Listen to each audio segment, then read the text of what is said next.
Mesdames et messieurs, bonjour. Mon nom est Justin Weiss. Je suis le directeur général du Forum de Paris sur la paix, dont nous venons de faire l'introduction avec We have just given the introduction with President Michelle Bachelet. It's my pleasure to welcome you here, and I am very happy to be the moderator of this session, or master ceremony, if you will.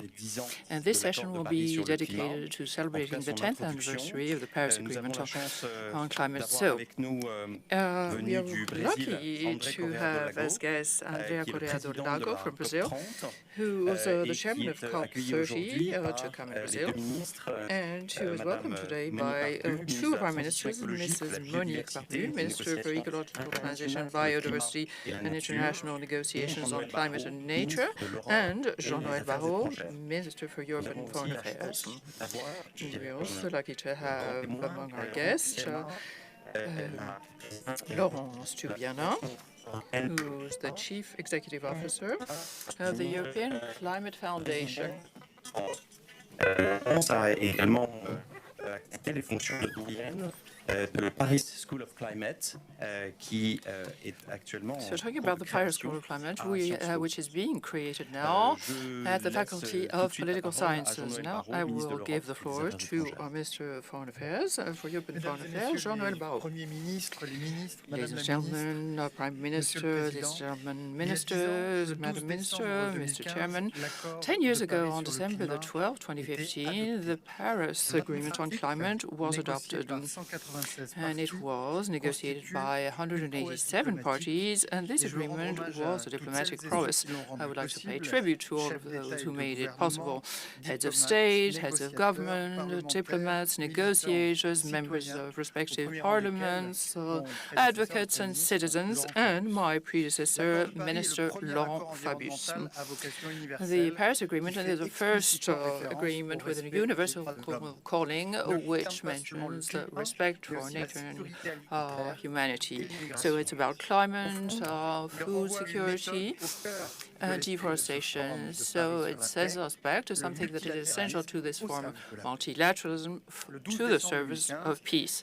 On December the 12th, 2015, humankind showed the world that it could find an agreement and take into account the advice of scientists and sit down around one single table, no matter which the disagreements were, negotiate and find an agreement capable of acting so that the planet is still a livable place for our children and the generations thereafter, because what is at stake behind global warming goes way beyond our own human condition. And before the signing of the Paris Agreement, scientists thought that global warming between now and 2100 would be 4 degrees centigrade, and now it was brought down to 2.8 degrees centigrade. Of course, that's not the initial objective, but what was obtained through the Paris Agreement changed the course of things and changed the course of the working. This inflection of the warming goes to show that collective action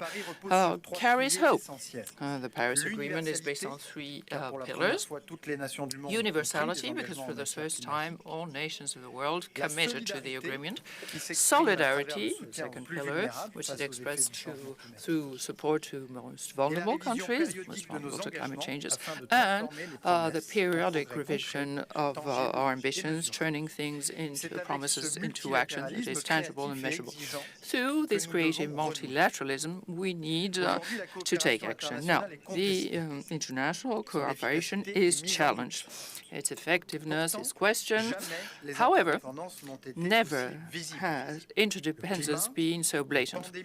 Climate, global warming, pandemics, biodiversity, food security, and the challenges we face through artificial intelligence. No single state can face them alone. So we need to cooperate and cooperate better. The spirit of COP21 needs to show the spirit of multilateralism through the fourth pact that was launched here in 2023. The FOP gives gives meaning to international solidarity with a very simple message. No single country should have to choose between fighting against poverty and protecting the planet. Ladies and gentlemen, some say that multilateralism does no longer work. Well, these past years have shown the contrary. The global framework of Kunming for biodiversity set very clear targets. The UN Ocean Conference, which took place in Nice a few months ago, was the largest event ever organized for preserving the oceans. So in Nice, like in Paris 10 years before, multilateralism is what allowed us to move forward. Through the ratification and the entry into force of the Treaty on the High Seas. So I'm turning to you, Mr. Chairman of the COP30 in Belém. This is how we're challenging what we face by defending a diplomacy for the common good and supporting the sector of air transportation to fight global warming. So we're moving forward at unprecedented speed, and we're the first one at the Paris conference. And we trust science, a science which is free and open, and we need it today more than ever. And that is why we're carrying on supporting the work of the UNFCCC, and France will be welcoming in a few weeks' time in Paris the experts of the 7th assessment cycle of the UNFCCC. And we are mobilized to fight demobilization, which is the scourge of our democracies, by fake news on climate and global warming. Our Prime Minister said so himself. We do not want to bring our ambitions or our goals down, because these are collective goals, and this is why the Ministry for Europe and Foreign Affairs is at work in the field to make multilateralism come true and happen. Through partnerships for a fair energy transition in South Africa, Indonesia, Vietnam, or Senegal under the aegis of the President of the French Republic, or small island states, which we support, the resilience of our populations, which we support in the event of natural disasters. And also we're talking about water, nutrition, and climate prevention. On all of these points, we defend our goals and objectives through the plan for action. As the President said before the UN, we need to act. We need to act faster, we need to act better, we need to act together. We still have a choice. We have the choice of speeding things up, departing from fossil fuels, and increasing renewable energies, putting an end to deforestation and transforming more economic models, investing in science, innovation, and solidarity. So we need to make climate action a reason for peace and stability, or a lever for peace and stability.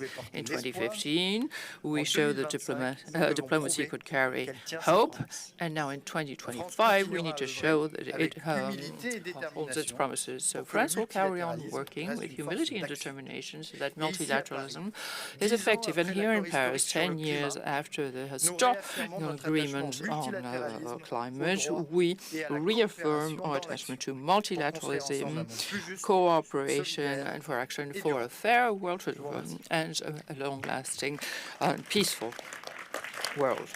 Thank you.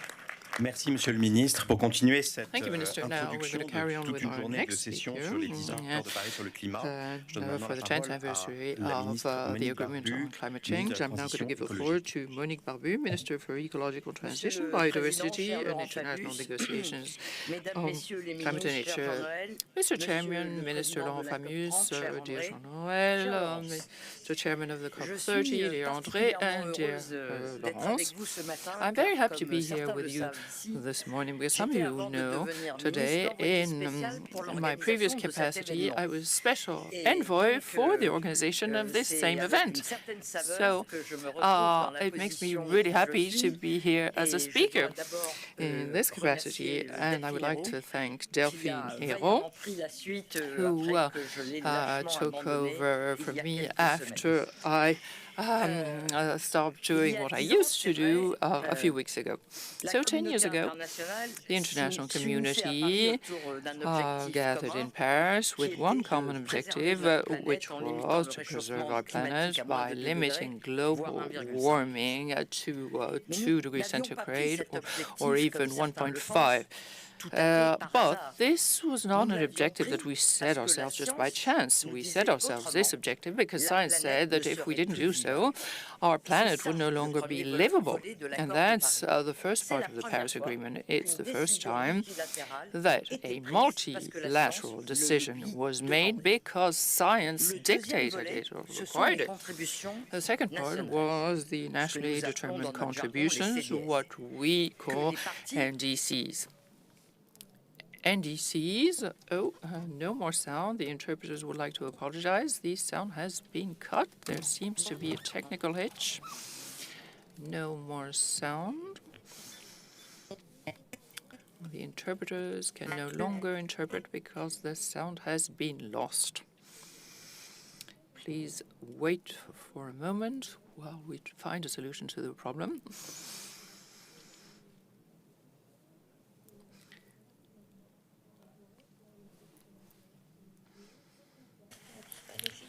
Allez-y, je pense. Ça marche? Bon. It seems to be working now. As I was saying, the nationally determined contribution that need to be reassessed every 5 years and possibly increased. And the third pillar is the agenda for solutions, i.e. the coalitions for future action. No more sound again.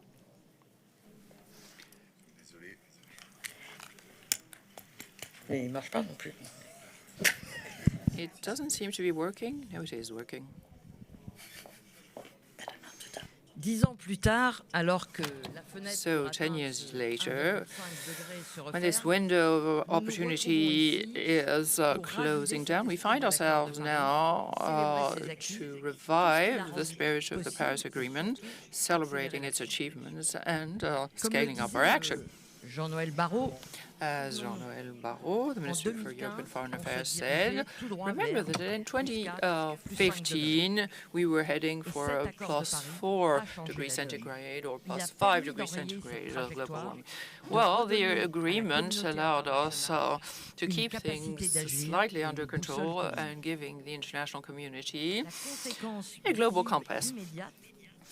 So the immediate consequence of this is the structural transformation of our economies. The Paris Agreement has showed that ecological transition provides a return and that the potential for economic growth exists, so as the creation of jobs. So it has provided innovation, mobilized different territories, civil society, and all of this focusing on one same thing, having a carbon-neutral environment and a fair transition.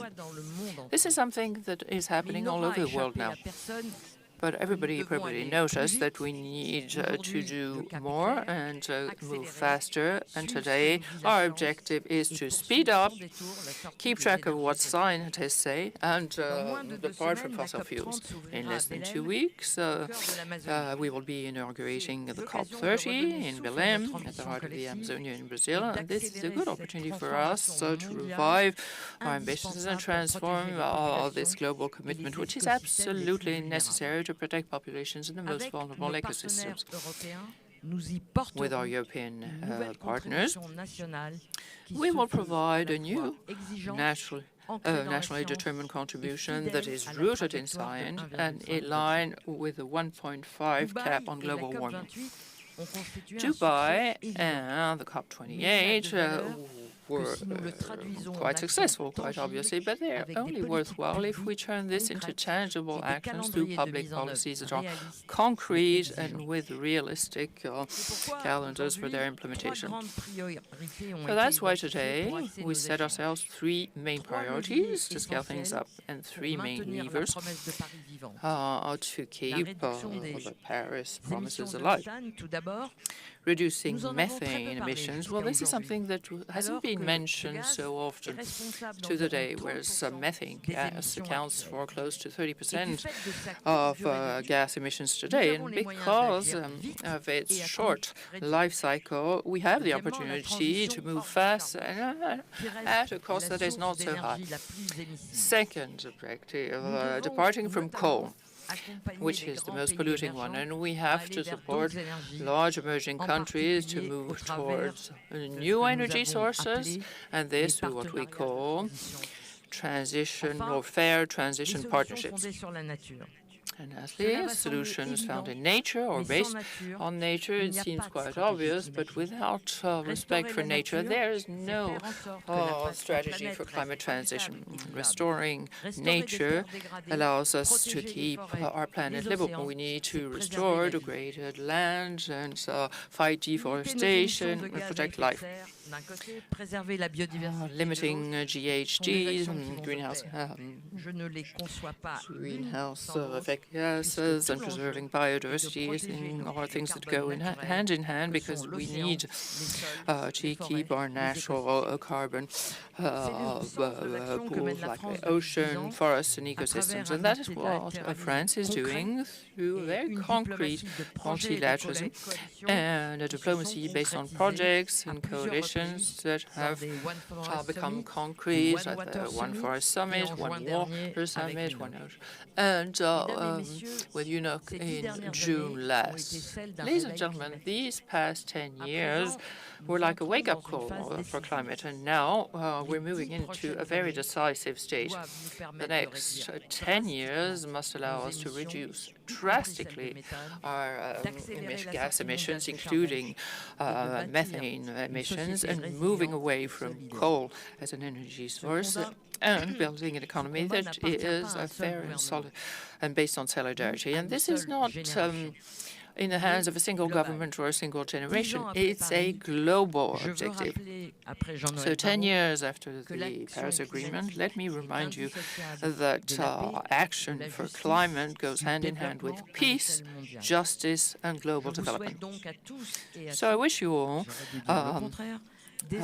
of you, ladies and gentlemen, very fruitful exchanges and very committed exchanges all through the day and all through these 2 days. And I wish that all of us can make climate change not a constraint, but a project for the future that will carry growth along with it. Thank you for your attention.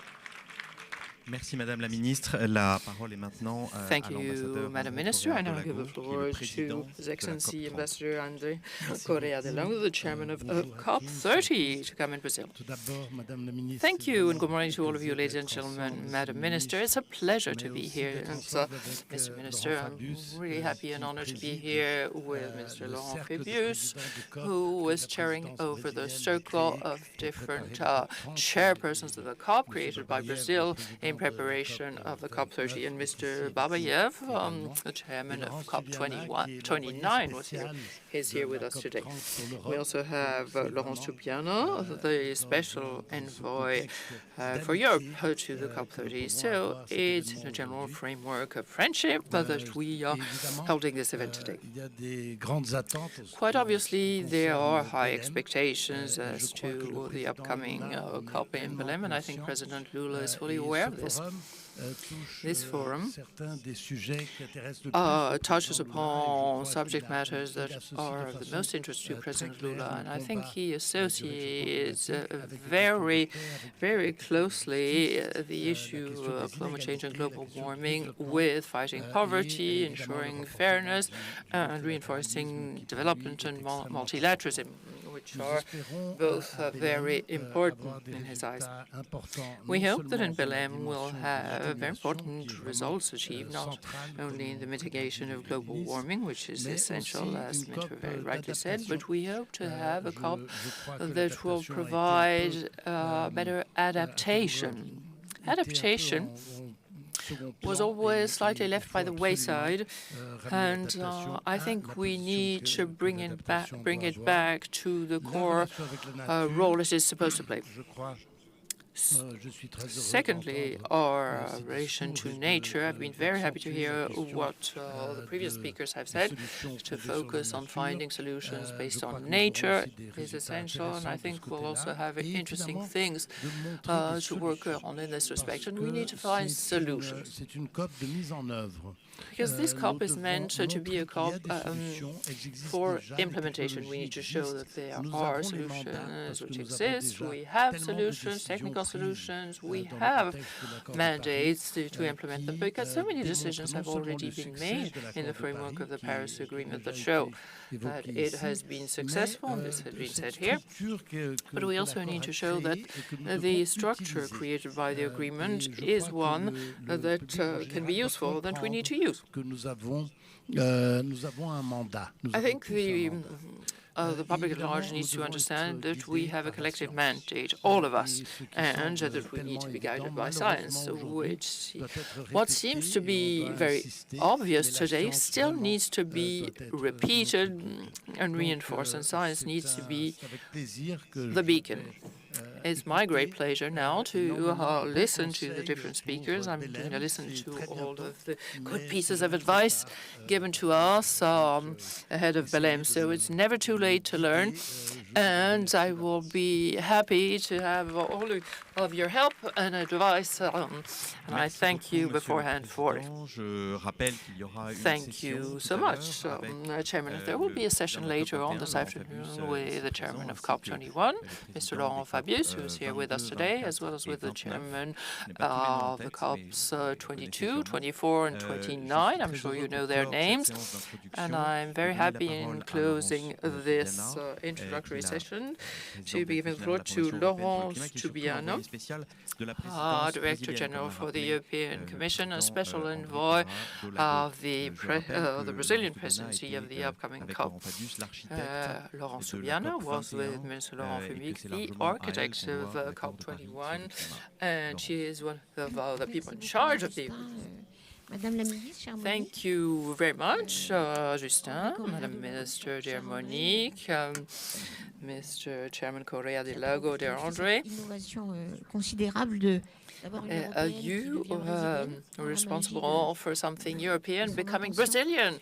That's quite fantastic. I'm talking about the COP. And dear Laurent Fabius, you carry on fighting against global warming and fighting for the climate over and above what we managed to do in 2015. So it's my great pleasure to be able to state and discuss what has been done in the past 10 years at the Paris Peace Forum, because peace is what we're talking about. We're talking about peace, we're talking about democracy, we're talking about justice, and as Mr. Barbu just said, we need to remind ourselves there is no collective action possible without consolidating our democracies, because it's a matter of collective action. And we need to fight for peace. We saw so since the invasion of Ukraine. Well, if it's more difficult to advance on climate matters today, it's because we're living in a context of war and where power seems to be stronger than reason. As it was said, so I don't want to repeat it, the level of global warming has been brought down between now and 2100. It's been brought down to 4 or 5 degrees, to 2 degrees. I mean, at the time, we were thinking that in 2100, the global warming would be up to 4 degrees, which would make the planet unlivable. And there's been a great innovation. I see Manuel Pulgar-Vida here at the table, and we did something quite unusual, and Brazil is doing it as well by creating a circle of COP chairpersons. We had a Peruvian team, which was a joint team between the French and the Peruvians, which was going to help the others. It's quite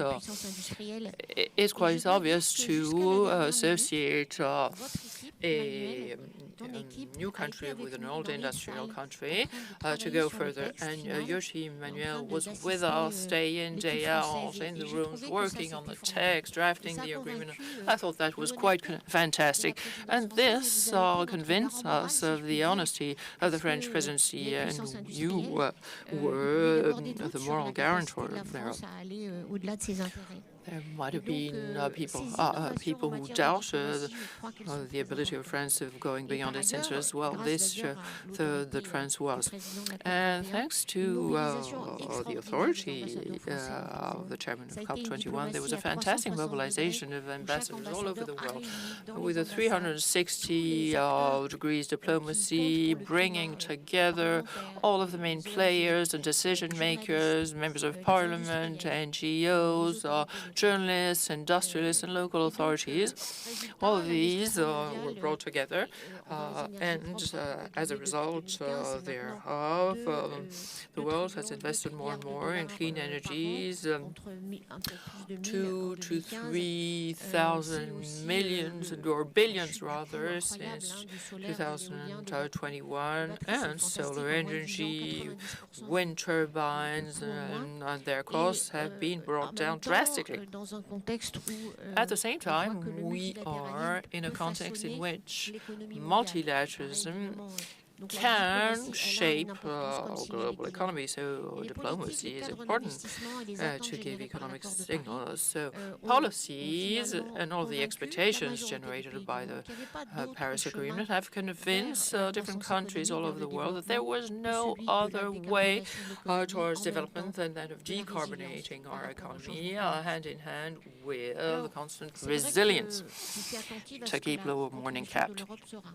So I'm keeping an eye on what Europe's contribution will be. I hope we'll hear some good news announced to us on November the 4th. This is what the Minister has just told me, and that Europe will be in line with its declared ambitions and in line with the responsibility it holds. So we've had highs and lows in the negotiation on climate diplomacy. I'm an old-timer in the matter, and I remember that we were all very depressed in 2009, right after the Copenhagen summit. Nobody wanted to hear about it, or NGOs, trade unions, diplomats. And in the meantime, China decided to launch itself fully into the matter with the technological capabilities that we see it has today. So we need a leadership. Because it's a powerful driver. And let me remind you that when we're talking about backlash, there's so much talk about backlash and the lack of belief in what we can do for climate change or global warming having an unfair impact. Well, of course, all over the world, everybody is convinced, everybody is preoccupied by global warming, and the figures of the Eurobarometer for 2025 are those that we're focusing on today. And I think governments need to listen to their citizens. So what can we do for the COP30? Well, Mr. Tony Blair talked about climatic pragmatism. He said, okay, capping the global warming is something that can be negotiated. 1.5 degree is not an arbitrary choice. It makes a difference on the planet in terms of the quality of life and the survival of humankind. So less ambition means, less results if we have no ambition. There's no reason for us not to put the effort in. So we need put an end to fossil fuels, dependence on fossil fuels. We need other solutions. They are less costly now, and they need to be encouraged. Of course, there's still room for progress. There is still a gap between what we want to do and what we've done so far. And we're going to see in the next report that is going to be, was just published yesterday by the Secretary of the UN Convention on Climate Change goes to show that there needs to be a lot done still. And the article in the Lancet has shown that 500,000 people have died from heat waves. Natural disasters have given way to economic losses that cannot be assessed, and close to $400,000 have been the cost paid for national disasters. These are the insurance companies that have given us the figures. So where can things be improved? Well, France with Kenya has set up a task force that I am chairing over. And the idea was to implement the principle of polluter pays. And France and Kenya in particular are putting forward the idea with Spain now, and over 9 countries have joined the group, and I think a greater number of countries will join this ambition at the next COP30. Air travelers in business classes and first classes need to contribute more.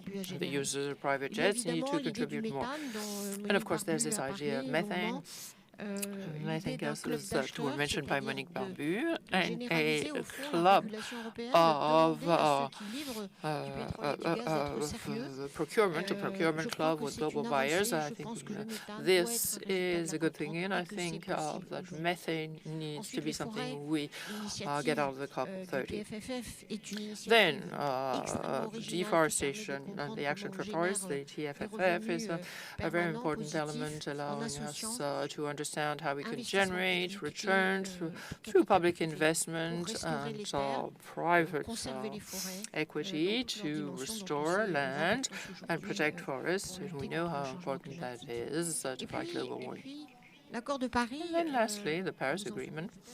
You probably remember, for those of you who were there, the Paris Agreement had 4 pillars: nationally determined contributions, the affirmation of national sovereignty and the model of development chosen, and the rules in the Paris Agreement that need to be abided by. Then there was this idea that for the first time, other stakeholders and other players needed to be brought into the International Concert of Nations. Local players, businesses, and the main players in finance. Well, these 4 pillars still need to be reinforced, and that is the objective of the Brazilian chairmanship, to turn the agenda into a real implementation of the different actions to be carried out, their assessment and monitoring. Local players need to be included in the forum for the implementation of the decisions, and businesses need to walk the talk. They need to do better than their declarations. The world of finance, in spite of the backlash that we've noticed under the current U.S. presidency, need to look into what needs to be done in the long run and need to resist the short-term pressure. The insurance sector, which was just mentioned with André, is going to have an important role to play as well. So, lastly, what I wanted to say is that with the Paris Agreement, there was a before and there is an after. Of course, there are highs and lows in our action for climate. We're living in difficult times through conflicts, and the economy of the 21st.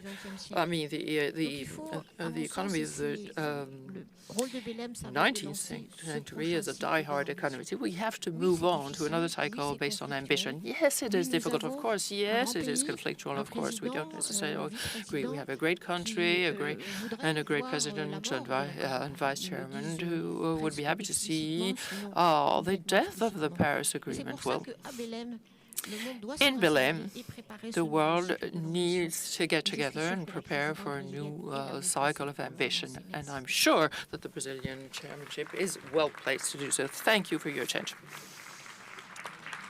Merci beaucoup, Laurence. So thank you very much, Laurence. You were the last speaker of our introductory session, and we're moving on to the roundtable discussion on methane. Thank you.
Can you all hear me through the microphone? It seems yes. Prime Minister, Excellencies, distinguished guests, we now move on to two roundtables this morning, the first of which is devoted to methane emissions, and the next after that is devoted to coal. I think it's fair to say that if we think back to how we view the future when the Paris Agreement was concluded 10 years ago, there have been elements that have moved on with remarkable momentum. Certainly from the International Energy Agency perspective, which I have the honour to represent as the chief energy economist, we recently saw deployment of renewables last year setting new records for the 22nd consecutive year. But I think it's also fair to say that there are some things that haven't moved as fast as we would have hoped or expected. And methane emissions, which we're going to talk about now, is one of those. Methane emissions remain stubbornly high. And I think in the next session, we will also be looking at coal, where coal consumption worldwide remains stubbornly high and has indeed increased over the last few years, more than any other fossil fuel. So we have, I think it's credit to the organizers that they getting us to focus on some of these really difficult issues. And what I hope we will be able to do in this roundtable is to understand why they are proving difficult. What lessons have we learned over the last 10 years? And what more we can do to regain momentum on these absolutely critical questions for the future. We have a truly extraordinary group of speakers, and you will see from the program we have also quite a lot of speakers, and we have a limited amount of time, so please have that in mind as we move forward. But I'm extraordinarily privileged to welcome two sets of opening remarks and the first of those comes from Prime Minister Mia Mottley of Barbados. Welcome to this forum. Thank you so much for joining us today. You've been very vocal in highlighting the limits of voluntary approaches to methane emissions. What do you see as the way forward on this important issue? Please, Prime Minister. Thank you very much, and thank you for having me here. And I recognize all who are here to discuss this most vital of matters. 2 years ago in Dubai, I believe there was a voluntary group, and Patrick, you will probably speak more to that than I can, that came together to be able to see how we could work on reduction of methane. And we felt that then, and I said it to the President Sultan Al-Jaber at the time, that we welcome the progress, but we felt that if we are really to be successful, and if we are to do what the scientists have advised us to do, then we need to have a legal construct that obligates each country to being able to work to find near zero methane. And we have the example of the Montreal Protocol. It's probably the most successful climate agreement that we've ever had.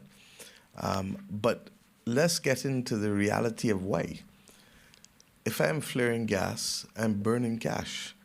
And if I am not fixing pipes, I am losing cash. So that if we start from that first perspective, it ought to be a win-win platform. And having had discussions with Patrick, I'm satisfied that there are examples of companies that have, in fact, taken this approach. The problem with most things is that if you leave everything to the market, you don't necessarily get the resolution that you want, and it becomes that of those who can and who are mighty and those who cannot.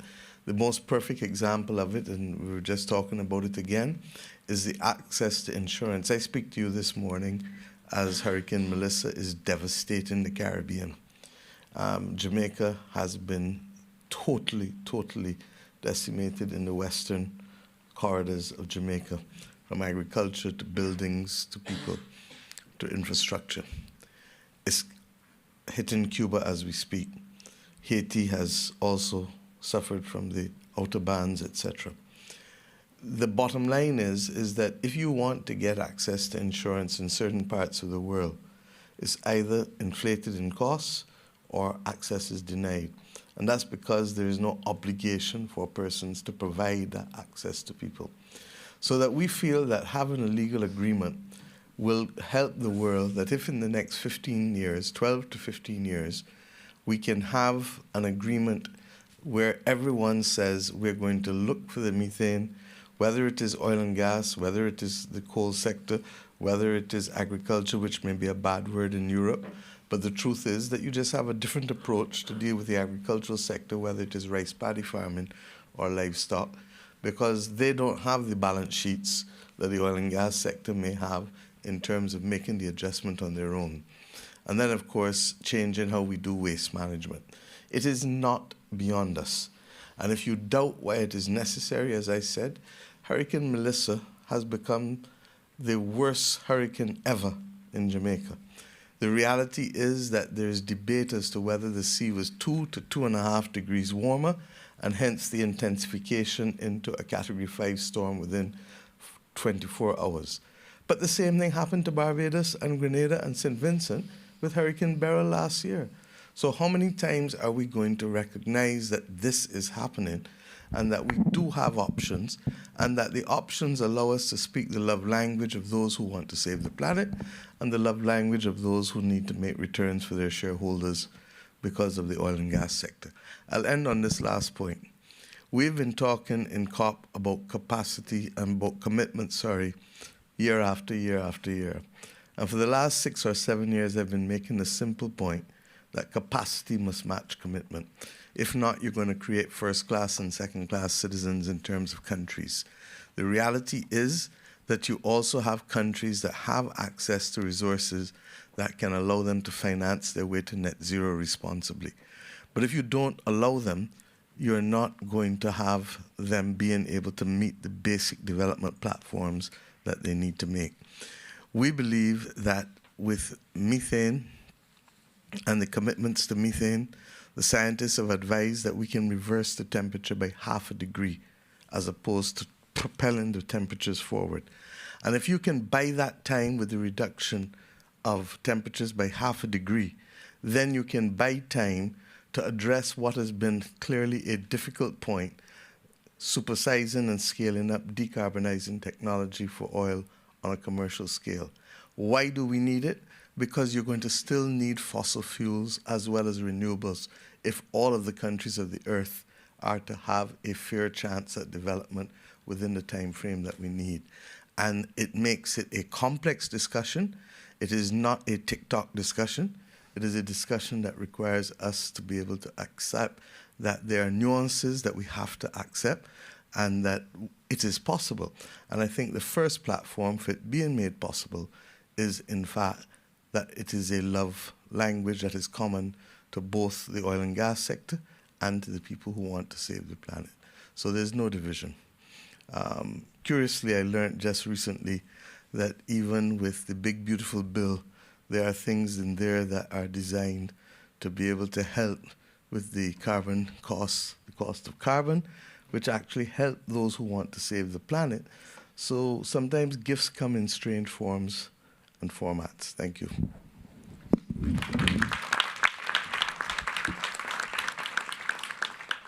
Thank you so much, Prime Minister, for those opening remarks, which I think frame the discussion perfectly.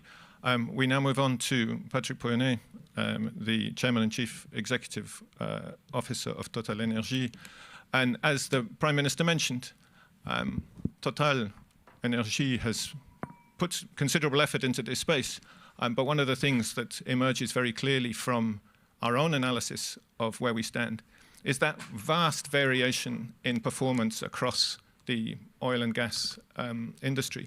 So I'd like to ask Mr. Pouyanné, what more can be done to sort of equalize that, to bring all performers up to the levels of the best performers? Okay, maybe this one, yeah. Okay. First, thank you for welcoming me today. I'm happy to contribute to your debates. Before to speak about the global, maybe just the journey of Total Energies to understand what it means for an oil and gas company to reach the point where we are. The story began in 2000 with the GGFR, which was engaging to stop routine flaring. In 2000, we took the decision that no new project in oil and gas should have routine flaring. It was the beginning, only the flow. Then in 2010, we decided, okay, maybe we could apply these same technologies on the existing fields. The result is that in 2020, compared to 2000, we had reduced our methane emissions by 50%. The triggering point, but also we knew that there was something which was not very clear on methane, because if you want to act, you need to measure. And in fact, on methane emissions, most of the reporting were done by flows of gas multiplying by intensity factors in Excel files, you know. And then we are reporting the figures, which my first job when I was in my career was to control pollution in the north of France. So I knew that Excel files could be wrong, you know, you need to measure. So on the science side, in 2015, our teams, our R&D teams, decided to engage with developing technologies to measure with drones in order to be able to have a better, I met, by the way, Mr. Rostand, who explained me that satellite could be useful, but we've done it in another way to try to develop technologies to have access to data. And then we decided, okay, let's use these drones on all our assets, and we discovered that, by the way, sometimes we were overestimating the measures, sometimes we were completely wrong, we were underestimating. So that means that there is something we need to know what are the emissions, the first topic. It's not so easy, but sometimes it's the first point. Then Glasgow Agreement, and I discovered that methane was really, as you said, Mrs. Prime Minister, very something, a low-hanging fruit. We could probably, if we are tackling methane in the oil and gas industry, accelerate our roadmap to lower our scope 1 and 2 emissions. So then we decided, we set a target. We reviewed, in fact, all the emissions. And in fact, it's not only routine flaring, and there was the idea that we must stop routine flaring by 2030. It's also stop venting. It's a matter of air instruments, not using gas for air instrument, but compressed air, very simple things. Controlling our storage. Sometimes you have emissions coming from storage. All that was not representing at a globally level a lot of $1 million. Of course, in oil and gas, I know that we manipulate easily tens and millions of dollars, but at the scale of what we do, compared to other technologies, it was possible to manage it. And we said, okay, by 2030, we should be near zero emission, which means less than 0.01%, reducing again by 80% at absolute terms. We are already done in 5 years, 60%, which means that when you focus on something, if you measure, you can act, you can do it. And I think this is why when we, in 2023, Sultan Al Jaber set the oil and gas development charter, this OGDC. I propose myself to be one of the champions. I'm honored to have been selected and to promote this idea that in the OGDC we have two main objectives, which is stop routine flaring by 2030, near zero methane emission by 2030. It's ambitious because, of course, we went from a group of companies, which was the OGCI, I would say the 12, 13 largest oil and gas private companies, which already embarked in that journey. To be honest, in 2020, when we decided at OGCI to make this statement near zero emissions, it was not given. I can tell you, an intense discussion between CEOs around the table, but we engaged the top 10 of the top leaders. And then the idea was with OGDC to engage as well national companies, which is another topic. And today we are in OGCI, you have 56 companies, around 20, 25 are, I would say, international companies, and 35 are national oil companies. The journey has begun, and I can tell you the journey is first to have data to collect. And in fact, to be honest, Bjorn Otto is the secretary of the OGDC, and he's pushing everybody. The first topic, but like in OGCI in 2015, you need to organize the reporting. And some companies do not have a reporting, to be clear. And we are progressing. The annual report of OGDC will be published in Belém, and I can tell you that last year there were only 18 companies who had an action plan on methane. This year we have 31. So, we progress. We have more than that, but the others' action plans are not qualified, as would say, as as valid. I mean, valid as really engaging. So it's a journey, and you have to accept it. If you begin to say OGDC is a failure because we don't have immediately a reduction figure, no, it's a journey. We need to put in place the reporting, and what the journey means that in fact we are organizing very pragmatically some training for people. There are even some mentoring. TotalEnergies is mentoring Sonangol in Angola to help them to progress.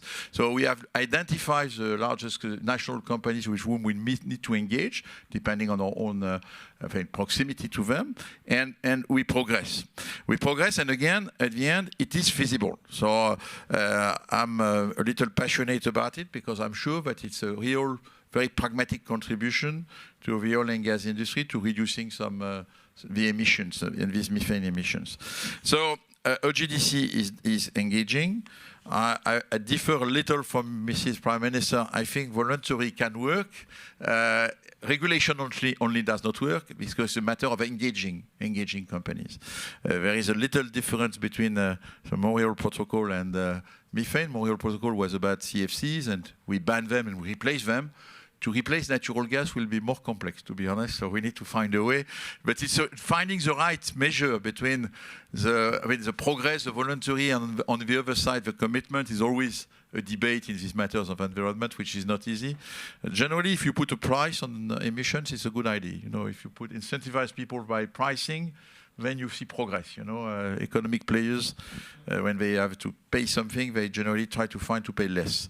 Like, by the way, what you said, stop routine flaring is just saving gas, which is a natural, which is money, and same for pipelines. We can do more, in fact, so there is OGDC. The OGMP 2.0 was also something very useful. People say it's only about reporting, but again, if you don't have a reporting, you do nothing. So engaging companies in OGMP 2.0 is really, for me, still a way to progress. And as OGMP 2.0 is elevating its standards of reporting, year after year, it's obliged each company to be stronger, including with non-operated assets. You know, that's one I can tell you. Where for me, I'm controlling my operations, so I'm very strong on that. As soon as I have a non-operating participations in some LNG plants, for example, there I have to advocate, to push them. But it's part of the duty of our people to engage more companies. So we should not diminish the impact of this type of reporting activities.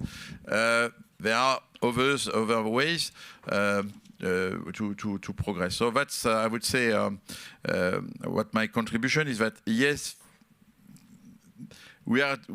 It's never going quick enough. I understand. I agree. But this methane on the oil and gas part, we have the tools. It's not requiring a huge amount of investment. We know what to do. Stop venting, stop flaring, air instrument, things like that are easily accessible. It's a matter to engage each company, including national companies, to do it. And that's what we are committed to. And again, I mean, for me, the three champions of OGDC meet almost every quarter under the leadership of Bjorn Otto. We are always pushing him to go quicker, but we know that it's not easy to engage all people. So be a little patient before to conclude it doesn't work. For me, again, OGCI, we were really able after 3-4 years to really begin to produce objectives of reductions for the full group, which is the objective. I know Mrs. Prime Minister is not patient, but she's pushing. This is your job.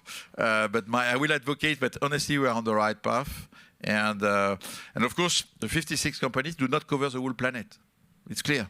So we don't engage with Turkmenistan. And I know that Mr. Rostand will publish satellite photo on Turkmenistan. I'm sorry, but it's up to you, the diplomats, to find a way to engage them. We are there. We are ready to go. We are ready to move. But you know, you have countries where it's difficult to engage. Russia is another one for other reasons. But that's the reality. So when I see some reports, sometimes a little frustrated because I'm convinced we progress. But okay, there are some areas of the world which we need to find ways as well to engage. So that's my view. Honestly, today we can do a lot, including in my company. I've decided that we are just deploying 10,000 detectors across all my assets, because the idea is to be able to detect leakage and to react immediately. The motto in the company, you must react on methane leakage as you do it on oil leakage. You know, when you see an oil pipeline, the problem methane, you don't see it, so you need to measure. And this is an effort, 10,000 detectors, infrareds, flow meters, which is around $30 million. Again, it's a lot of money. We can afford it. I consider that compared to what we make, it's really a way to be active on it. So that I need to convince other companies to engage like me. But I hope when some companies are leaders, that others will follow.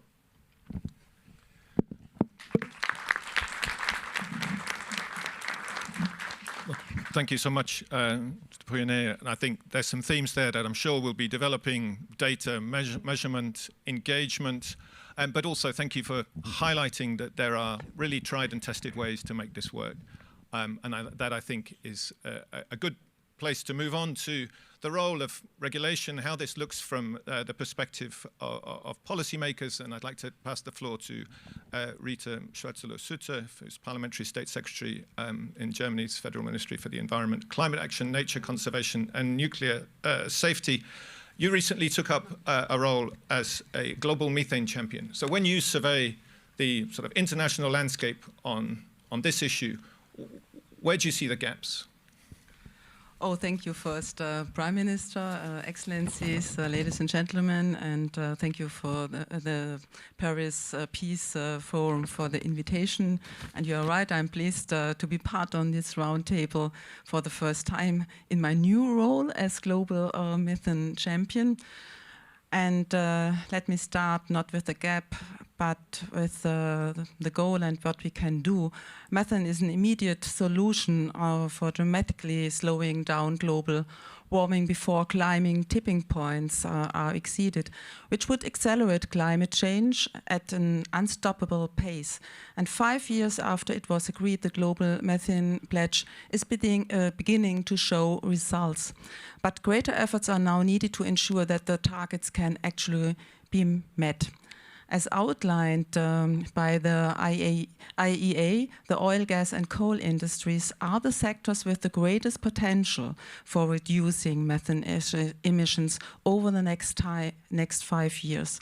It is now time to end flaring and venting and to stop super emission events and major leaks. And it's good to hear that you have your detectors, 10,000, but I think there is some potential. The standard for coal mining, particularly metallurgical coal for the steel industry, must be the application of coal bed methane drainage prior to mining and the application of ventilation air methane utilization technologies for all underground mines. And at COP28, the world's nations agreed to move away from fossil fuels. But when it comes to methane, we heard, we need to act now. We will continue to use fossil fuels during the transition, but we must ensure that their use is clean as possible. This is in line with the principle of cleaning up while phasing out, and the EU methane regulation is at the heart of Europe's contribution to the global methane pledge. We have included fossil fuel imports in our transparency requirements in the EU methane regulation. This sends a clear signal that consumer responsibility does not end at national borders. The EU will require complete emissions transparency from all producers starting in 2027. The OGMP 2.0 gold standard developed by the industry itself serves as the methodological basis for monitoring in oil and gas. A similar set of rules is also urgently needed for coal production, especially in the steel sector. And the steel methane program of the International Methane Emissions Observatory can dramatically reduce coal bed and coal mine methane emissions. The EU is not alone in its efforts. Several governments and industry stakeholders are currently moving in a direction similar to the EU methane regulation. These include the Japanese-Korean Clean Initiative and the Oil and Gas Decarbonization Charter and Industrial Initiative. The next step after these transparency initiatives is evident. We need agreement on methane intensity values for the trade in the fossil fuels, oil, gas and coal. producers now need to guarantee the methane intensity values they can offer their buyers, and producers need assurances from the importers that clean production will be rewarded. However, the climate is not benefiting from progressive consumers cherry picking while the rest of the fossil fuel industry continues as before. We need a fossil fuel industry that operates more effectively across the board without flaring and venting and with practically no leaks. And I think engagement is good, but engagement and regulation are better. Finally, a word of financing. Not least, we need financial support from the oil and gas industry via funding mechanisms such as the Global Flaring and Methane Reduction Partnership to help producers in developing countries become cleaner producers by 2030. Germany and the EU are participating in IMO and the Climate and Clean Air Coalition to help partner countries modernize their regulations and support national industries in becoming net zero producers.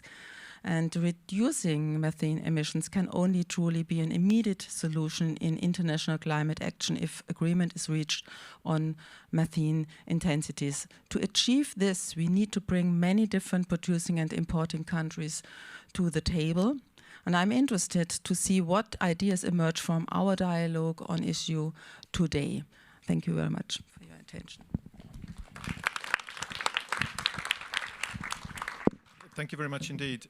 You mentioned the EU methane regulation. You also mentioned some other transparency initiatives, Japan, Korea, elsewhere. Go now to Mechthild Wösthofer, the Deputy Director General of the DG ENER in the European Commission. And interested perhaps to follow up on that to see, how do these initiatives fit together? I mean, are we moving towards something that Lance Toubiana spoke about before, this idea of a sort of buyers club?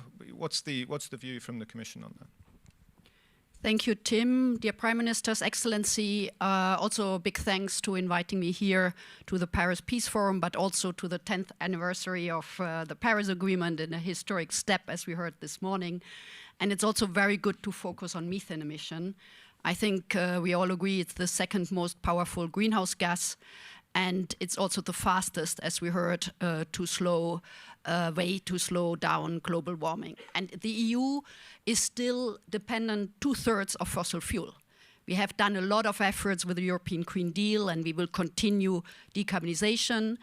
We learned also since the invasion of Russia and Ukraine in 2022 that security of supply and diversification is a crucial step. The EU will decide by the end of the year to phase out Russian gas completely by 2027. So this is one step which you can see the geopolitical context right now.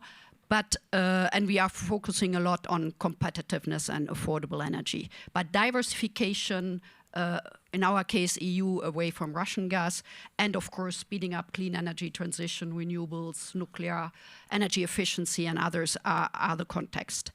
And in that context, we came out in 2023 with the EU methane regulation. It's the first regulation worldwide. It's the first of its kind. We had tough negotiations at the time already. We were a lot of dialogue with the industry. And I had the pleasure of negotiating it then with the European Parliament and the ministers. And it's in place since 2024. So we are now working with all the EU member states, but also third countries, because there are a lot of requests and I would even say pressure while we are implementing. And we want to implement the EU methane regulation while engaging with industry, with the member states, and with third countries. And it's really what also Patrick Pouyanné said, it's built on transparency. We need more transparency. What we can also get more evidence on methane emission measurement, reporting, and abatement efforts. And our methane regulation is focusing on oil, gas, and coal as the lowest hanging fruits. Of course, we know about agriculture, certainly in some of our EU member states, but we are focusing here. And we want to reduce, and we are working with the countries, and there are particular workshops right now also with third countries. We need more LNG, as we know.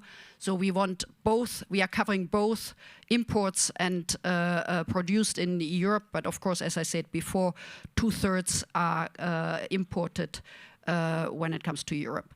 You asked also about our common efforts. So what we did already, we are part of the conveners of the Global Methane Pledge, where now 159 countries implementing the goal of reducing methane emission by at least 30% by 2030.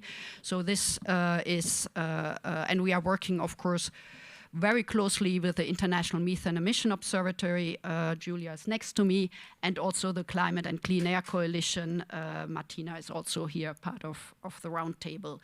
We are supporting other countries concretely, like 2 examples. COP29, we gave 105 million to grants funding for methane abatement action in partner countries, and in Dubai, 175 million in support of the methane finance sprint. So we are also working with third countries and financing concretely to help them.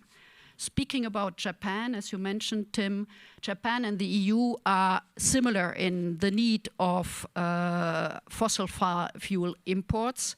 And we have been working together, EC Japan, LNG Importers Initiative Alliance for Methane Mitigation from the LNG value chain since 2024. We are also working closely with them, and we are happy that Japan joined IMEO recently, earlier this year. And we are aligned with the Clean Initiative, which was also mentioned by Rita, and on of course, the Oil and Gas Methane Partnership 2.0, which was mentioned, which is the basis of our EU methane regulation. So the idea is really, on one side, we work with our EU member state. I was in Bucharest, Romania yesterday, where 25% of the methane emission inside the EU are coming from. So they have particular challenges. Here we try to help them. With all EU member states, we pressure them to implement. A regulation needs to be implemented at the same level by all 27 EU member states. And we are reaching out to partner countries like Japan. In COP30, we will organize an IMEO ministerial co-hosted at the Japanese pavilion. So we put methane also in COP30 high on the agenda. We want to share our expertise, and we see that a lot of industry, but also other initiatives, are based on the EU regulation with measurements, transparency, and doing more in that area. Thank you. Thank you very much indeed. Thank you very much indeed, Mathilde. And the last speaker on this sort of block on regulation, international cooperation is from the UK, Ruth Davis, the Special Representative for Nature. So how do these sets of issues look also from a UK perspective? Thank you very much indeed, Prime Minister, Ministers, Excellencies. It's a pleasure to be here on behalf of the UK at the Paris Peace Forum. I too would just like to acknowledge the extraordinary transformative impact that the Paris Agreement has had, and to look forward to Belém as a place where we can all come together to drive action further forward. The UK remains, as you know, absolutely committed to the kind of multilateral action that the Paris Agreement represents, and also fundamentally to something that is based on science and understands the actual on-the-ground impacts of climate change in the way that Prime Minister Motley has reminded of us this morning. This is a context in which methane is both something that tells us, that the science tells us, offers vital opportunities, but I think everyone around the table has recognized that the opportunities are at this point untapped. And I can recall going back over many years, previous roundtables in which conversations have taken place where there's been a recognition that methane is one of the things that we could address to give us a very early opportunity to limit temperature rises, but that action has not taken place at the speed that is necessary. And I think that's one of the reasons why the UK is so committed to moving forward on this agenda. I'd like to start by just pointing to the UK's own action in this area. We've taken significant steps to reduce domestic methane emissions, and by 2023, those emissions have been reduced by 62% since 1990, which is one of the highest rates of reductions amongst OECD countries. And we are proud of that track record and will continue to drive it forward. but we recognise that we can all do more. Today, we will publish a UK methane action plan, and the plan will focus on the key areas that we've all mentioned today, on agriculture, on fuel supply, on waste sectors, setting out how we will deliver our policies and accelerate existing ones, as well as highlighting UK ambition to show leadership internationally. And the international question then touches on many of the issues that have been raised so far. The UK recognises the importance of understanding and addressing emissions associated with imported fossil fuels, and we're very keen to work with and to learn from our international partners on these issues. We do believe it's vital for countries to come together and improve monitoring and reporting practices for methane emissions in the fossil fuel sector internationally, and clearly to make this more consistent, as we've already heard. But building on efforts to date, there is also a need for countries to work together on approaches that will actually begin to reduce emissions, including by ensuring that the right incentives are in place for improving methane emission performance in fossil fuel production. We know that in trying to reduce methane emissions from global oil and gas production, there is a need, as has been recognised by others, for support for developing country producers. And in this context, the UK is pleased to be funding the Climate and Clear Air Coalition's fossil fuel regulatory programme. But knowing that we need to do more, we are proposing that we come together at COP30 at the highest level, if possible, to signal commitment on this important issue by agreeing on a statement of how we will take this work forward cooperatively. And we would be particularly delighted if countries and organisations who are represented here at the Roundtable could support this agenda in Belém and beyond, and we're looking forward to discussing that with those of you around the table. I will just finish by reminding ourselves that cutting human-caused methane emissions could indeed act as a climate emergency brake. Reducing global methane levels by 30% by 2030 would avoid approximately 0.2 to 0.3 degrees C of warming by 2050. That is a precious amount of ambition that we could potentially capture. Decisive action is needed now. The UK is willing to work with as many partners as possible around the table to keep these climate ambitions on track and to increase the pace and scale of change in the way that's needed. Thank you very much.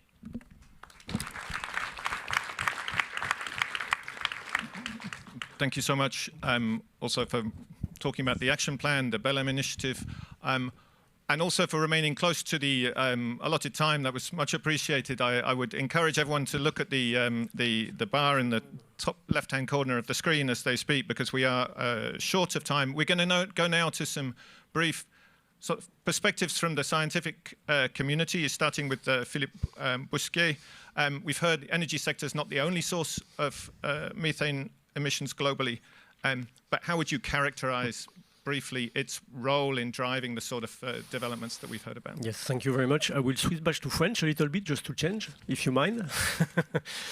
Merci. Donc, je travaille depuis plus de 15 ans. Thank you very much. I have been for more than 15 years now working with 80 scientists as part of our scientific group to try and measure and quantify through the integration of atmospheric and satellite data, the impact of methane emissions at regional and global scale, but also by activity sector. So we've talked about these 30% key share, but 30% is indeed the main figure, 110 million tons per year. That is the energy sector's representation.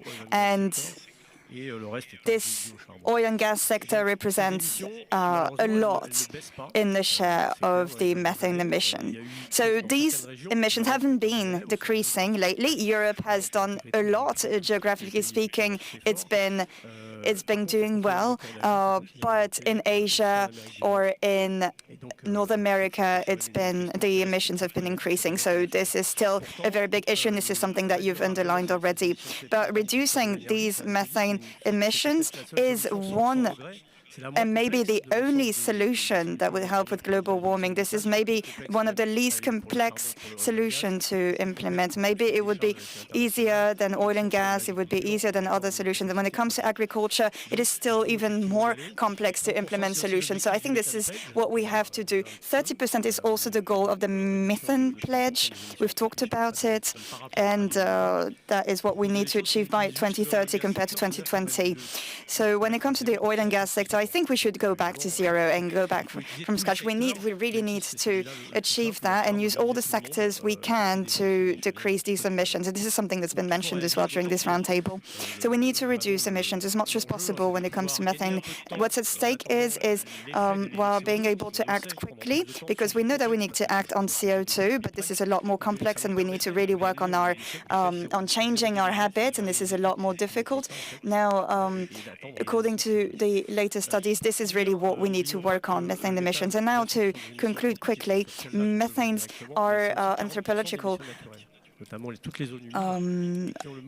emissions are based on human activity, but 40% of methane emissions come from natural causes, and this is impacted by climate change. So if these natural emissions were to increase, and this might actually happen, we don't know at what scale, but this is what could happen, we would actually need to make more efforts, even more efforts. So we really need to look at these natural emissions and make sure that they don't increase. But this is what I wanted to say.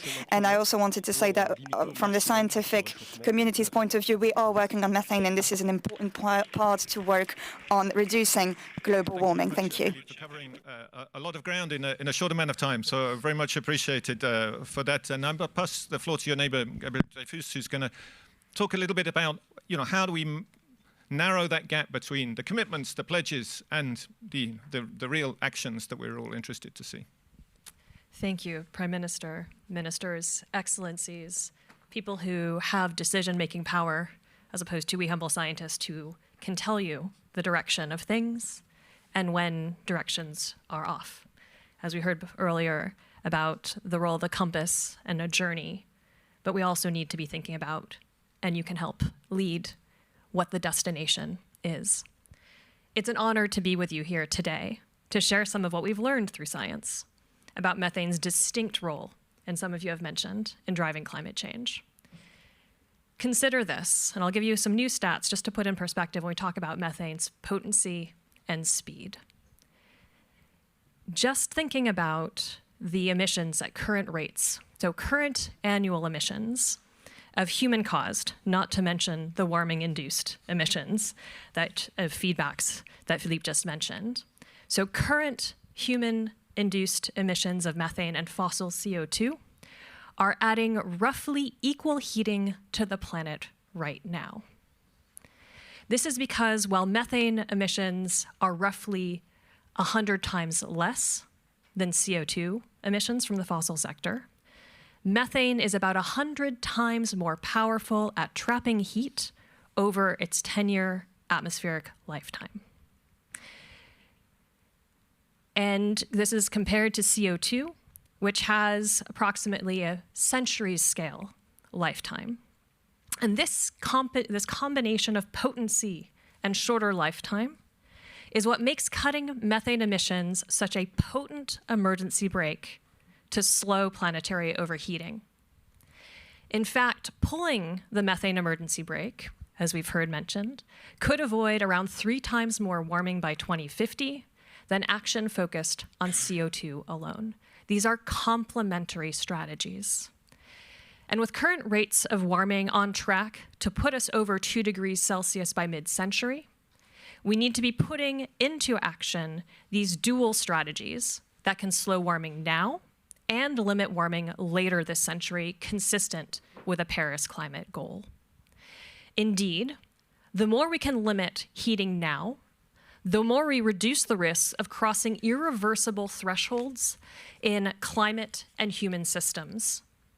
We are leaving the envelope of the stable climate human societies have benefited from over the last 6,000 years. I got to do paleoclimate work when I was at the LSE. Ice cores are cool. We are seeing warning signs of crossing thresholds in several planetary systems, including tropical coral reefs, the Amazon rainforest, and the North Atlantic Ocean currents. Slowing warming is urgent, but the methane emergency brake will only work if we, and by we I mean the decision people can make here, not the science. The science can't pull the emergency brake. It's deciders who can pull the emergency brake. And so next year will mark 250 years since Italian inventor Alessandro Volta discovered methane on the shores of the Lago Maggiore. Our understanding of methane and the climate have come a long way since 1776. As we've been hearing, we know that methane, especially from the oil and gas sector, contributes about 1/5 of annual human-caused methane emissions, and that the vast majority of these emissions are unnecessary. And as others around this table we will hear from next will attest, we have new tools that are improving our ability to detect and react to and stop this methane waste. So 10 years after Paris and 5 years after the Global Methane Pledge, now is the time for leaders to lead and to move from intentions to action and impact.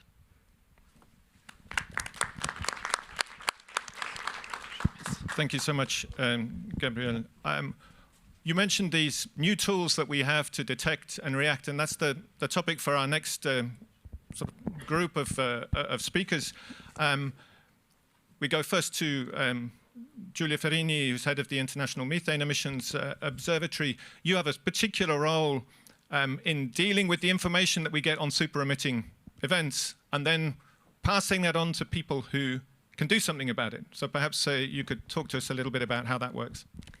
Thank you, Tim. So I'd like to start with a recent discovery that I've made. You know that more than 2,500 years ago, Homer mentioned natural gas flaring in the Iliad. He described the eternal flames of Chimera and warned that they were dangerous. And those flames were powered by natural gas and hydrogen seeping from the earth. Centuries later, the first Olympic flame was lit there, and this is a powerful reminder that humanity has long lived alongside methane emissions without realizing their impact. And today we can finally measure and manage what the ancients could only witness because we have data. And data matters, and caring about the data matters even more. At the United Nations Environment Programme's International Methane Emissions Observatory, we're harnessing a methane data revolution that is shifting the world from guesswork to actionable insights. So we're celebrating the 10th anniversary of the Paris Agreement, and we are midway into the critical decade of the Global Methane Pledge. And these two commitments are inseparable, by the way, because without action on methane, vision set out in Paris will remain beyond reach. And so 10 years after Paris and 5 years into the Global Methane Pledge, we now have the tools. UNEP's Methane Alert and Response System, or MARS, relies on satellites and AI to detect large methane emissions, what we call the super emitters, in near real time and to notify governments and companies. Since we launched it, it has issued thousands of alerts across more than 30 countries, prompting concrete mitigation from Turkmenistan to Yemen to Argentina, Algeria. And the response to these alerts have jumped from 1% at the last COP to 12%. And this reflects UNEP's convening power and its collaboration with partners like the IEA, the World Bank, the Climate and Clean Coalition, and the EU as co-convener of the Global Methane Pledge, who have actively encouraged governments to respond and to use these tools. IMEO has provided training in case capacity was limited to help governments respond to these alerts. But 12% is really not enough. And to truly address these events, we need all notified partners to engage. Only then IMEO can help identify the opportunities, connect the actors, and turns alerts into actions. And that's why UNEP and its partner will continue to support governments and companies to strengthen their ability to respond to MARS alerts, but the critical step is for governments to nominate focal points who can respond to these notifications, for companies to join the Oil and Gas Methane Partnership 2.0, because the response rate is much higher among OGMP companies. OGMP is now adopted by 150 companies, 42% of global oil and gas production. It's the basis of the EU methane regulation, and it's making the data usable by those on the ground, because the manager of an oil or gas site cannot act on last year's data. They need site-specific, timely data to identify and reduce the leaks, and this is what OGMP delivers. Now we're extending this beyond oil and gas, including sectors like steel that were mentioned earlier, where methane has roughly a quarter of the industry's climate footprint. So unlike Homer's time, we now have the tools but we also have the responsibility to use them. So let's turn data into action and keep the promise of Paris alive. Thank you. Thank you, Julia. We are also facing some harsh mathematics in this session. We have 15 minutes before we have a hard cut-off, and we have another 4 speakers. We really need to keep things absolutely to 3 minutes or less. And I'd like to pass across to Anton Rostand. Lots of mentions of data, satellites. Please tell us more.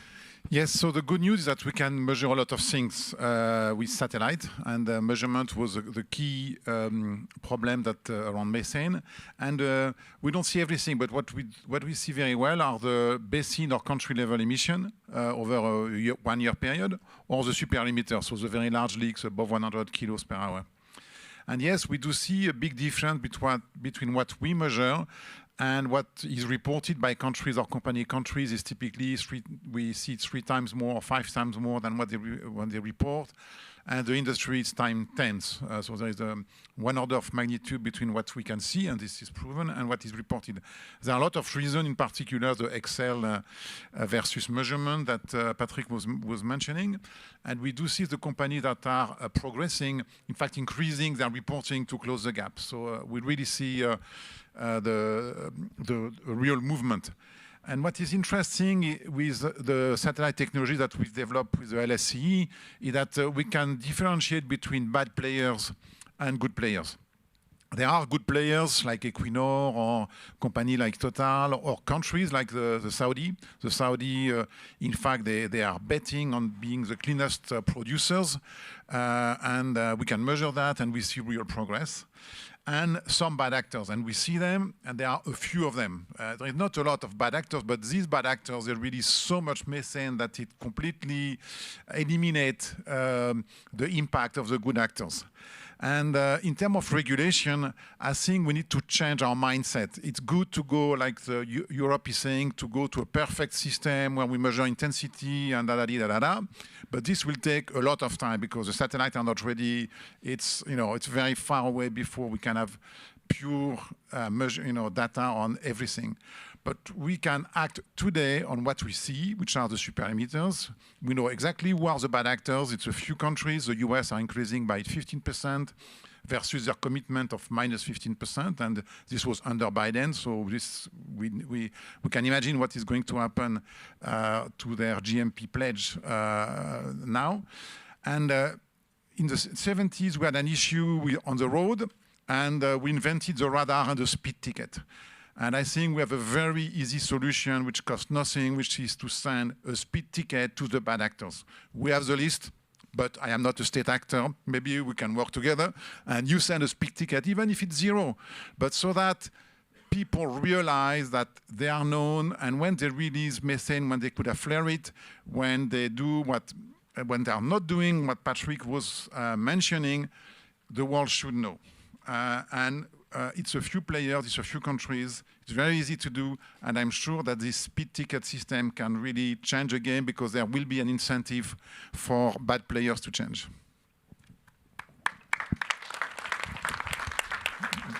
Thank you so much, Antoine, for giving us a very crisp and short reason why data and satellite imagery is so important. We now move to the issue of finance, because Marcelo, the Global Methane Hub, has been a major actor in that space. Perhaps you could talk a little bit about how we might scale up the availability of funding for some of these actions. Great, thanks for that. And as you all said, we could reduce temperature around 0.3 degrees. But a big one is if we have near zero methane, a big commitment that accompanies the European Union's approach. We could have 75% mitigation done at very low cost and could reduce 1/10 of a degree, which does make a difference. Because when we talk about Paris, and as we're reminded of this, the High Ambition Coalition really set the standard with 1.5 being the goal. And it was about surviving. And I think right now we also need to understand that if we do not address overshoot, we will actually have a very moral problem of throwing those people literally under the bus of climate change. So the European Union's regulation, I think today, it's very clear to understand that it's probably the single most important policy to protect climate today in the short term. And it's under attack. And we can't have this initiative be bullied by one country. It's one country wanting to not do something is one thing, but if that country doesn't want you or anybody else to tackle climate change is a totally different thing. And so I think we need to stay strong, and that's why it's so important that other countries show support of this approach. Myself, having been the former environment minister of Chile, when we are phasing out coal, and we've reduced coal power in half, we said we'll go to gas. But I didn't know that it depends on where you get that gas. If that gas is from leaky Permian, it's twice as much the emissions than if it was somewhere for low leakage rate. So it actually can be as bad as coal. And I think that goes to tell us that if we do not address methane emissions, the natural gas transition could be very much under question. And this also applies for ammonia, hydrogen, and other commodities, or even compressed natural gas transportation to replace bunker fuels. If you have high leakage rate natural gas ships, the emissions are twice as high. So I want to say that we are working with OLADE, we'll hear about them, but one of the things that we want to do is provide data that's low latency of leakage rates that could be used to help provide alerts and have them be addressed. But again, we can't be successful without having funding, as you had said. We will fund around $100 million these coming 3 years on implementing methane mitigation, both transparency, supporting countries, supporting groups like the CCAC and IMEO. We've already delivered $400 million in these years. And I also wanted to say that this does not end in energy, and agriculture is not a taboo. We're launching an initiative for $100 million for rice research to reduce emissions using less water, and that's a winner. Agricultural methane is also, we have a research initiative that has already delivered $150 million in research on enteric fermentation, in which the UK recently joined supporting. And the MDBs are actually stepping up. The World Bank, IDB, AFDB, IFAD all have combined to $20 billion of development finance towards methane mitigation. What's lagging is the energy sector still, and that's because a lot of MDBs understand that investing in fossil fuels is bad, yes, but reducing methane emissions is Paris aligned, and so that's why we're supporting the Climate Bond Initiative to show a taxonomy that shows that that's also possible. Thanks so much. Thank you so much, Marcelo. We have less than 5 minutes and 2 speakers, so I'd like to pass across immediately to Martina Otto from the CCAC to talk about some of the support that they're providing for methane abatement programs. Thank you. Okay, fantastic. Thanks very much, Prime Minister, Excellencies. Pleasure to be here. Well, one thing is we've provided support to over 30 countries to include methane into their NDCs. And the NDCs, as we know, are a national direction of travel and are the investment plans for the future. So it was critical to get that in. And we've seen some progress in focusing on this particular sector we discuss here today. As of 1st of October, 31 countries have now included fossil fuel measures, methane measures into their latest NDCs. And that includes 7 of the top 10 and 20 of the top 50 fossil fuel emitters, and together covering about 60% of the sector's emission. So things are happening. We see more and more regulation coming into place, and obviously the market levers that are gaining traction we've heard of as well.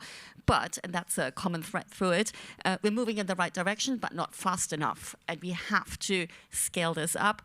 If we are serious about the emergency brake, nobody is pulling an emergency brake in case of emergency just a little bit, right? We have to do it fast and forcefully, and that's where we are. The good news is, in the Global Methane Status Report that we bring out at COP, we know that we can still do full implementation of the low-cost measures that we've identified in the Global Methane Assessment, which gave rise to the Global Methane Pledge, and still make good on the Global Methane Pledge objective. And that's good news, but we have to act on it.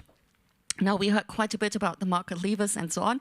Regulation, I want to really build on that, is a way to connect the national plans to operator actions.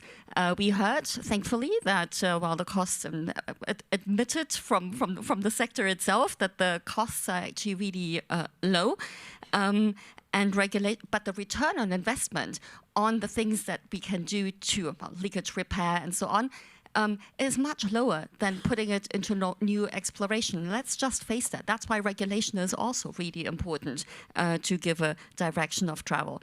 That's why the CCAC has created the Fossil Fuel Regulatory Program to fast-track support to countries, and that's also to address a capacity gap that we've identified. Not everybody is in a position to devise and enforce regulation at the same level, so it's critical to help, and that's upstream, midstream, and downstream. So it's really key. We have a first cohort that received support through the Fossil Fuel Regulatory Program. That's Ghana, Iraq, and Kazakhstan. They're underway. We will have new announcements up at COP30. Our goal is 20 countries to be supported, but we also need more funding for this. And I want to close with a triple bottom line. Low emission intensity is achievable in the sector. It's a matter of shared responsibility, because then we can reward top performers and raise the floor. And we heard that earlier from Germany already. It doesn't help only screaming off the top layer of performers and get that into a place and then have a good feeling about that. We have to raise the floor, otherwise the methane emissions will still be out there. And the last bit is really that regulation is key to unlocking it all. Thank you. Thank you so much, Martina. And our last speaker is Gaston Sirah. It's an important new initiative in Latin America and the Caribbean on this issue. And Gaston, please, I'd like you to help introduce it. Thank you very much, Tim, and thanks to the organizer for the invitation. You know, our region, Latin America and the Caribbean, we face multiple challenges in managing methane emissions. Our region is heterogeneous, so we have both exporting and importing countries, producers of natural gas and producers of oil with associated gas, and we alternate between countries with strong private investment and other where national oil companies control the majority of the production. So today we have 8 countries over the 27 countries from OLADE members that produce more than 99% of the regional gas output, reaching almost 200 billion cubic meters.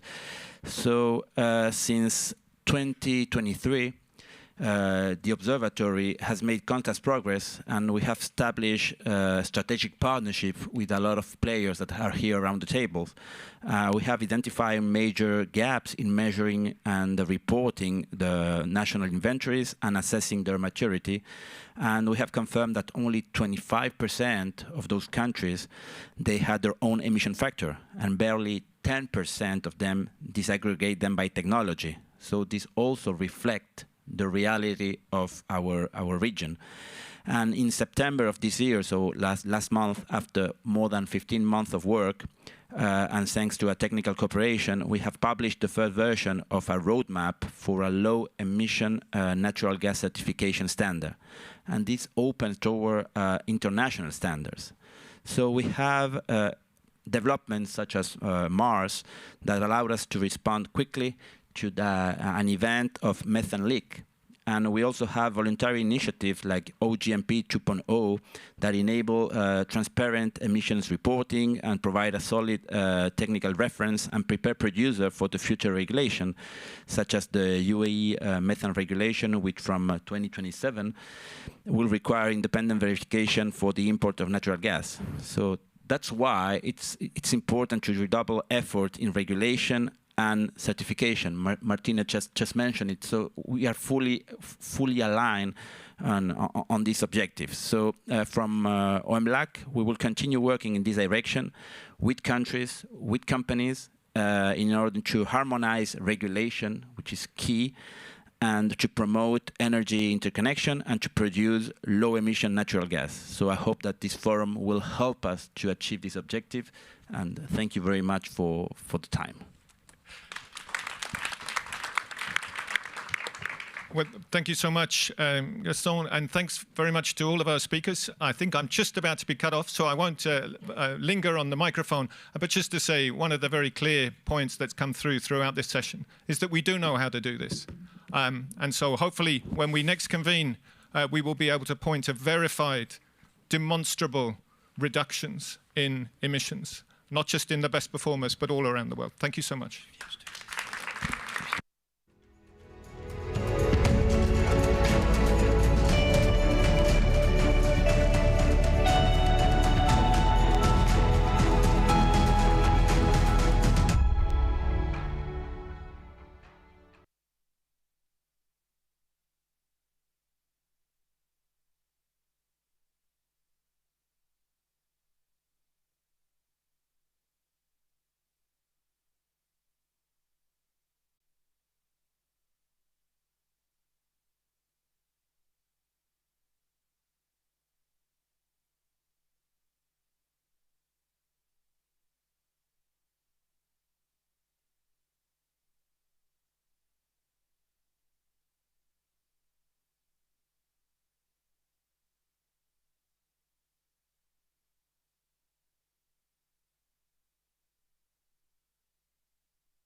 So welcome back, everyone.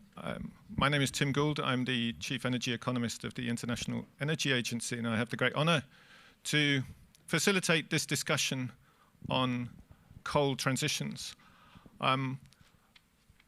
We had an excellent exchange just now on methane abatement. I'm hoping for a similarly engaged and insightful discussion on coal, and I'm very confident that we will get one given the quality of the speakers that we have.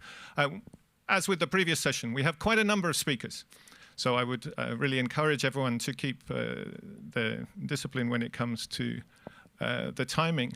But given we're just waiting for our first speaker, who is going to give us an overview of where we stand, I will just come in with a couple of observations about the role of coal in the global energy system. Second only to oil, if you look at the overall energy mix, 40% of global energy-related emissions. But the really distinctive element when you look at coal trends worldwide is the degree of concentration of coal use in a handful of countries in particular. So one of the striking numbers that you can bring into the picture in that respect is that 1/3 of all global coal use is not just in a single country, it's in a single sector within a single country. So that's in the power sector in China. And because of that degree of concentration, focusing on coal is sometimes not seen as a neutral choice, because it is seen to be focusing on a handful of countries. And I think we need to be aware of that as we have this discussion. There are other sources of emissions which also need to be addressed from the energy sector as we move through energy transitions. But we cannot escape the fact that coal is the most carbon intensive of the fuels. And if we were just to run the existing infrastructure that we have, the existing power plants, the existing coal-using industrial assets, if we run them in a way that would be consistent with typical operating lifetimes for those assets, we would already be generating enough emissions to push us over the threshold of a 1.5 degree stabilization in global average temperatures. So these are very important issues that we face here. And I think it's another of those areas, as with methane, where we probably haven't made the progress that some people would have hoped and anticipated 10 years ago with the conclusion of the Paris Agreement. So this is a wonderful opportunity with some great interventions and speakers to think about what we've learned over the last 10 years and what sort of approaches can really bring dividends for the planet, but also for development, for energy security, for other social and development goals as we move ahead. Now, I'm continuing to speak, and I see that our next speaker is still not with us, so perhaps we will move ahead directly to some country perspectives on supporting coal transitions, and it's a great pleasure to welcome Eleanor Croix, the Minister Délégué for the Francophonie and International Partnerships from France. Madam, the floor is yours. Thank you. Thank you. Oh, okay. Sorry, can you hear me now? Yeah. Thank you very much, Tim, and thank you all for being here this morning and for accepting to have this very interesting and important conversation and to tackle upon a topic that, as you rightly said, Tim, a minute ago, is very political. And the fact that we're discussing this particular source of energy is in it by itself already a political choice. So I really appreciate that you've set the scene in that matter, because we have to have frank, honest, and inclusive conversations if we want to address these issues altogether. I will now turn to French as Minister of the Francophonie, so please apologize, but I know you all have translations. Mesdames et messieurs les ministres, mesdames et messieurs les ambassadeurs. Ladies and gentlemen, ministers, excellencies, ladies and gentlemen, it's a real honor to take part in these agreements. Truly, only 2 weeks after being appointed minister, because it's France's ambition to fight global warming and its effects, devastating effects. It's one of our pillars of international partnerships that I am in charge of as a minister delegate. And 10 years after the Paris Agreement, the world has made a lot of progress. I'm going to start with the good news, because we do need to hear a few elements of good news. Today, coal accounts for 30% of global warming, and for the first time has been overcome by renewable energies. And it's important to mention it. These renewable energies are now more competitive and safer in almost all contexts and almost in all countries, and figures have produced that. The production of power from coal has decreased by 55%, and we're at the lowest level in 50 years' time, which is a good thing over the same period of time. Power production from coal has reduced by 2/3 in OECD countries. Demeure insuffisant, car nous le savons, et ça a été rappelé, la consommation globale de charbon continue d'augmenter, et la science est sans appel. Si nous voulons préserver l'objectif de 1,5 de l'accord de Paris, nous devons aller beaucoup, mais beaucoup plus vite et beaucoup plus loin. L'utilisation de centrales existantes jusqu'à la fin de leur cycle de vie suffirait à nous faire dépasser le seuil, donc nos objectifs, et la sortie du charbon doit constituer la première étape de la sortie progressive des énergies fossiles que nous avons collectivement décidé, parce que c'était vraiment un engagement collectif, à la COP 28 en 2023. La France en a fait une priorité politique et une priorité diplomatique. Couplée au développement des énergies renouvelables, la sortie du charbon est un axe structurant de nos investissements solidaires. Nous savons que c'est difficile, notre propre expérience nous l'a appris et nous sommes très humbles sur le sujet, alors que nous sommes sur le point d'achever la sortie du charbon de la France.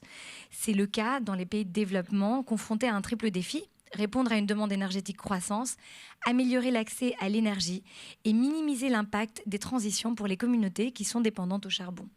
Et d'ailleurs, les systèmes énergétiques sont souvent très complexes et différents d'un pays à l'autre, donc on peut pas, there's no one size fits all. Dans la matière, il faut le savoir, et il faut aussi savoir d'où on parle pour évidemment trouver des solutions qui soient réelles, concrètes et applicables.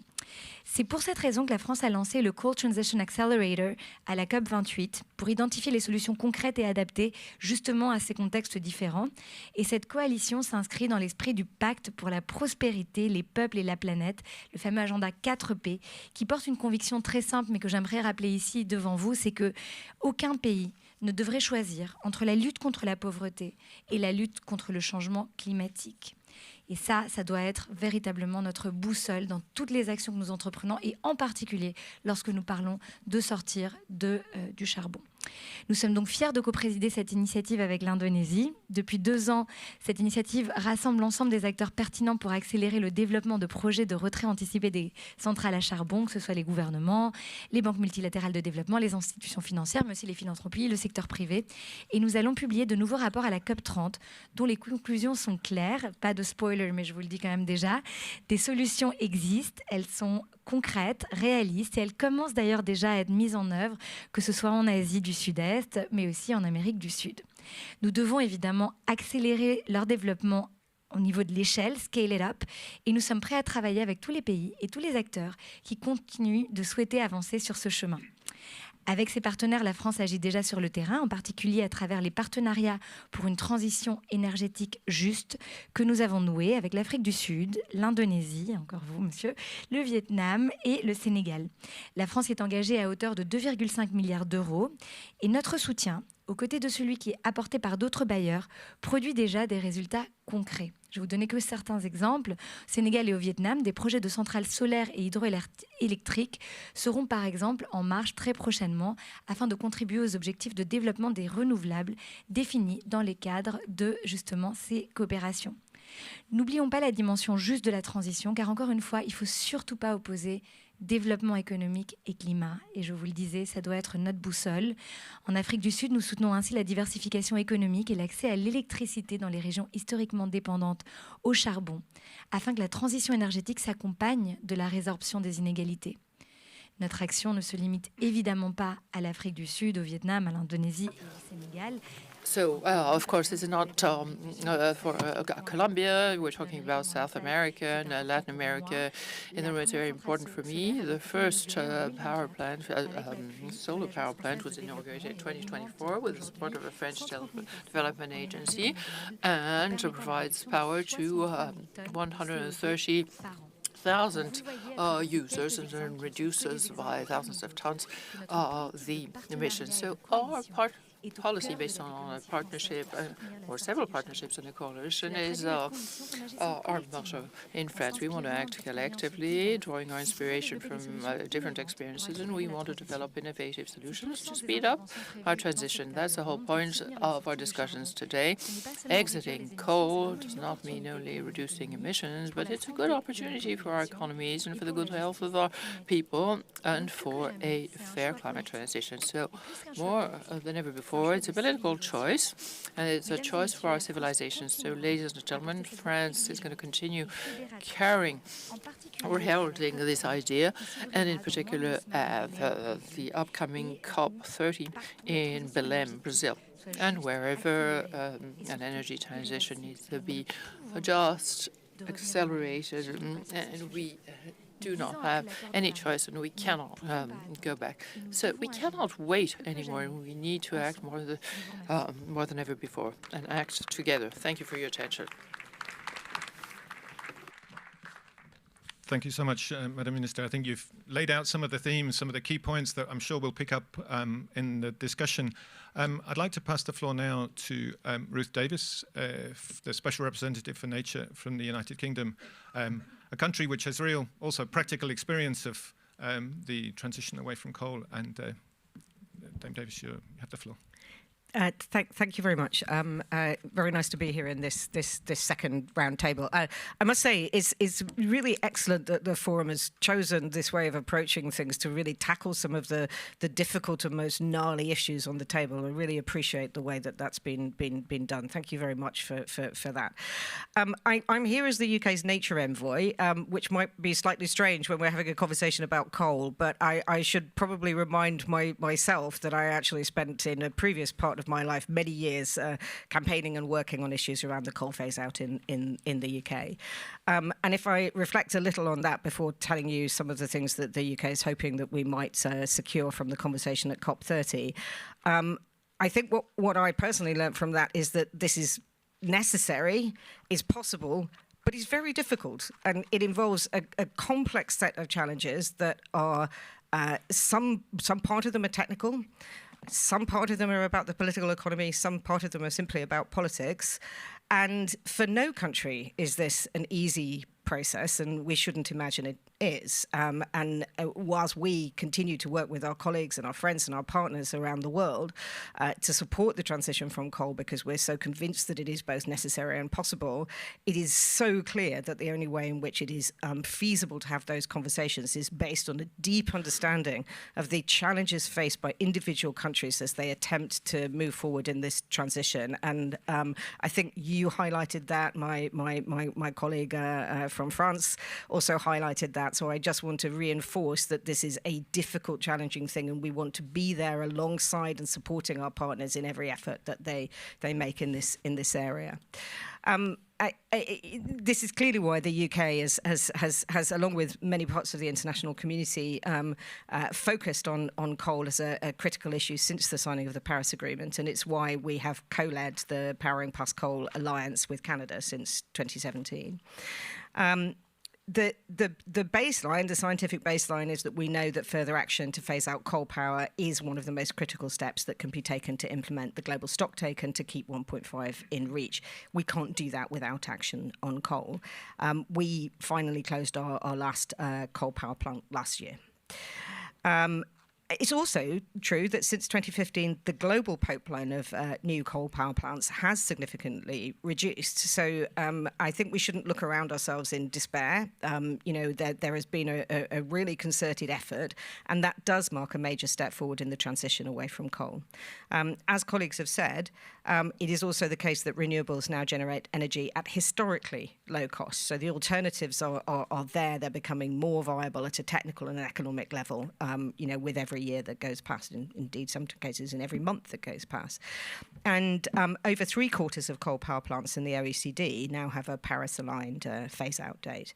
Nonetheless, we know that emissions from coal power to continue to rise, and I think that challenges all of us in the international community to know that we have to continue to offer further support to developing countries in the process of phasing out coal, and that we need to do that in a way that means that we are there for the long term in understanding the challenges that we've talked about.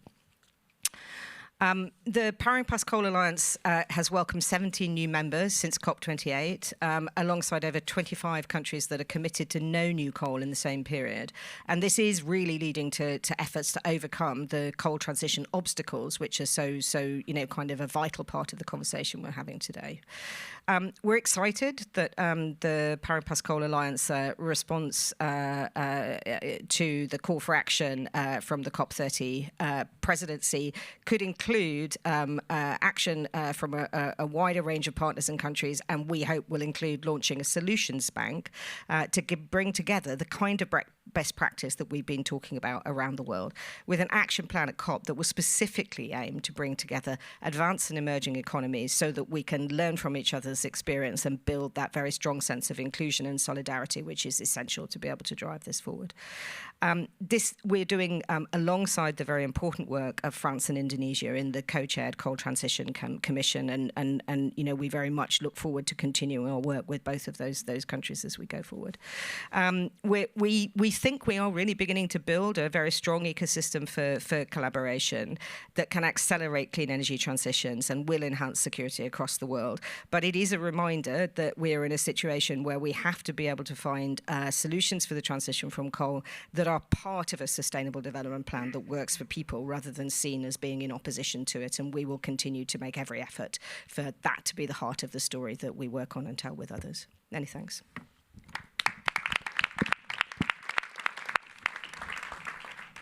Thank you very much indeed for those thoughts. You mentioned the importance of having that deep understanding of national perspectives on this issue. And that's why we're particularly grateful to Dida Gadera, from the Senior Advisor for Connectivity and Service Sector from Indonesia, to give us some of that perspective. How do you see coal transitions alongside other very important policy priorities and perspectives from Indonesia? The floor is yours, sir. Yeah, thank you, Tim. Good afternoon, Her Excellencies, distinguished speakers and participants. First of all, I would like to convey our appreciation to the opportunity to participate in this important roundtable. We believe that what we are discussing serves a crucial purpose as we stand the critical standpoint of collectively move forward to achieving 1.5 target. It is true that Indonesia remains amongst the countries with a significant share of coal production and consumption, and we acknowledge the impact of continued use of coal on climate change. At the same time, we realize that Indonesia has strong historical ties of coal production, especially in coal-producing regions such as Kalimantan and Sumatra. This is why we need to carefully consider how to transition away from coal in a manner that is equitable and mindful of communities whose livelihood depend on these sectors. Since the Paris Agreement 10 years ago, we have seen the progress in decarbonizing our economy. Our policy framework and institutional capacity for energy transition is becoming more comprehensive and robust. More investment are channeled to green economy, and we have made energy security as a strategic pillar of our long-term national development agenda. Indonesia's strategy is focused on gradual transition and diversification of energy mix. A gradual transition is particularly important because we must ensure that transition does not compromise energy access for our people and industries. This means establishing a clear roadmap on coal transition, accompanied by the scale-up of dispatchable renewable energy such as hydro, geothermal, and biomass, to replace coal as a base load power. In parallel, we are accelerating the adoption of variable renewable energy such as solar and wind. with smart grid, battery energy storage system, and flexible generation. To this end, with the 2025-2034 period, we aim to add around 70 gigawatts of generation capacity, 76% of which will come from new and renewable energy, and energy storage system. Such development will boost renewable energy share by 2.5-fold to 34% in 2034. We are also scaling up renewable energy supply chains, for example, battery production, to meet both the most domestic and international market demands. We welcome private sector involvement to boost clean energy supply chain and to support job creation in Indonesia. We also acknowledge that in the future, Indonesia economy and energy demand continues to grow. There is a possibility that energy supply cannot meet the demand. This thinking is critical to shape the future of Indonesia energy system. Indonesia continues to invest in energy efficiency and electrification to ensure that the future growth in energy demand can be met sustainably. These government-led efforts are not taken in isolation. We are actively partnering with our international partner, one of which is through JETP, Just Energy Transition Partnership. JETP reflects a shared commitment between the government of Indonesia and the international partner groups, and to mobilize around $20 billion financial resources for just energy transition.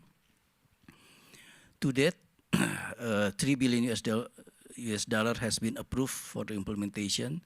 This includes 4 flagship projects to develop floating solar PV, mass rapid transit infrastructure, and geothermal power plant. Additionally, Indonesia is honored to co-chair the Coal Transition Commission with the government of France. The CTC was launched by French President Macron at COP28 in partnership with the French and Indonesian government, and is one of the 3 pillars of Coal Transition Accelerator, a part of Powering Past Coal Alliance. We deeply value our cooperation with French government and the PCA in advancing practical policy and financing roadmaps for coal phase down. The PPCA and the CTC has published multiple reports over the past 5 years, and later this year during COP30, we will jointly launch 2 new reports on introducing a phased solution on coal phase down through coal flex and pipeline development and categorization of coal assets. These international partnerships are crucial for us to exchange knowledge, build capacity, and mobilize financing for a secure and affordable energy transition. In this regard, Indonesia welcomes further cooperation through bilateral and multilateral means, as well as with international development partners, to ensure a secure and affordable energy transition. Thank you.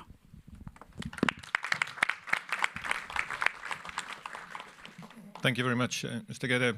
Also for reminding us that in a country context like Indonesia, if you're talking about phasing down coal, you need to be scaling up something else and scaling it up very rapidly.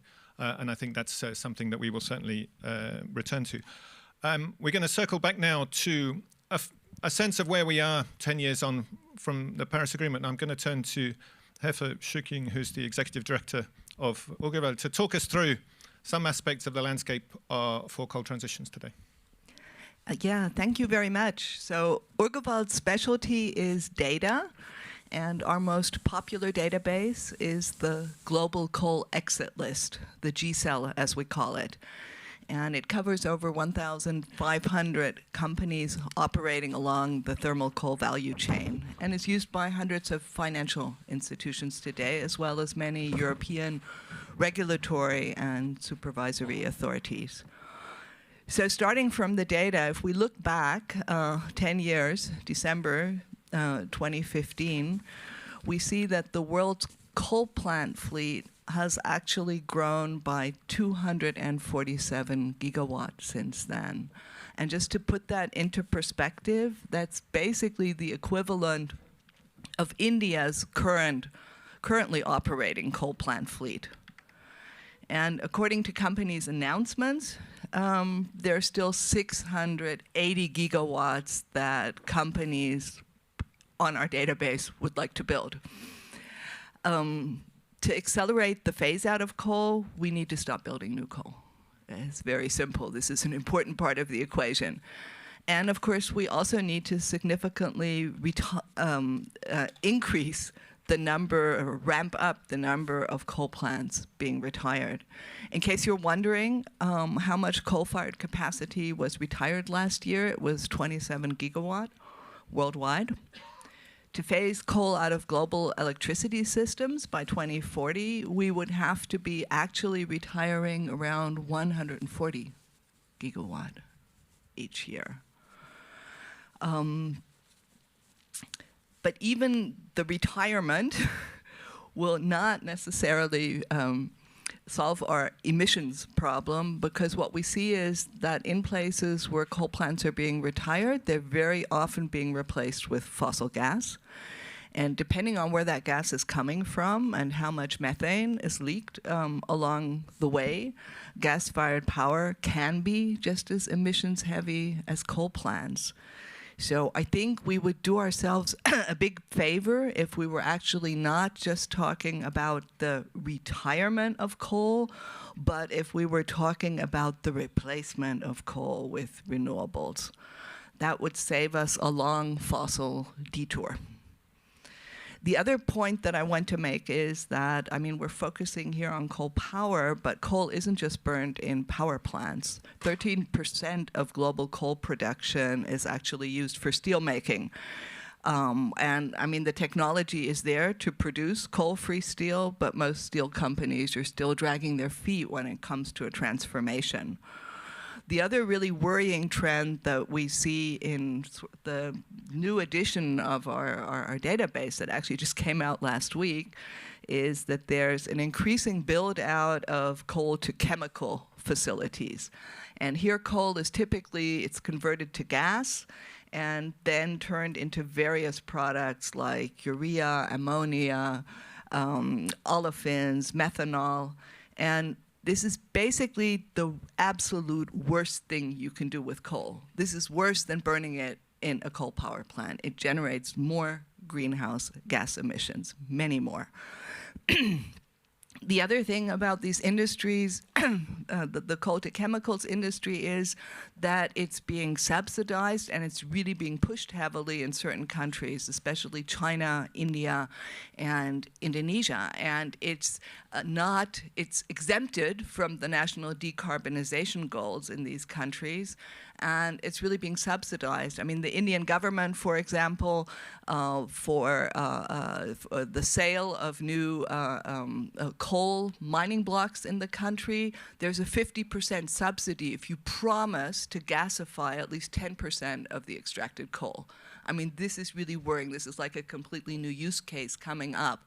And so my message here is that, you know, we want to solve the coal problem only by looking at coal power. We actually also have to deal with other parts of the industry, with the coal mining industry, basically with all industries that are using coal as a feedstock.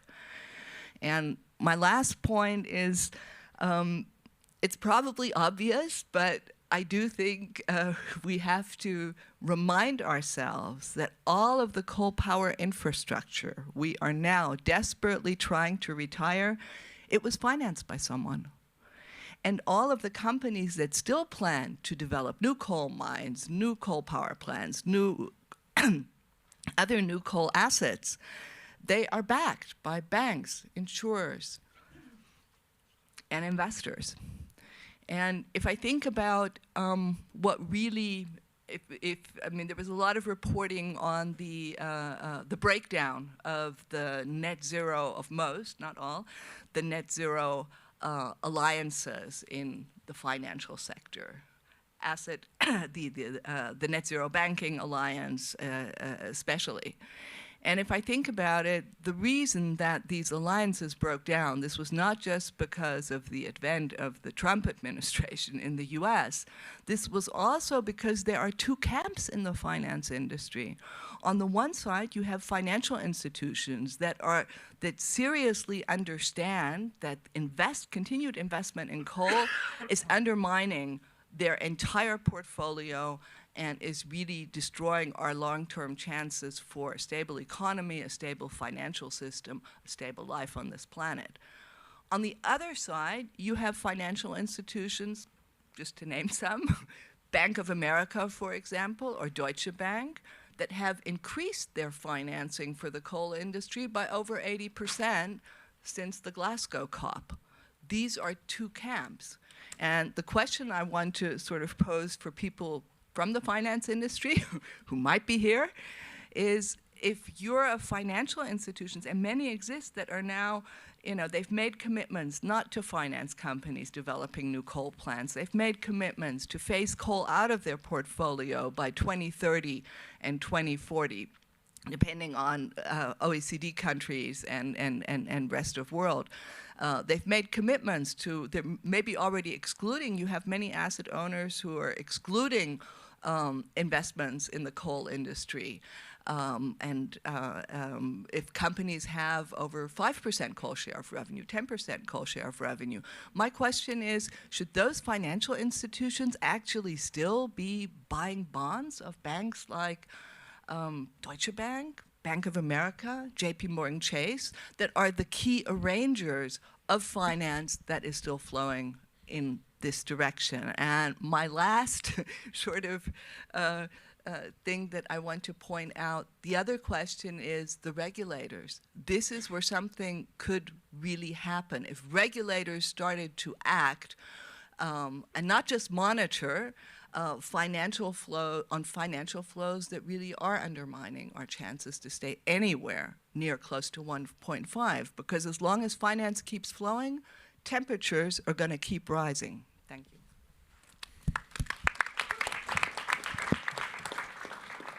Thank you very much, Heffer, also for reminding us that there's, that 30% which doesn't go into power industry. We need to be thinking about a different set of technologies where we still need innovation to get some cost-competitive alternatives to coal in some cases. We're now going to turn to some of the financial mechanisms and tools that we have to support coal transitions. Minister already mentioned the Accelerating Coal Transition Program. We'll come to that in a second. But we also have Mr. Toro Kubo from the Asian Development Bank, which has developed this innovative energy transition mechanism. And over to you, sir, to tell us more about it. Yeah, thank you very much, Tim, and Excellencies, distinguished participants, ladies and gentlemen. Good morning, and thank you for having me be here. I've been asked to share the lessons learned from the ETM, and we have many teams in the country offices embedded. We have people seconded to within governments, policymakers, regulators. We've actually covered the costs of Energy Transition Secretariat, JETP Secretariat in Indonesia. So there's a lot, but time is limited, so maybe I'll go through those very quickly. But I think the special representative from UK already said that it is very hard in reality. And I think we have to stare at that, and we have to be very serious. These have to be genuine partnerships, and the minister from France already mentioned this about ensuring energy access. It's not a trade-off. It cannot be a trade-off. The only way to do this is that it is country-owned. It has to be done the country way, at their pace, what makes sense for the communities, people, and the businesses. So that's in a nutshell what we've been focusing on. Just to be clear, ETM is not an ADB idea. It was published under the World Economic Forum. There's a gentleman by the name of Don Kanak. Previously, he was with the Prudential Group. Powering Past Coal Alliance actually debated about this, discussed about this. It was published in 2018. In 2020, just as the first wave of COVID was subsiding, ADB was asked, well, it sounds great in theory. It's a financial mechanism, so it's blended finance. If you're able to reduce the cost of capital for sponsors and financiers by 4 percentage points, from a 30-year power purchase agreement, you can roughly reduce the time needed to run the coal power plant by 7 years. If you have a carbon price of $12 to $13 per ton, that's going to shorten by another 7 years. So that's half of the required period to recover on that investment. So the companies, can recover the expected net present value. But the request to ADB was, you operate, you support the grid and clean energy. Does it really work? Can you support on real feasibility studies investable in these countries? And so we started supporting Indonesia, Vietnam, and the Philippines, and now expanded to Cambodia, Kazakhstan, Pakistan. By the way, Cambodia is a beautiful story, but I don't have time for that. But 7 key things, just rapid fire. So coal plants rarely retire naturally, especially, as Tim, you said, in growth environments. So Indonesia, anywhere between 4.5% to 7% power demand growth. Philippines, also 6%. In Vietnam, double-digit growth annually in power demand growth. How can you even bring up the idea of retiring a fully functional, sunk cost, it's just a fuel cost and operating cost, a power plant when they cannot invest enough, don't have the capital to match the growth in power demand? Europe has been flat, and recently it's been 1.5 to 2% growth. But it's a totally different environment. Also, the grids are fragmented. Java, you had a power outage in one of the transmission lines. Well, Jakarta, the greater area, went blackout, a complete blackout for 3 days. It took 1 week to recover. The power plants are not fungible. So there was a lot of, you should do this, you should do that, and it doesn't work. You have to invest in truly understanding the constraints, the regulations that was mentioned earlier, and the real vested interests to support in that transition. So genuine engagement is essential. Countries do want to transition. That's the good news. There's a lot of interest in this. And from Indonesia, from Azerbaijan last year, we were told, even from the big power players, they said they do not want to leave a sunset industry to future generations. They're investing in education to diversify. They want to leave that growth economy, but we have to look, as already mentioned, energy security, affordability, and the real people. The politics and policy can shift very, very rapidly. We have to be nimble. And because there is that political economy in the politics, and also with the state-owned enterprises, many of the the power systems, they have big SOEs, state-owned enterprises. They are held responsible. People are not fired for not reducing carbon emissions. People are fired when there are blackouts, when they do not deliver power to their customers. So how do we support them? Well, they need the sign-off from their ministers. And when the ministers change, that's hard to do. So it's reset, reset, reset every time. So I'll just wrap up. The partnerships that we see, and it's going on, and they're genuine. And they have to really adapt very quickly. It's not about fixing what we should do, but it is supporting the countries to do what they think makes sense at the time when the stars are aligned at the commercial level and the political level and for the people. And so we have a partnership trust fund. It's Japan, New Zealand, and Germany supporting that. We're very grateful for CIF. Matthew will talk after, but the CIF Act with the G7 supporting that. CIF is very flexible in adjusting when needed. And there's a new partnership, Traction, which is transaction credits. We have to send that price signal. It's hard to have coal retirement for carbon markets because many people don't want to get into it because it's coal. But we have to look at this as a positive investment and create a commodity for that. Thank you. Thank you very much, Tony. Lots of very interesting perspectives there. But we'll go straight on immediately to, you mentioned ACT, and so I would like to talk Mathieu Pegon from CIF to give us some perspectives on how that has evolved. What have been the learnings also from that process? Thanks, Tim. Madame la Ministre, Excellencies, good morning, everyone. I used to come to this museum as a kid when I was visiting my grandparents in Paris, so it's bringing on a lot of tender moment, and I was actually discussing 2 days ago with my 95-year-old grandmother what I will be doing here today with you. So in a nutshell, and echoing what has been told today in the room, transforming energy system is and must be a path to climate action and economic resilience. There's no way without it. Coal is the single largest source of human GHG emission worldwide. Transitioning away from coal also makes economic sense. It can build shared prosperity and safeguard energy system stability. And so effectively, we're facing three challenges when we're talking about coal transition. One, we need a just transition for workers and communities. That includes reskilling, social protection, and inclusion.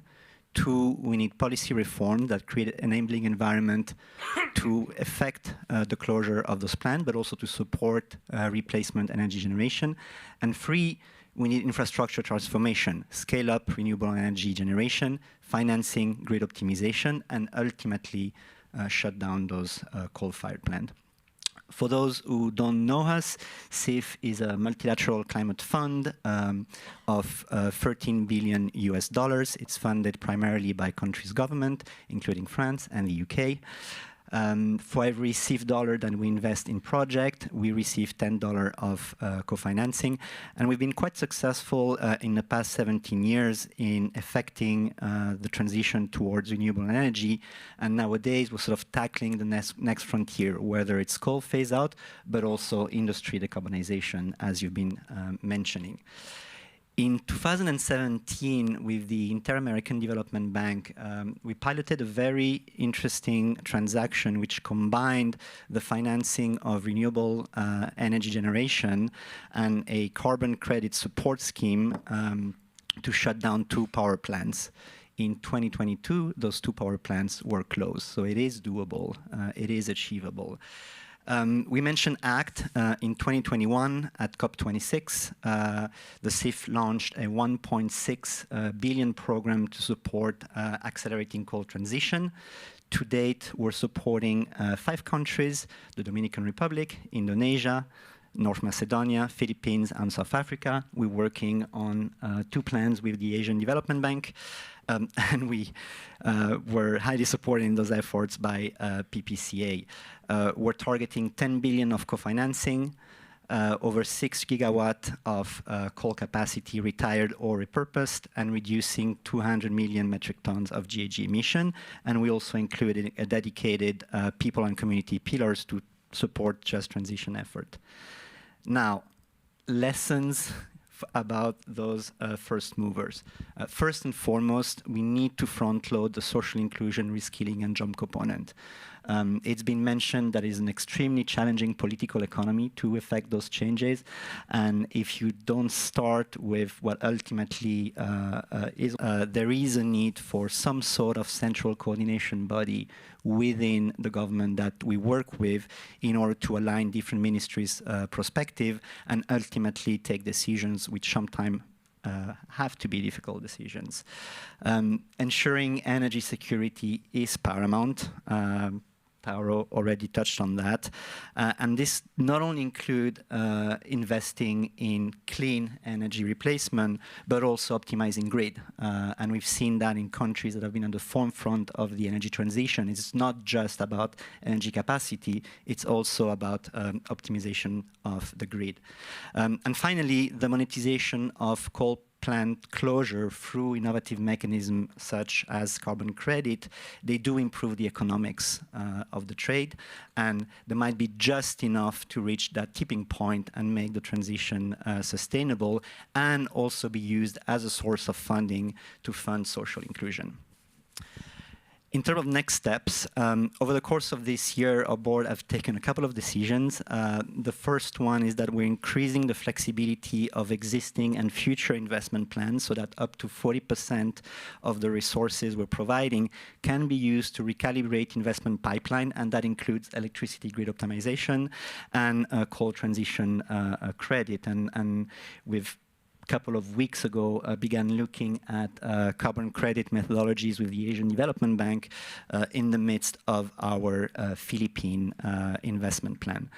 Two, our board approved a 1 billion allocation for a clean technology rapid response window that supports different initiatives of the fund. And as part of this programming exercise, we've been working with MDB's partners, again, including the ADB, to build a pipeline of transition credit projects that basically seek to use climate finance, to bridge carbon finance. And those include structures such as warehousing facilities or carbon price guarantee mechanism that can lead to a market that is self-sustainable and that ultimately can support the transition.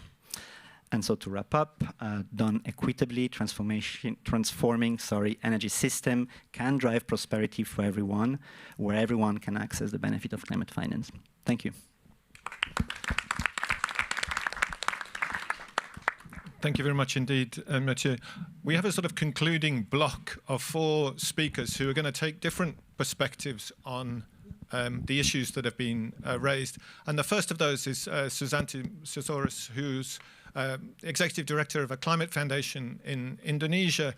And I'm particularly interested to hear from you, what sort of arguments are you making that really get traction in an Indonesian context that we've heard about already? The floor is yours. Thank you, Excellencies, ladies and gentlemen. Thank you, and it's an honor to share Indonesia's perspective, adding to the insights from Mr. Dida Gardera. I'm representing Vida INB. We are a climate foundation, and we envision a net zero society by mid-century, underpinned by an equitable and regenerative economy. And for us, efforts to reduce emissions, including from coal, and transform the economy are deeply interconnected. And so we are not looking at the emission figures only, but also on coal, for instance, we know that it represents 3.6% of Indonesia's GDP, so that's quite big. And coal companies ranked second after financial institutions for profitability in the Indonesia capital market. And we know that now the problem on coal has shifted from the power sector, from the utility to captive power. Recently, captive coal power has expanded alongside the growth of mineral processing capacity. And so in 2024, it exceeds 15 gigawatt, and if the trend continues, so it might be double by 2031. And so it is indeed increasing challenge, but we look at this not just a challenge, but also an opportunity for transformation. The coal transition is not only about the power sector, it also tied to industrial decarbonization and broader economic transformation at national level and in coal-producing provinces. So our role is to support the country, prepare early for the inevitable decline of coal, and to ensure the transition is just, orderly, and forward-looking. So we support partners who work. I think it corresponds to what Hefe said. Given the support of financial institutions is still strong. So we support partners who work with financial institutions, credit rating agencies, and investors to strengthen understanding of coal transition risks and to integrate those risks into investment and lending decisions. We have also partners who collaborate with Ministry of Industry and corporates to develop strategies for diversification and phased transition, enabling a shift toward cleaner technologies and more resilient business models. And at the same time, we advocate for green industrialization, developing industries that generate greater economic and social value than coal ever did, and so also building on our mineral wealth. So this includes building Indonesia's competitiveness in renewable energy, electric mobility, and clean manufacturing, which can create quality jobs and enhance economic resilience across the country. And we now have the government with ambition on tripling, increasing renewables 75 gigawatt to replace coal, and also adding 100 gigawatt of solar beyond utility. And this all a new big challenge for Indonesia. And it's important also to look at these problems, coal and renewables, beyond the utility. There are a lot of opportunities because Indonesia is also archipelago, and there are so many areas that still remote, and not properly served by the power company. And so we are working with partners who also work at the subnational levels. It is, in terms of action, coal, often we talk about national level policy making and utility companies, but also important to engage the subnational, the regions. And so in closing, the coal transition is not simply about closing mines or decommissioning power plants.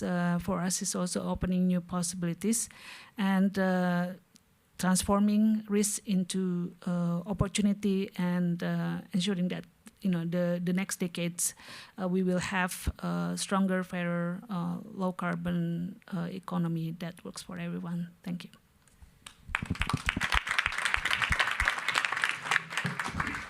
Thank you so much, Susanti. Very interesting. You highlighted the issue of captive power plants. It reinforces the point that we need to be thinking about multiple different approaches to this. Indeed, that raises the question about what sort of product standards we'll have in place for nickel worldwide. Is there going to be some sort of premium associated with producing lower emissions product in that area as well?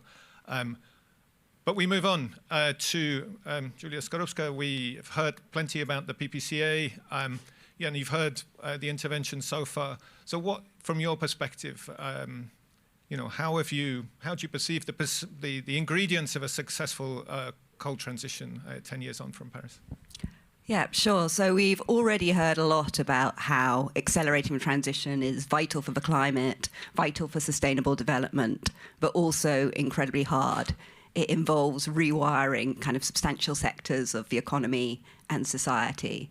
And I think it was really great as well to hear from Mr. Kubo about the kind of additional challenges in emerging economies. So it's really hard in a country like mine, the UK, but in emerging economies, they're facing not only very fast-growing demand for energy, but also often rather young coal power plants with quite a lot of outstanding value, and often kind of very concentrated communities who are reliant on coal for income. So we were talking to the Kazakhstan government recently about some of their coal towns, where basically the whole town is built around coal. So partnership is really important to tackle these deep challenges. If we're going to really unpick and then rebuild a better system at speed, we need to be bringing together governments, communities, finance, business to do it together. And that's what the PPCA is all about. Through our work supporting the Coal Transition Commission, through all of our work, we look to bring together the people who are really delivering coal transitions, the people who you might say were at the coalface of delivering the transition, to roll up their sleeves and find practical solutions. And you've heard that we're going to be launching an action plan at COP30, drawing on some of these insights. I think it's not going to be too much of a spoiler to tell you some of the key headlines. I'm sure that they are kind of well known and they've been coming out through our work for years. So the first key insight is that governments and societies need to be enabled to build plans that will work for them in their context to deliver a transition. So we've already heard that no one size fits all. The things that worked in the UK, which is a fairly deregulated market, may well not work in some of the more regulated markets. But on the other hand, a plan is really crucial.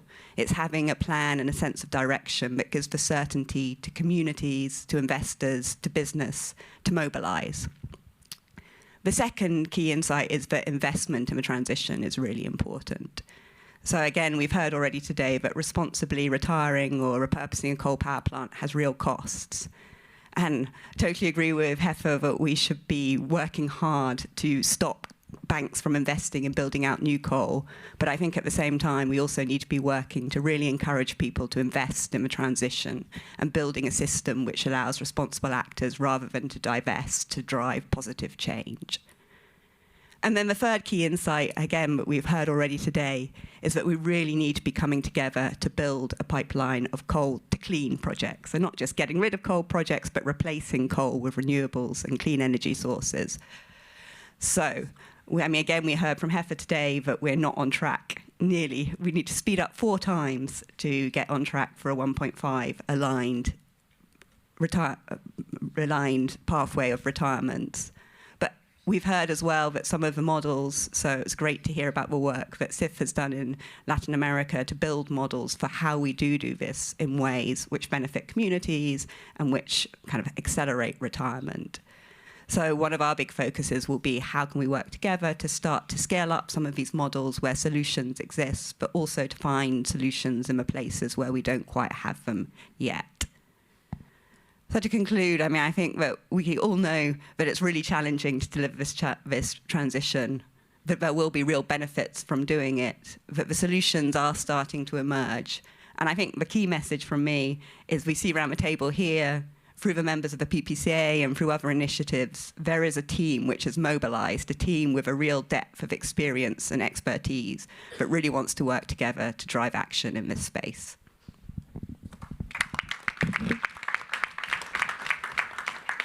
Thank you so much, Julia. I think we're going to switch the last two. Apologies to Malo, but you know, we've had a number of mentions of finance, and it'd be great to get a perspective from Jérôme Granier, who is the CEO of Generali France. You know, how to manage some of the issues that have arisen, these coal exclusion policies. What's the perspective from your side? Thank you. First of all, I would like to express my gratitude to the Paris Peace Forum for gathering such a distinguished group of experts and leaders, and notably to Madame la Ministre for our insightful view. And thank you, Tim, for your question. I think that as one of the leading insurance company in Europe, Generali is, by the way, witnessing already the impacts of climate change on our customers and our economies. I mean, each year we have more extreme weather events increasing in severity and frequency, with the storms, flooding, not to talk about big fires that no doubt we'll see more and more in Europe, as we saw the last summer in California, for instance. And if we want to keep economies strong and our world insurable, definitely we must decarbonize our economies and adapt our societies. As far as Generali is concerned, I would like to say that, I mean, we have got some recognition from the NGO Insure Our Future, for instance, with the first position in 2024 for our underwriting activities and the second position for our investment activities. And by the way, we have been granted a AAA ESG rating by the MSCI analysis. So, I mean, that's why I would like just to say that as an insurance and finance company, for us, mitigation and adaptation to climate change are the two fundamental pillars of our global strategy. Then our ambition is absolutely clear: net zero greenhouse gas emission by 2050. And to achieve this, we act on two fronts. I mean, reducing emissions, so 30% in our insurance activity and 60% in investment and operation by 2030 already. And at the same time, investing boldly in companies and industries that are developing climate solutions. So 12 billion of investment is in our plan. Also, I want to mention, because it's not a small thing, we have also created here in France the Generali Climate Lab, which is a hub of experts gathering, I mean, a multidisciplinary team of hydrologists, geographers, actuaries, social scientists, data scientists, in order to develop models, in order to understand how prevention can be built and how to raise awareness of our customers and stakeholders in this challenge. More specifically, because it's the core of the debate regarding coal, our stance is unequivocal. It is strong phasing out. For insurance, our exposure today is already minimal, less than 0.1% of our P&C portfolio, and as a consequence, it is our decision to fully phase out coal by 2030 in OECD countries and 2038 globally. And as far as investment is concerned, our exposure will be below 0.5% of our direct investment at the end of 2025 this year, and we took the decision not to finance any new coal projects and complete exits by 2030 in OECD countries. Companies expanding coal capacities are definitely excluded from our scope. Of course, we need to be pragmatic because we know transition also takes time for existing global energy companies. That's why when it's possible, we prioritize shareholder engagement with global energy companies that still have some coal activity for less than 20%, but have a SBTI approved decarbonization plan, and I think it is the good example of what we should do. And I would like to say here that at the end of the day, coalitions, it's one of the themes of the debate, matter. In 2025 already we participated in the Paris Pledge for Action to bring together private sector actors willing to contribute to the implementation of the COP21. 10 years later, we are one of the big insurers that still remain in the FIT, the Forum of Insurance Transition, which is the late Net Zero Insurance Alliance. And I want to highlight it because some of our competitors didn't do the same. And we are part of the Net Zero Asset Owner Alliance. Also with our Climate Hub, we want to develop at European level the initiatives I was describing a moment before.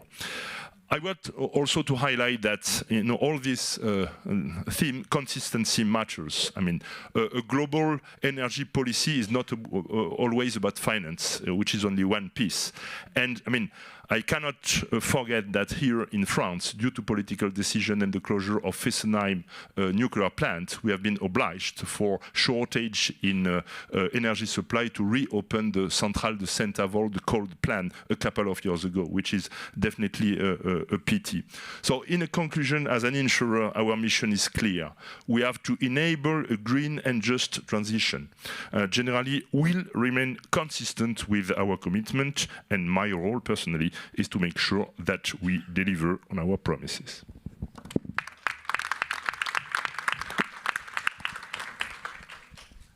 Thank you very much indeed. Our final perspective comes from Milo McBride, who's a senior fellow and director at the Carnegie Endowment. And he's going to touch upon, I think, some issues around a word that we've heard a little bit on repurposing, but also how can we reuse some of the infrastructure, some of the sites that are currently used by coal plants for other uses. So Milo, over to you. Thank you, Tim, and merci, Delphine. As some countries are continuing to build out coal capacity, other companies and countries are looking at how to pioneer the decommissioning of these existing assets and reutilize both the land adjacent to it and the existing infrastructure to build on-site clean energy hubs. While this repurposing tactic is no silver bullet to wrangle the multidimensional social, economic, and political challenges of coal retirement, it could offer a pathway to ease the economics of early retirement by turning this infrastructure into sources of new low-carbon revenue. The Carnegie Endowment's Carbon to Clean Tracker illustrates exactly where and how these activities are taking place. This is a database we've been assembling for the past years, and we have nearly 170 projects across the world at various stages of development and deploying a myriad of different clean energy solutions. While the trend, as everyone would expect, is primarily concentrated in the OECD, with the UK, US, EU, Australia, and Chile as notable contributors, we are also monitoring the first-of-a-kind projects of this sort in the global south, whether and emerging and developing markets, China, South Africa, for example, showing that These retired coal plants are primarily being used as sites for grid firming. That's one of the deductions of the analysis. This includes deploying battery storage, including a significant amount of long-duration, novel long-duration storage technologies, as well as incorporating synchronous condensers that simulate the grid stabilizing inertia of the turbine from the coal plant that is no more. Renewables, namely solar, come out as co-located in these sites, and we also see the interconnection of that coal plant being utilized for large-scale power development. In some instances, say for a shoreline coal plant, that interconnection point is being used to hook in offshore wind. We are also monitoring what we deem these so-called dead-end solutions that do not inherently abate emissions or fuel import vulnerabilities. This is in the case of biomass, but also particularly the issue of hydrogen fuels and derivatives. And building on the essential momentum of coal retirement laid out in the Paris Agreement, repurposing could offer a novel continuation of these efforts, not just to deploy the increasingly cost-effective clean energy technologies of today, but as testbeds to deploy novel solutions, long-duration batteries mentioned, but also next-generation nuclear systems. And with every forthcoming coal shutdown is an opportunity to use that site to build clean, non-import dependent power and grid firming technologies. And to conclude with the ethos of international relations, there's ample opportunity for jurisdictions successfully repurposing their fleet, Australia, Chile, UK, the state of Illinois in the US, to diffuse their know-how and lessons learned to those keen to follow suit. Thank you. Well, thank you so much, Milo. Thank you very much to the Minister, to all our very distinguished panel of speakers. I will make no attempt to sum up, only to say that I think one of the common themes of our discussion today has been that coal transitions are really about much more than coal. It's about finding replacements for all the services that coal provides to energy systems, but more so than I think any other energy source. Coal transitions are also about people, about communities, and thinking through that aspect of it is incredibly important as well. Thank you so much for all of these very valuable contributions. Thank you to everyone who's been listening in, and I think we now break. Thanks very much.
Et C, mesdames, messieurs, bonjour.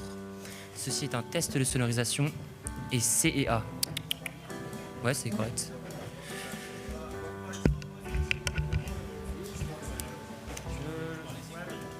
Là, c'est le poste président ici, là où je parle. Je me mets un peu loin volontairement. Je sais pas si tu veux que je me rapproche un peu, mais...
Et ça, c'est.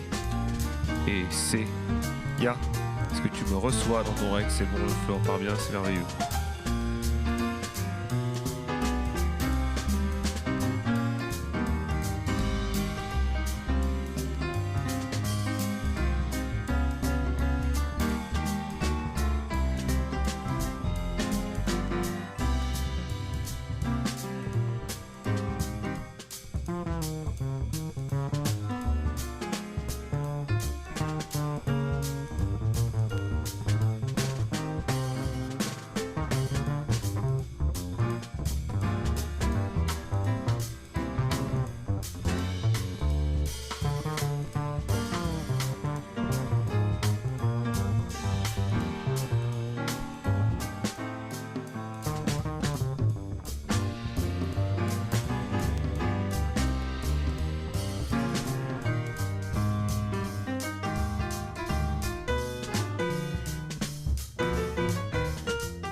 Ici.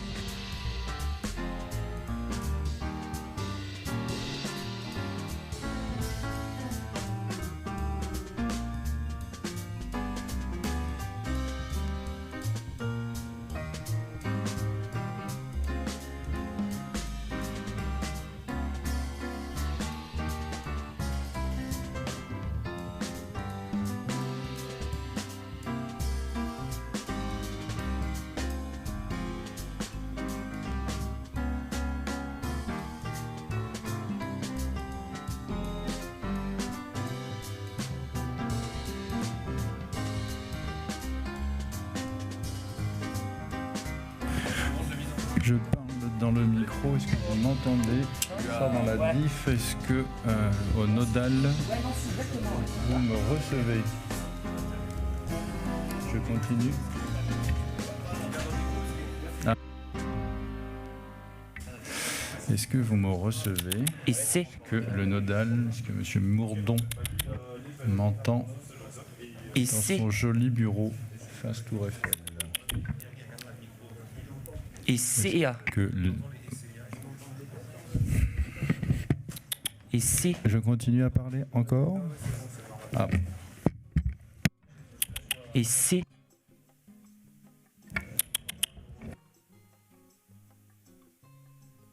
Ici.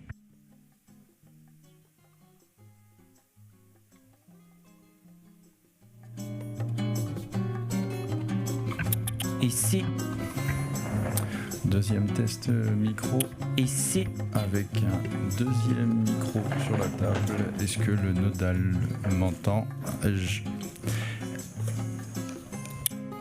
Alors, je suis très près du micro et j'essaye d'être plus intelligible. Est-ce que vous me recevez au nodal? Est-ce que je dois encore continuer à...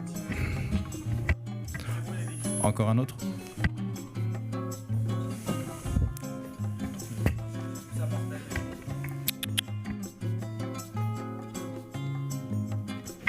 Ici.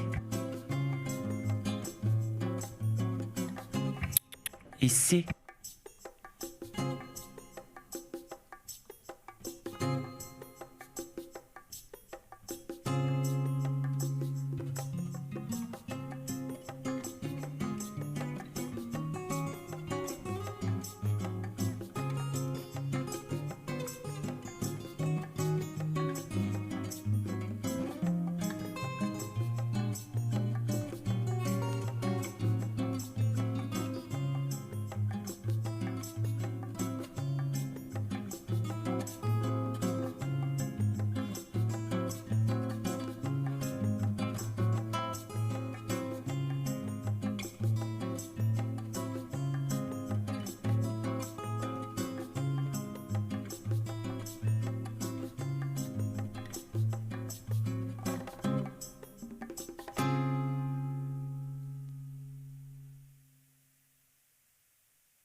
Well, good afternoon, Excellencies, ladies and gentlemen.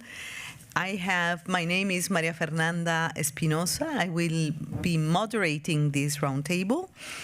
And welcome all. Thank you to the Paris Peace Forum for organizing this series on the 10th anniversary of the Paris Agreement. I can say that there is no overstatement to say that climate change represents the defining test of our multilateral system. 10 years ago, in this very city, we witnessed a turning point in the climate governance regime. We felt, for the ones that were here, like me and many of you, we felt momentum. We felt international solidarity. We felt hope. And we also felt confident that the Paris Agreement would equip us with the tools to bridge our differences and pave the road towards lasting cooperation. So in the agreement, it's not perfect, of course, but it has delivered. Before the Paris Accord, we were on track to 4 degrees warming. And if you look at, we fulfill the last round of NDCs alone, it can put us on track to around 2.6 degrees. I'm not happy about that, but better to have the Paris Agreement, I would say. So, you know, we know, and around this table of experts, we know that the scale and the speed of action is nowhere near enough. And we know that. We have not only crossed 7 out of the 9 planetary boundaries, which are the thresholds for a habitable life on Earth. We've also just reached the first global climate tipping point, the mass die of coral reefs. And these challenges affect the poor and the most vulnerable, and of course, including women and girls who bear the brunt of the climate crisis. So as we look ahead, we must focus on one thing, one word: implementation, action. And basically, these implementation challenges are many. From widening the climate finance gap and a geopolitical landscape that often diverts attention away from climate priorities, to delays in the submissions of countries of next round of NDCs, and the lack of fiscal space for developing countries to deliver on the climate commitments. So in this context, nature-based solutions, the title of our roundtable, offer a concrete pathway for fast, fair, and efficient action, helping us restore ecosystems, reduce emissions, and build resilience for both people and planet. So this panel of super experts and practitioners from across the world will give us an overview of the results and lessons learned from initiatives that we have seen so far with nature-based solutions, and of innovative financial mechanisms. I already heard that there's some good news that are going to be shared during this roundtable. And basically, what are the efforts out there to accelerate implementation using nature as a source of inspiration, but as the raw material for climate action. So I cannot think of a better person to open this roundtable than Minister Monique Barbu. She's the Minister for Ecological Transition, Biodiversity, and International Negotiations on Climate and Nature of France. Without further delay, Minister Barbu, you have the floor to kick us up with this panel. Many thanks, Maria Espinosa. Mesdames et messieurs les ministres, mesdames et messieurs. Ministers, ladies and gentlemen, it's true that I'm very happy to see Maria again here, because I saw Maria many times in my previous capacity, because we worked on many events together. I'd like to say that as a French Minister for Ecological Transition, it's a real privilege for me to be able to talk to you alongside my colleagues, ministers in Paris, this in the framework of the celebration of the 10th anniversary of the Paris Peace Agreement. We are going to be celebrating this agreement as a catalyst of global evolution and look at what has been done so far. We renew our commitment towards innovation, and we're looking at a future in which nature will be a partner for our resilience. I would also like to say that France has played a relentless role in the matter. At all of the COP meetings focusing on climate, France has always said that in order to reduce our greenhouse gas emissions or others, we need to support biodiversity, whether on land or in the oceans. So, at the next COP in Belém, we'll make sure we focus on this interaction between the Earth and the ocean, which is the only way of maintaining our planet in a viable condition. Our partnerships provide quite a bit of hope in France. 17.5 million hectares of forests, which account for 32% of our national territory, and of which the most part is represented by the Amazon forest. Rainforest in Guyana is a protection against erosions and provide 400,000 jobs, reinforce local economies, all of this through timber, tourism, or other sectors. Globally speaking, even if we lost 8.1 million hectares in 2024, we saw that at the same time, in the long run, deforestation has decreased. It went from 17 million hectares per annum in the 90s as 10.9 million hectares between 2015 and 2025. So over 1 billion hectares today are under responsible management and under the aegis of the 3 Rio Conventions. And the Great Green Wall in Africa, for example, which has been revitalized through a fund of $19 billion during the One Planet Summit in 2021, has enabled us to restore 21 million hectares and to create 350,000 jobs. So these are examples of success that can serve as an inspiration for restoration and conservation all over the world. According to the UN Convention Against Desertification, and I'm happy to see Louise Baker, my former colleague, the restoration of 21 billion hectares could generate $800 million per annum and create 65 million green jobs. So all of these efforts provide returns. These are strategic investments which reinforce our resilience and have a real economic value. And I'm very sure that our panelist friends representing investment funds will be able to show you what the intrinsic economic value there is in these investments.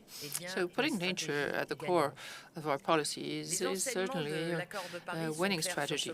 The lessons we've learned from the Paris agreements are pretty clear, and they need to bring us to reinforce the synergies between the Rio Conventions to make sure we prioritize biodiversity and our ecosystems.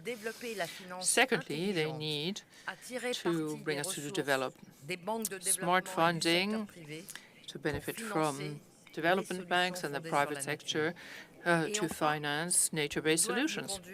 And lastly, they should lead us to favor the dialogue and the collaboration between different sectors, between governments, between businesses, between citizens, and all of this to build and implement these solutions. We all have a strong connection with nature. We are connected to nature. So trying to find a solution to the climate crisis without looking at the crisis that biodiversity faces. And this is what our British friends call, or Anglo-Saxon friends call, a game over. We will not be able to survive as a species, a human species, without nature. In 10 years' time, if we invest in nature-based solutions, we can imagine large forests, restored land, pollution-free oceans. We have to bet on that and give ourselves the means to do so. Thank you for your attention. Thank you very much, Minister dear Monique. Not only for your wise words, but for the unwavering commitment of France to climate action throughout these years, for the Paris Agreement that we cherish so much, but also for the efforts you're doing today. The numbers on restoration of ecosystems, on stopping and reversing deforestation, at the same time that you create jobs and economic prosperity, that's exactly the formula. That's exactly what nature-based solutions mean. And so thank you, and thank you very, very much again, Madam Minister. Let me now just tell you one thing. This dialogue is going to have like 3 sections. The first one would be we will hear from experts in this roundtable about country and regional progress and the role of international cooperation. So that's one cluster. A second cluster that is very important is the role of civil society and the contributions to nature-based solutions. And then the third section and pillar of our conversation will be about the role of the private sector and finance in advancing nature-based solutions. So 3 clusters, incredible speakers, but the downside is that we have only 1 hour. And yes, and we have many super speakers here, like the dream team of nature-based solutions around us. So I will ask you, please, 3 minutes each. So perhaps at the end we will have the time to go for a second time around the table for one headline for tomorrow from all of you. And without further delay, let me start with this first cluster on country and regional progress and the role of international cooperation. And what I would like to do is perhaps pose 3 general overarching questions, and you choose what is that you want to respond to or just simply share with us. The first question, and it really makes sense, and in terms of the progress made by regions in implementing nature-based solutions and what challenges remain ahead of us. The second question is how is that international cooperation can support the global scaling of nature-based solutions and what opportunities exist for further collaboration. One of the problems of nature-based solutions is the scale of the good practice practices that we see around the world. In the third question to this first group of speakers would be, what is the support that countries are providing to advance the nature-based solutions adopting. So what is that countries need to go forward with nature-based solutions? And I will start by giving the floor to Balarabe Abbas Lawal. He's the Minister of the Environment of Nigeria. Excellency, welcome and looking forward to listening to you for 3 minutes. You have the floor, Excellency. Thank you very much first of all, let me thank the organizers for inviting me and indirectly inviting Nigeria to this very important forum. Because I believe that this forum is so important and long overdue that we need to look at nature-based solutions. And what I found out interesting is that this forum is linked to the issue of security, because climate change, degradation of land, and some of these issues are so much serious that they affect the issue of security in most of our nations. That's why I found that in our subcontinent we have facing a lot of issues that has to do with insecurity, which is tied down strongly to the issue of land degradation and climate issues. So in Nigeria, for example, if I pick the first question, we have come up with a number of initiatives, a number of projects that are directed into addressing the issue of land degradation and the issue of encroachment of the desert, because part of what we are confronting is also the encroachment of the desert from the northern part of the country. So we started with the National Great Green Wall, which is an agency that is responsible trying to fence the northern part of Nigeria from the encroachment of the desert. And that in itself led to the creation of the Pan-African Great Green Wall, which is the minister have just mentioned, and is being supported, and I think we need a lot of support. So there are a number of countries, about 13 countries that have joined, and more are trying to join in trying to see that we have a multilateral approach to the issue of climate change. So under Great Green Wall, we have done a lot in terms of land restoration. About 20 million hectares restored across the 11 Saharan countries that's under the Great Green Wall, and 450 jobs, generating about 90 million revenue for us. And also, Nigeria alone has restored about 7 million hectares of land, planted over 10 million trees and 10 million seedlings that is now being done to support afforestation. Because one of the issues that we face in Nigeria is that there is this conflict between agriculture and forestry. Because you find that forestry is taking a lot, agriculture is taking a lot from the forest. So we're trying to see whether we can merge the two and make it in a way that there's coexist between forestry and agriculture. And to the south, we find that because of oil exploration, a large number of the forests, the swamps in that area have been depleted. So we are trying to do a massive mangrove restoration in that area. So we have been able to clean up about 918 hectares of polluted shorelines and planted 2 million mangrove trees to restore the nature around that area. So we believe that nature-based solution is very important, and but the most important we need to address is the issue of fund challenges, because we have a lot of fund paucity. We have come up with a lot of funding issues like the green bond we have just launched. We have launched 2 of them earlier, and now we're launching the 3rd one. Those fund is responsible for trying to address the issue of green jobs and create jobs in Nigeria, and also take care of the issue of emission in the area of transportation, the issue of trying to plant more trees around, because Nigeria has a very low forest cover, so we need to do more in that area. So I want to thank you very much for this opportunity, and I believe that maybe we'll give in more time to raise some of this issue. Thank you very much. Thank you, Excellency, Mr. Abbas Lawal. I think that the Minister Barbu is going to leave us soon, or you can stay for a little. Okay, wonderful. Okay.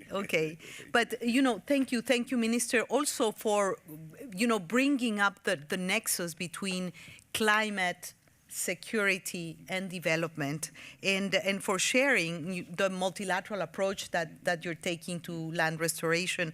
I think that the Great Green Wall is becoming one of the landmark exercises, and I think it's succeeding and bringing 11 countries together so far.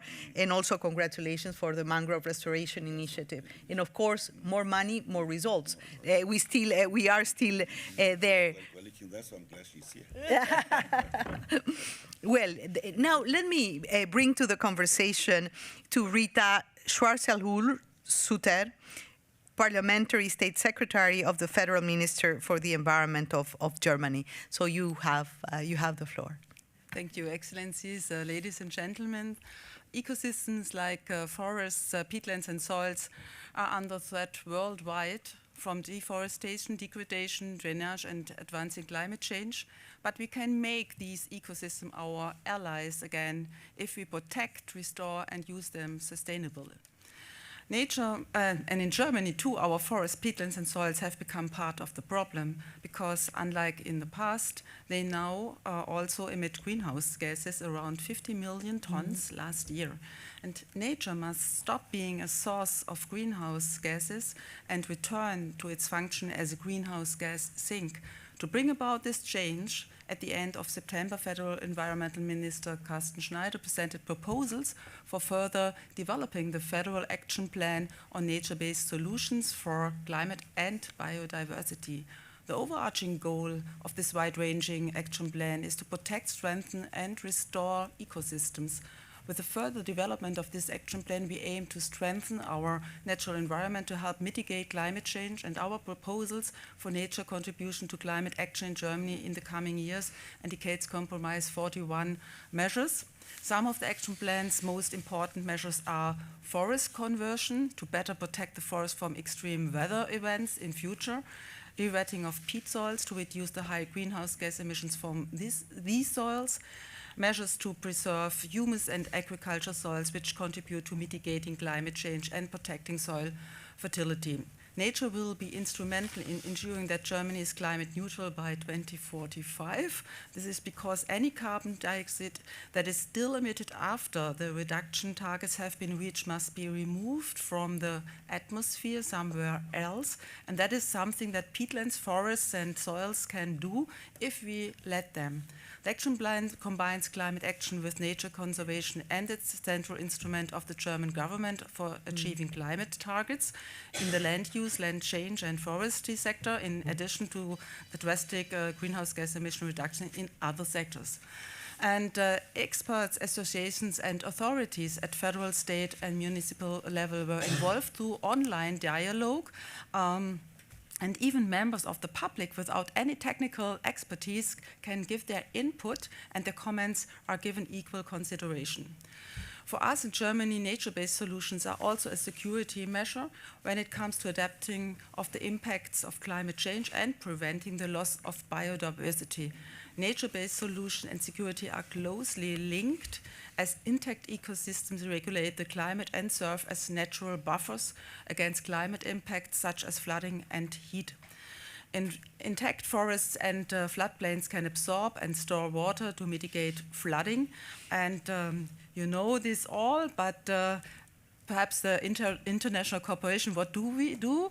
In Germany, we firmly believe that harnessing the synergies offered by nature-based solutions is essential to successfully mitigate climate change, conserve biodiversity, combat land degradation.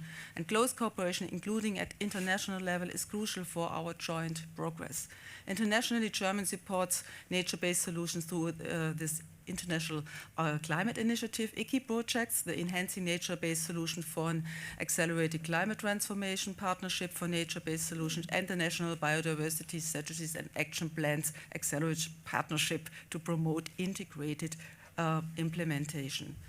We also think that the enhanced cooperation between the Rio Conventions is important, and we are open to discussing an appropriate format for options and pathways for enhanced policy coherence, and we'll work constructively with the COP presidencies to advance the Rio Synergies agenda. To this end, we have initiated an international stakeholder dialogue series on Rio Synergies in collaboration with UNEP, and particularly through the best practice examples we want to learn from one another, how smart synergies and efficiency gains can improve the integration of the Rio Conventions, leading to more effective policies and accelerated implementations on the ground. Thank you. We thank you, Madam State Secretary, so much. Looking forward to looking at the Federal Action Plan for Nature-Based Solutions. And also thank you for Germany for keeping up its promises with the Green Deal in Europe, and for your interest in bringing synergies and coherence to the three Rio Conventions. I think that's a catalyst for greater cooperation and dialogue. So thank you for that. Let me bring immediately after Dame Ruth Davis, Special Representative for Nature of the United Kingdom. So you have the floor. You have the floor, Excellency. Thank you so much, Chair. Thank you, Minister. It's a pleasure to be here. Everyone is being very good at keeping to time, so I'm going to go straight in answering one of your questions, if I may. You put the challenge about, I think, how international cooperation can help to scale up solutions. So I'd like to talk a little bit about that. What is very clear in the situation we find ourselves in is that we've spent too long thinking about individual projects and probably not enough time thinking about economic transformation that works for people and thinking about achieving things at the scale of whole ecosystems. And I think the Great Green Wall is an example of how we can move into a very different paradigm. So what can we take from that to move forward with a menu of options for scale? I think the first one I would like to put on the table is that we really do need to work harder to understand the way in which the risks associated with nature loss, but particularly the opportunities associated with nature restoration, relate to issues around debt and the cost of capital. It seems to me very clear that if a country is investing in building resilience through nature-based solutions and through its agricultural system, that should be reflected in the affordability of its access to capital. And we've been working with partners, including with the World Bank, to think about how that could be reflected in a way that genuinely provides rewards in that context. There is also a range of innovative finance instruments on the table that are coming forward that are going to require us collectively to lean in order to be able to make them work. We know that the TFFF is going to be a big subject of discussion. That's an important mechanism for thinking about how we work together on forests. But I'd also like to point to the fact that there's more work to do on high-integrity carbon markets together. We have the Kali Fund that potentially emerged from the CBD, where there's an opportunity for benefit sharing from digital sequencing information. And in the UK, we're working on a range of issues, including with our French partners on biodiversity credits. So innovative finance is one part of the solution. Repurposing public finance and public subsidies is a challenging thing to do in the agricultural space, but in the UK, we are really making significant efforts to try to move forward with that, and we would love to talk to and partner with any other country that finds an appetite to do that. We don't think it's easy, but we do think that it's really, really important. There is also something very important for us about focusing not just on the protection of ecosystems, important though it is, but also on the productive economy, which is the economy that is going to drive jobs and deliver economic outcomes and needs to work in harmony with our work on nature. So that's why we're increasingly focused on investments in regenerative agriculture and in the bioeconomy, where we also see very considerable opportunities for private sector investment. And I think my colleague sitting next to me here from Mirova is going to tell us in a while about the partnership that we're working on together. So there's a range of opportunities for scaling up. I think we need to start getting into a really granular level of discussion with all of those. But I'll just finish by saying none of this is viable if we don't recognize, in particular, two sets of communities that are absolutely at the heart of driving solutions. One is the world's farmers, who have to be part of the solution and with whom we have to work. And the second is with indigenous people and local communities, who are really the core stewards underpinning a lot of the activity that we're looking for. So I look forward to sharing that agenda with you all, and thank you very much for this opportunity to discuss with you. Well, thank you very much. And your message was loud and clear, how to go from projects to real structural and macroeconomic transformation. And the ideas you shared with us and what you're doing, I think, really makes sense for this conversation. The issue of debt and the cost of capital and the access to capital, believe me, is one of the pains of the developing world, as you know, which is where most of the biodiversity is located. The issue of carbon markets, biodiversity credits, repurposing subsidies and investment, and in looking at preventive economy, regenerative, I cannot say that in English, agriculture and bioeconomy, and also thank you for bringing in the agents that really matter in this equation, which are farmers and indigenous people. So thank you very, very much. Let me now turn directly to Dida Gardera, Senior Advisor for Connectivity and the Service Sector of the Coordinating Ministry for Economic Affairs of Indonesia. Tiny, tiny country. So you have the floor, Excellency. Thank you, Maria. Good afternoon, Excellencies, distinguished speakers and participants. Thank you for the opportunity to convey the Indonesian policy on nature-based solutions. I would like to begin by acknowledging that Indonesian natural wealth has long been a foundation for our economic growth. These resources support at least 13% of the national GDP through agriculture, forestry, and fisheries sectors. Beyond economic outputs, Indonesia ecosystem provide essential services such as climate and water regulation and biodiversity conservation. To this end, we believe that managing these resources sustainably is key to achieving equitable prosperity and higher quality growth. Indonesia has achieved notable progress in reducing deforestation and will further intensify our efforts in restoring and rehabilitating degraded lands. In 2023, Indonesia deforestation was 0.12 million hectares, down from 1 million hectares in 2014, reaching its lowest level since 1990. Indonesia committed to restoring 2 million hectares of peatlands, rehabilitating 8.3 million hectares of degraded land by 2030, an area comparable to 780 times the size of Paris. This is in line with our commitment by achieving full net sink by 2030. We believe that rehabilitated land can support agriculture productivity and bioenergy development for energy and food security, a crucial component in our medium-term development plan. Additionally, we acknowledge that a landscape approach is one of the most important foundation principles in achieving our NDC.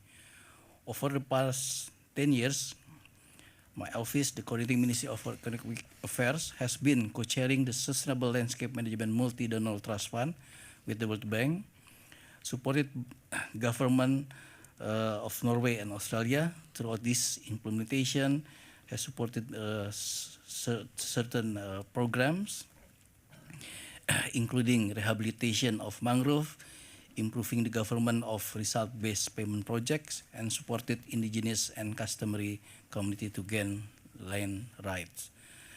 Through the Mangrove Coastal Resilience Project, for example, the government has rehabilitated more than 13,000 hectares of mangrove area in our provinces, working with the 6,000 local community members. In addition, we have also provided matching grants and continue to foster growth of mangrove-based product as part of sustainable blue economy. The SLMDTVF has supported program aiming to strengthen land right.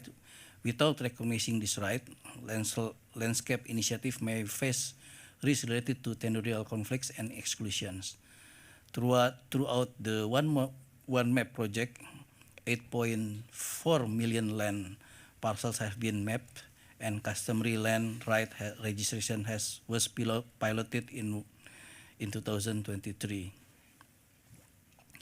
And also, Indonesia is also building stronger climate finance framework to channel funding for sustainable outcome. Indonesia has established Environmental Fund Management Agency for channeling support of the international partner. Has managed around $1.72 billion dollar, and also we are improving our carbon registry system. Is also actively being strengthened and ready for exercising Article 6.2 and 6.4 of the Paris Agreement. While commitments are made, new source of financing and innovative delivery structures will be essential to achieve these goals. Expanding the landscape-based approach while fostering local stewardship of forest economies and integrating agroforestry and non-timber forest products into sustainable value chains can enhance restoration outcomes while supporting livelihoods. This initiative including advancing Indonesia's sustainable palm oil certificate to ensure the sustainability and traceability. Indonesia reaffirms that advancing our landscape agenda requires collective efforts. Indonesia welcomes continued engagement in international platform and further support through bilateral and multilateral cooperation, as well as from the International Development Organization to strengthen our effort in advancing nature-based solution. Thank you. We thank you, Mr. Gardera, and my joke of the beginning meant that whatever happens in Indonesia is important for the world, especially in the climate regime.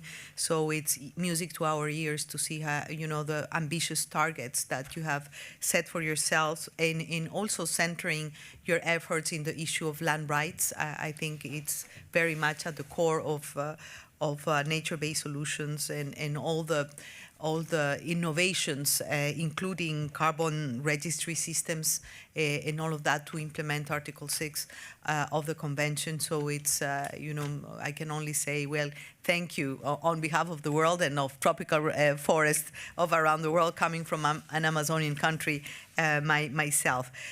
So basically, we are going from the part of country and regional good practices and international cooperation to giving voice to civil society, which has a very, very important role to play when we speak about nature-based solutions. So basically, the questions that are going to guide this next cluster it would be basically what has the role of civil society been in supporting and advancing nature-based solution? What are examples that the civil society actors can bring to the table for how you have supported unleashed implementation at the national and regional level? And what are the challenges that you see ahead to use nature-based solutions more widely? No? And of course, what is the role that civil society should continue to have in all of this? I will start this section of the discussion with the one and only Manuel Pulgar Vidal, a global leader of climate and energy at WWF, interim chair of the IUCN Climate Crisis Commission, a former president of the Lima COP that we all remember, and above all, a great friend. So you have the floor, Manuel. Thank you, Fernanda. So, 5 ideas in 3 minutes. We'll try. First, we are here to celebrate. And one of the key reasons to celebrate Paris, it is because the Paris Agreement paved the way to have nature, biodiversity, land, ecosystems, raising the relevance and getting traction. That is fantastic. And after Paris, we got a very good MBS resolution in UNEA 5. We got the Global Biodiversity Framework in Montreal. We got the BBNJ, and even the ICJ advisory opinion that it is referring to nature. So as Rita mentioned, fully agree with you, Rita, now it is the time to try to join efforts. That, please, does not mean that we will merge or we must to merge conventions. That is not correct. We have to promote cooperation and we have to promote a synergetic approach. Second idea, cooperation is happening, fortunately. In Cali, we saw a very good decision. We got a very good decision in relation to biodiversity and climate. Now we have a big challenge for the COP30, because Colombia is proposing the same under the discussion on the cooperation title to get by the end of this COP30 a synergetic approach based on a decision by Paris to build the mandate for the future, to promote that synergetic relation. So synergies, it is key. Rita also mentioned why, because it can promote effectiveness, and second, it can promote policy coherence, that it is key when it is about implementation. Third idea, MBS is the low-hanging fruit. But let's be clear that MBS, it is something that it must be focused on the 3 main values: to address a clear and well-documented societal challenge, to secure ecosystem integrity, and to promote social benefits and respect rights. If there are any of those that it is not there, it is not MBS. Never call MBS if it is not the confirmation of the 3 main values. So MBS, it's a connector, an important connector, but there are many other things that could be raised because of this connection in between climate and nature. The relation of deploying renewable energy by protecting biodiversity, by protecting rights, but even by bringing into this equation critical minerals. That is something so important. I am doing well. Fourth idea, we have to complete the system. So, for example, some people is talking about nature positive. What does it mean? What is the content of nature positive? We don't need to continue developing that. Because if we don't have a clear system, and fortunately IUCN has just updated the MBS standard, just follow that standard. I think it's a fantastic standard, but it is not enough with the standard. We do need to have the whole system for the net zero and for the nature positive, strongly based on science. And last idea, finance. And in MBS, what countries are seeking? Capacity building. They need to be clear on how to adopt MBS and make it a public policy. And finance, some good examples have been raised today, highlighted today. And let me say a couple of things. France must be proud of their green bonds. The green bonds of France are fantastic, focusing on biodiversity, even with mechanism to promote credibility and transparency, with a council that it is evaluating that. The TFFF, the Tropical Forest Facility Forever, could be also an innovative way. Green bonds. That is something, the carbon markets, it is something that deserves more attention. No? Unfortunately, until now, carbon markets have not been able to unlock resources. For that, we do need to continue working on high integrity and high quality. MDB reform, something also that it is so important. And in Ecuador, country of Maria Fernanda, debt swaps, that is happening in countries as in Ecuador, in Galapagos, and the Amazon. Oh, I didn't fulfill with the time, but thank you very much. Well, so much substance there. Thank you, Manuel. And yes, we need to celebrate the Paris Agreement because it did bring nature and biodiversity into the climate discussion big time. And this has fueled, greater progress after that, not only in the climate negotiation space, but elsewhere. So in your call, that is, I think, a shared call for the need for synergies, coherence, and cooperation among the Rio Conventions. Very much looking forward to see what comes out of Belém during COP30, this decision to really bring organically the three conventions together for better coordination and for more coherence and synergy. And basically the three principles of NBS, we cannot agree more.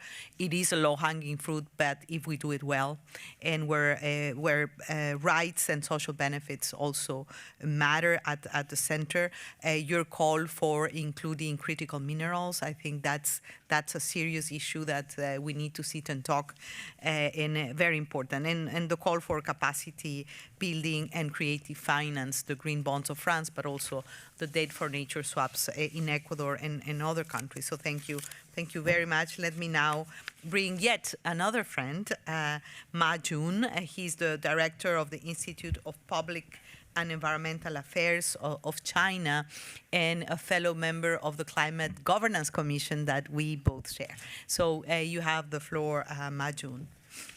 Thank you, Marine, and so pleased to have the chance to join this. I think this on the 10-year anniversary of the Paris Agreement when we celebrate, and I would like to highlight some of the progress made since then. And China has integrated the nature-based solution into its national climate and biodiversity strategies, and as a result, have made achievement on afforestation and reforestation. It is, through this relentless tree planting efforts, China account for 25% of the world's newly afforested area, and contributing to, of course, desertification control and soil retention. And over 30% of China's territory have been designated as ecologically redline zones in China. So protecting critical ecosystem while enhancing carbon sequestration. And carbon sink also has been enhanced as the forest carbon stock increased by more than 7% during the past 10 years, supporting China's carbon peak and neutrality targets. And China, the next step is also trying to tap into the success of the past 10 years including on the MBS, but also including China's tackling of its air and water pollution by leveraging the power of monitoring and data transparency to facilitate multi-stakeholder efforts. So in order to achieve that, China has been making some innovative solutions on eco-function zoning, divided the country into 44,000 eco-function zones. And of course, this open access platforms have helped NGOs like us to turn that into solutions for major banks before they issue loans. Now they overlap the project location and the factory location with that eco-function zoning, which is based on baseline research. So, so to achieve better, better managed about diversity risks, and also, of course, China used remote sensing and satellite imaging, AI to track deforestation, soil erosion, and urban heat island, enabling NBS interventions. And in the meantime, one of the key issues is how to further enable the not just public participation but also private sectors, and so China is developing new template, new disclosure rules for the private sectors, so that they can use AI to power the template, so that it can help even the small and medium-sized companies to make more easily try to report their biodiversity related information. Of course, the eco-function zonings help map helpful, and all this land use change data being made available, that is also very helpful.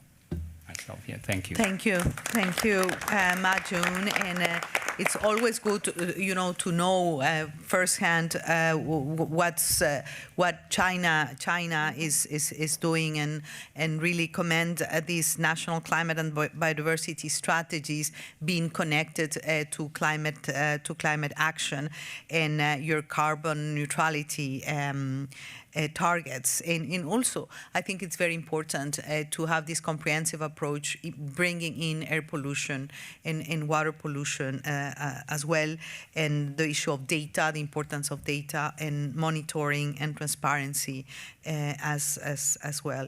Good to know that you are also developing guidelines for the private sector, and we know the impact this may have. So these are good news from China. We have read the NDCs from China also, and there is a lot of movement that we see, especially the very impressive development on renewable energy from China. So these are all good news, and it's good news, this comprehensive approach where nature-based solutions have a key space and a role. Let's move quickly to the third part of our conversation, bringing in the private sector and the finance sector. I think that all the great ideas we have heard, the excellent examples, how to scale up, how to improve policy, how to bring the three Rio Conventions together, and all of that really need the voice and the commitment of the private sector, the financing sector. So the question to you would be, how can these PPPs that we've been talking for so long, these public-private partnerships and other innovative financing, can accelerate nature-based solutions? What are the obstacles you see, but what are the promising developments? I heard that perhaps we will have some good news to share this afternoon. Let me quickly give the floor to Gauthier Queru, Director of the Natural Capital of Mirova. So you have the floor. Thank you for very 3 much. minutes. Yes. Yeah, ministers, excellencies, and distinguished panelists, thank you very much for the invitation. So I work for Mirova. I represent the private sector. and actually investing in sustainability. And 10 years ago, we made a bold move, a bold decision in considering that restoring degraded land could become an investment opportunity. And we did not do this alone. We did this in a coalition with the United Convention to Combat Desertification here at the table with WWF and a PPP, a blended finance structure. And this was the LDN fund, so the first generation fund. We could raise $200 million, invest in 15 projects in Africa, in Latin America, in Southeast Asia, and we could make the demonstration that it could be attractive to invest in restoring land through the sustainable production of certified food and fiber, through the generation of high-quality carbon credits, and with multiple benefits that this project can generate. And so we wanted to make another move and to continue the effort and double the objective to reach 400 million. So that's the objective of the second generation fund.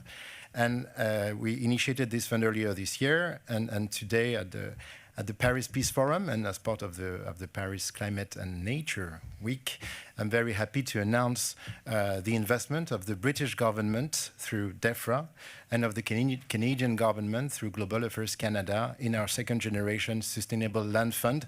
It's a very important milestones that comes alongside also the support of the French government through Proparco and the Dutch government through FMO to build this coalition and get to the 400 million. With also the support of the Green Climate Fund, we're halfway at 200 million, and we have attracted also private capital.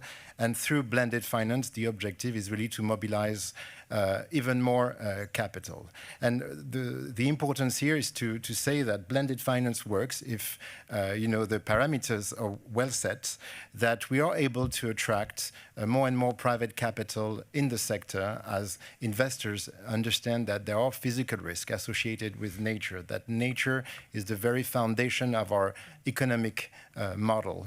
And so with blended finance, we can provide them a cushion that enables the investment decision to allocate more resources to the space. And above all, we can really, with concrete projects on the ground, show that nature can become a real asset class if well addressed. So I'll keep it short to let my neighbors speak as well. But so in the time of ESG backlash, of opposing environmental regulation that we can hear, these types of coalition bringing together the public sector, the private sector, the civil society are essential to keep the momentum and to reconcile economic prosperity, sovereignty, security, and the protection of nature. Thank you very much. Well, thank you. And thank you for the good news, for reinforcing the idea that blended finance works, for also reinforcing the idea that restoring degraded land is good business. And what we have seen is that the magic of that working is governments, the private sector, but also the multilateral mechanisms, not only the convention to combat desertification, but to have the Green Climate Fund coming into play as well. So this is the formula that works. Investing in recovering degraded land is good business. That's what I learned from what you said, and we're really looking forward that you meet the 400 million target that you have set. So these indeed are good news. Let me now turn to Damien Brault. I don't know how you pronounce your last name, but he's the Senior Managing Director of Nature-Based Solutions at RDM. You have the floor, and hopefully with more good news. Yeah, we do. Thanks for the invitation. Just to go straight to one of your questions is how we can the private sector can sustain this NBS sector.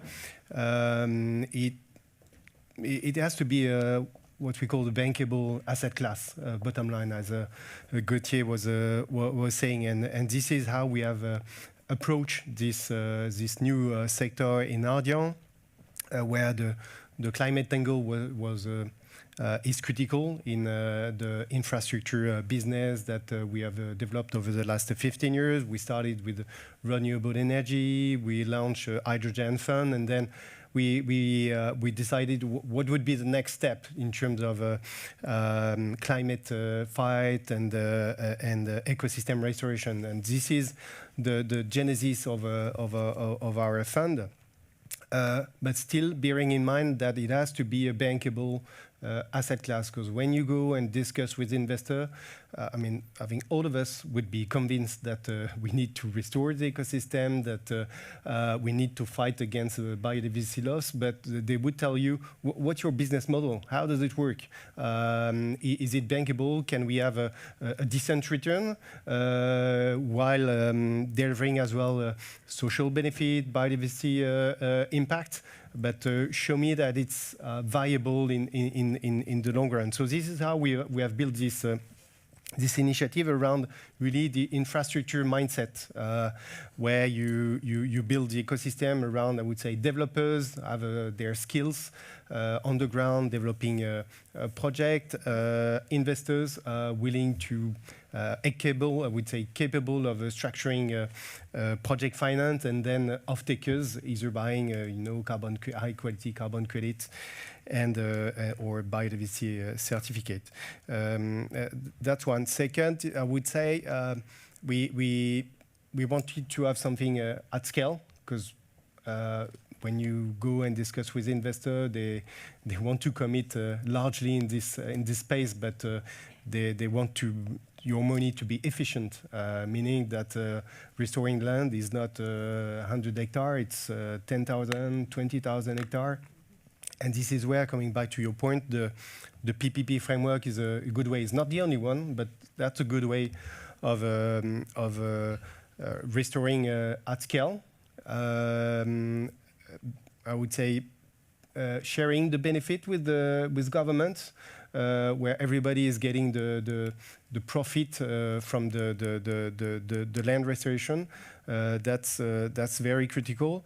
And last but not least, it's I think Manuel mentioned it as well in terms of capacity building. That's very critical in the scaling up of NBS, and we see more and more skills coming into this NBS, which is new asset class. So you need expertise in biodiversity, in forestry, in carbon, in finance.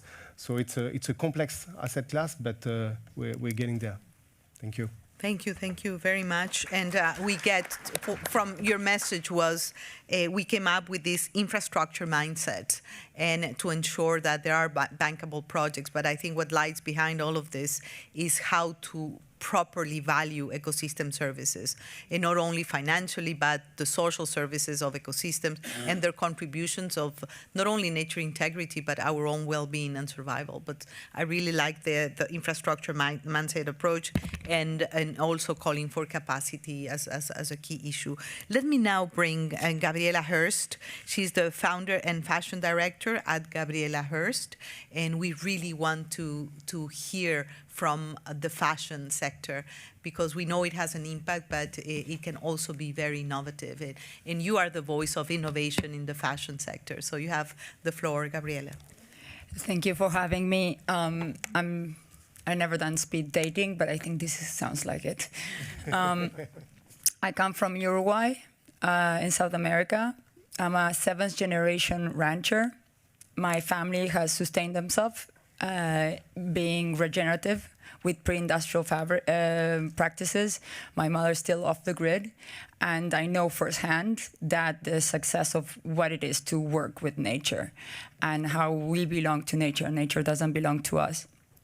I've been working in the fashion industry for 2 decades, and I was really empowered to make change when I saw what climate injustice was firsthand in the drought in 2017 in the Horn of Africa, which we know things have gotten much worse, as I empathize with rural people. And why does the life between the tropics have to pay the price of how we live in the north? So I'm going to talk to you about simple solutions, because one of the things that really I always want to turn down is when people say it's more expensive to be sustainable in my industry, when does efficiency is not economical sense. So I did a lot of research and development in my own brand, and then I worked for a bigger brand in France, where I understood how the maisons work. Every single thing that we developed in my at Gabriela Hearst was very easy to implement fast, which that made me very hopeful. For example, we changed everything to recycle hangers made out of cardboard, because 99% of all hangers go to a landfill. Every single person that's what's wearing today right now came packed two ways, or hanged or flat pack, and that was also packed in plastic.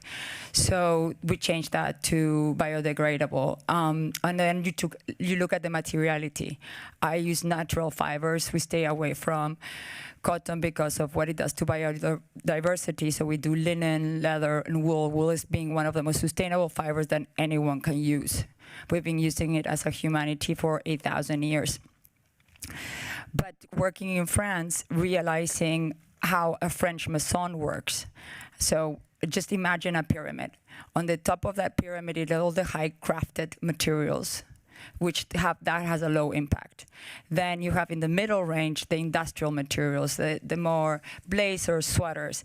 But really what has the impact of the industry is the volume drivers. Whatever the manufacturers are making in the 20s and the 30th of thousands. So I've confronted myself in a reality where I was seeing bringing revenue to the company, but also our carbon footprint was growing at the same time. So how do you make that chart go one way up and one way down? So you change the volume drivers, and that's what we did. We created a sneaker that had a lower impact than the previous sneaker that saved 80% more water and 30% less carbon footprint. We changed all the denim to recycled cotton. We changed all the bags that were made out of cotton into linen. So that sort of change of focusing on the volume drivers, it's what's really the way to change the big mammoth. And just as a disclaimer, my industry is not the second polluter. That was a nice thing that was said one time and a good headline, but we're not the second polluter. We do have a very bad reputation in water usage that is being addressed and has to be addressed. And then lastly, we have to remember that we're all here because of the usage of fossil fuels. So where are we taking the energy?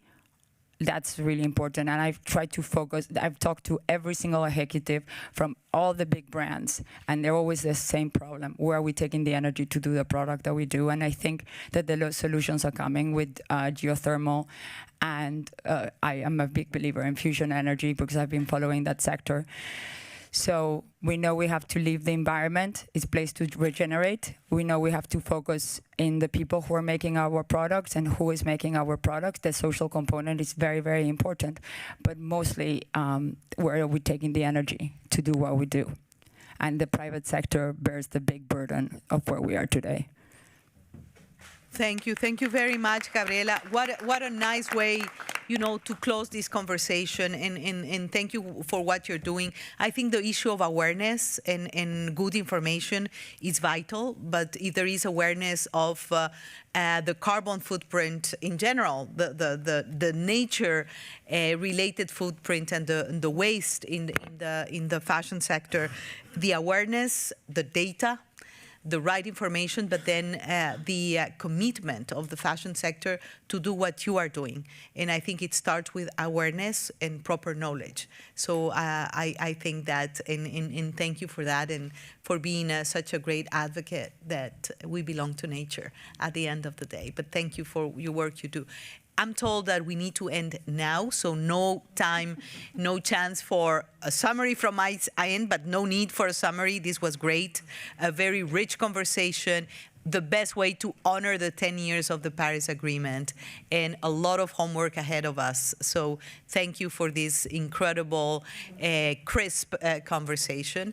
And let's remember, the good intentions and the compromises under the Paris Agreement. So thank you very much for bringing us together and for this very vibrant conversation this afternoon. Thank you very much, and enjoy the rest of the forum.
vais activer le micro. Ceci est un test de sonorisation en vue de la séquence de tout à l'heure. Donc petit test, je suis... Ouais, qu'est-ce qu'il y a?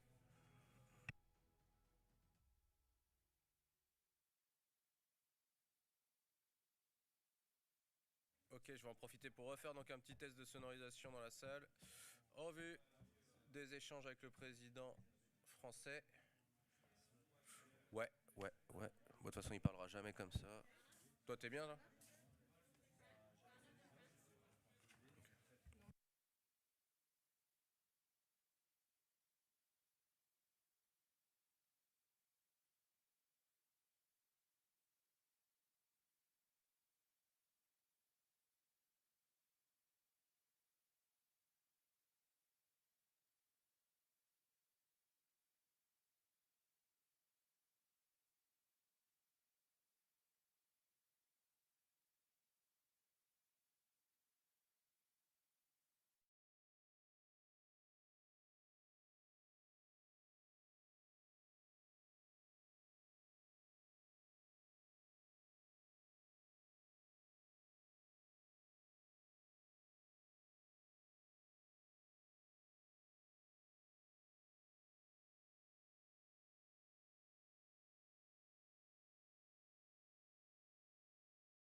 Monsieur le Président de la Chambre des représentants, Mesdames et Messieurs les ministres, Madame la Commissaire, Mesdames et Messieurs les ambassadrices et ambassadeurs, Madame, Monsieur les co-présidents, co-chairs of the International Fund for Public Interest Media, Chair of the Forum for Information and Democracy, ladies and gentlemen, welcome. Welcome to the very first conference on integrity, so information integrity and independent media. I am particularly happy to have this conference during this forum. In this very framework, during this very event, we created the International Fund for Public Interest Media. I would like to thank the co-chair, Maria Ressa, Mark Thompson, for how much they've worked throughout the years and months to make it possible for us to be here today. Dear friends, without further ado, let's open the discussion. Maria Ressa, you are the co-chair of the International Fund for Public Interest Media. You're the CEO of RAPLA and Nobel Peace Prize laureate in 2021 for your commitment in favor of freedom of expression. Maria, you have the floor.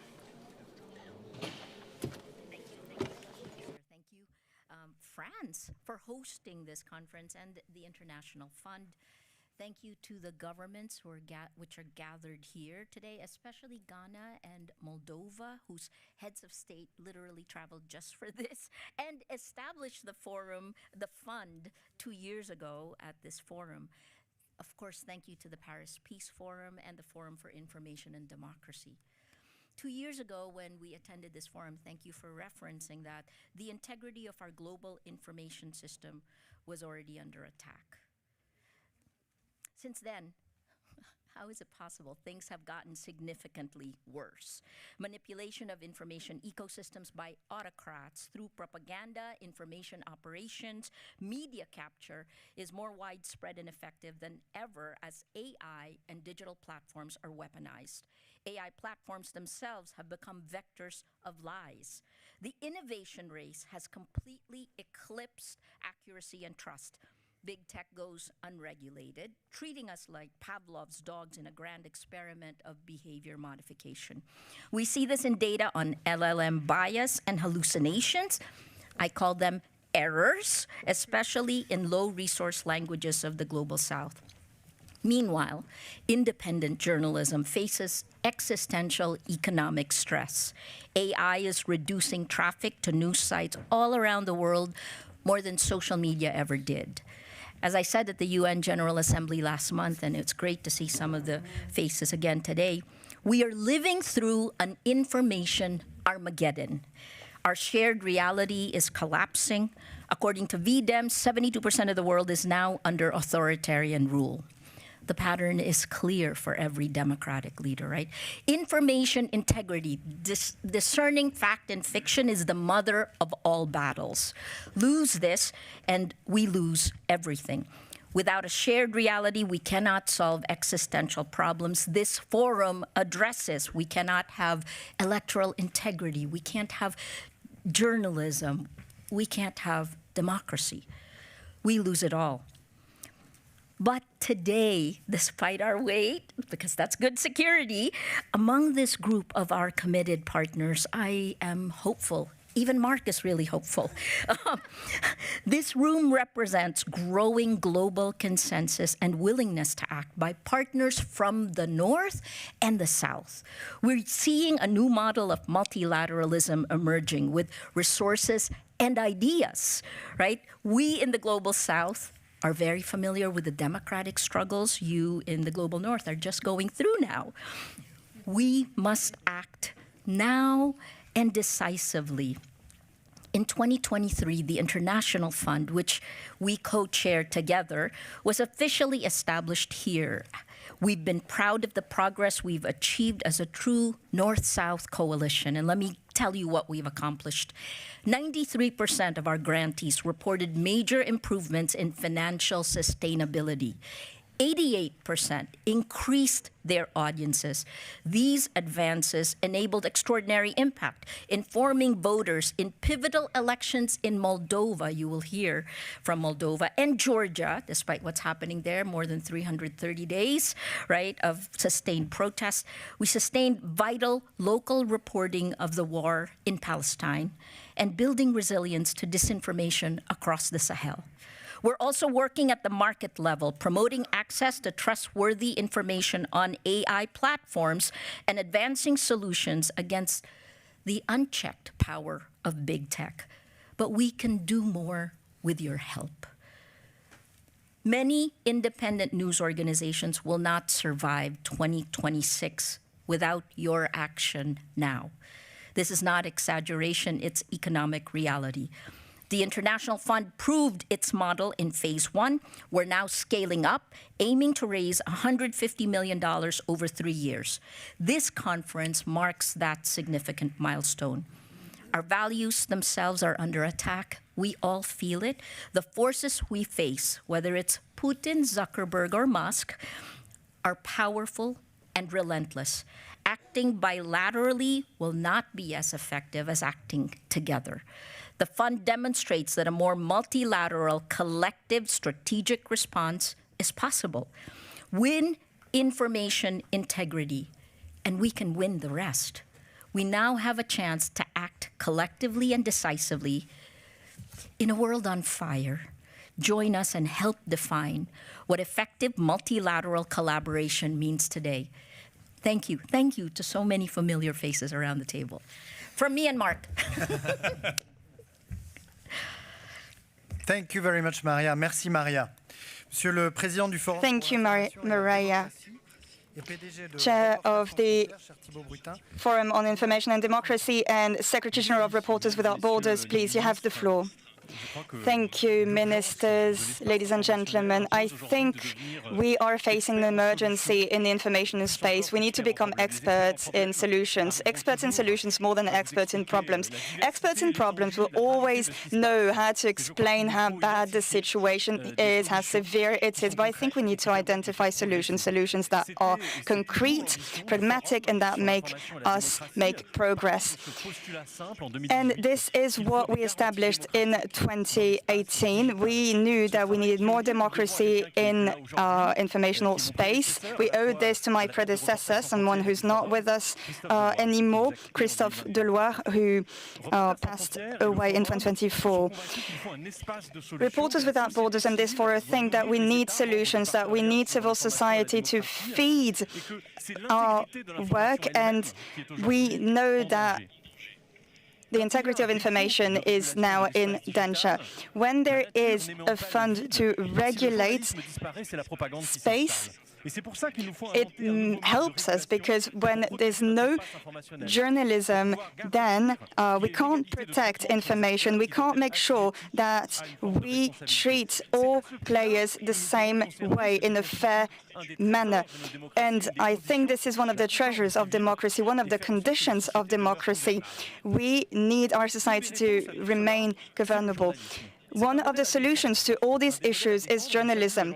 It's a model that we need to defend and advocate for, and I commend France and the coalition of states. This coalition is very important, and we are again advocating for this coalition today. Freedom of press is not just the freedom of expression of journalists. Freedom of press is not just the zoo of repressive and autocratic regimes. It's not just free speech. It's not just all of that put together. It's not only the security of journalism, it is a capacity to act, to serve people. And I think this is a strong vision, something that we need to be reminded of. I think freedom of speech, or rather freedom of press, requires help and support. We need to be very careful not to think that we really need to send all subsidies and support journalism where the market has failed. We need to be just and fair in these subsidies, in this support. This is one of the ambitions of the GTI, the ISO norm of journalism developed by Reporters Without Borders and its partners. And this is what we're trying to achieve with independent media outlets. We need to keep our capacity for public debate centered on journalism, centered on facts. This forum will keep on developing and fighting our fights. I would like to commend the work of the teams that have been working hard to make this possible today. The campaign that we have led to talk about media economics started with the Reporters Without Borders on the 3rd of May, and we said that there were significant threats on freedom of press, and this forum has helped with its work. We have issued notes on technological platforms. We've also published the eye-level panel's work. And today, we can announce the creation of a consultation group for states, amongst other initiatives. And today, sometimes we feel like the ground is eroding under journalists, but there are opportunities at political level as well. This can help freedom of press, giving the right to people to viable and reliable information. I come back from Senegal, I come back as well from Brazil, I've been there, and I realize that this is a question that everyone is wondering about, and I think this is something that we need to really engage with. Support to media, support to public media, working for the public interest is something that will help and serve democracy and the future of democracies. Thank you. Thank you very much, Thibault Brutin. And I would like now to give the floor to Achille Mbembe, historian, politologist, and philosopher, a professor at the University of Witwatersrand. You're also head of the Foundation for Information and Democracy. You have the floor. Thank you very much, Mr. Minister for Europe and Foreign Affairs. I would like to thank the previous speakers, Maria and Thibault. And I would like to thank, of course, the International Fund for Public Interest Media and the Forum for Information and Democracy for organizing this very important conference. The topic we are dealing with this afternoon is of particular relevance, I would say, for both the rule of law and democracy, in particular, on the African continent. And this for at least 4 reasons I would like to mention briefly. The first is that, Mr. Minister, nowhere today is the need for access to factual, locally relevant data more sharper than on the African continent. And to a large extent, our continent remains a media desert in more than one instance. The second reason is that the continent is both the oldest and the youngest in our world, with great potential, but it's stymied, as we all know, by a lack of economic growth, structural impediments to democracy. The youth here is both a promise, but it's also a ticking bomb. We see it everywhere with the Gen Z in Madagascar. We see it happening in places such as Morocco and elsewhere. Many are enraged, they are angry and disillusioned, and a number of them do not see any reason to stay where they are. And we have to make sure that they inhabit precisely this continent, which once again is the oldest and the youngest in the world. Thirdly, Mr. Minister, the democracy, as we all know, is being actually discredited in many ways, not least by campaigns of disinformation and propaganda that polarize and destabilize society, often exacerbating political and economic divisions. And studies show, in fact, that disinformation campaigns in Africa have surged nearly 4 times since 2022.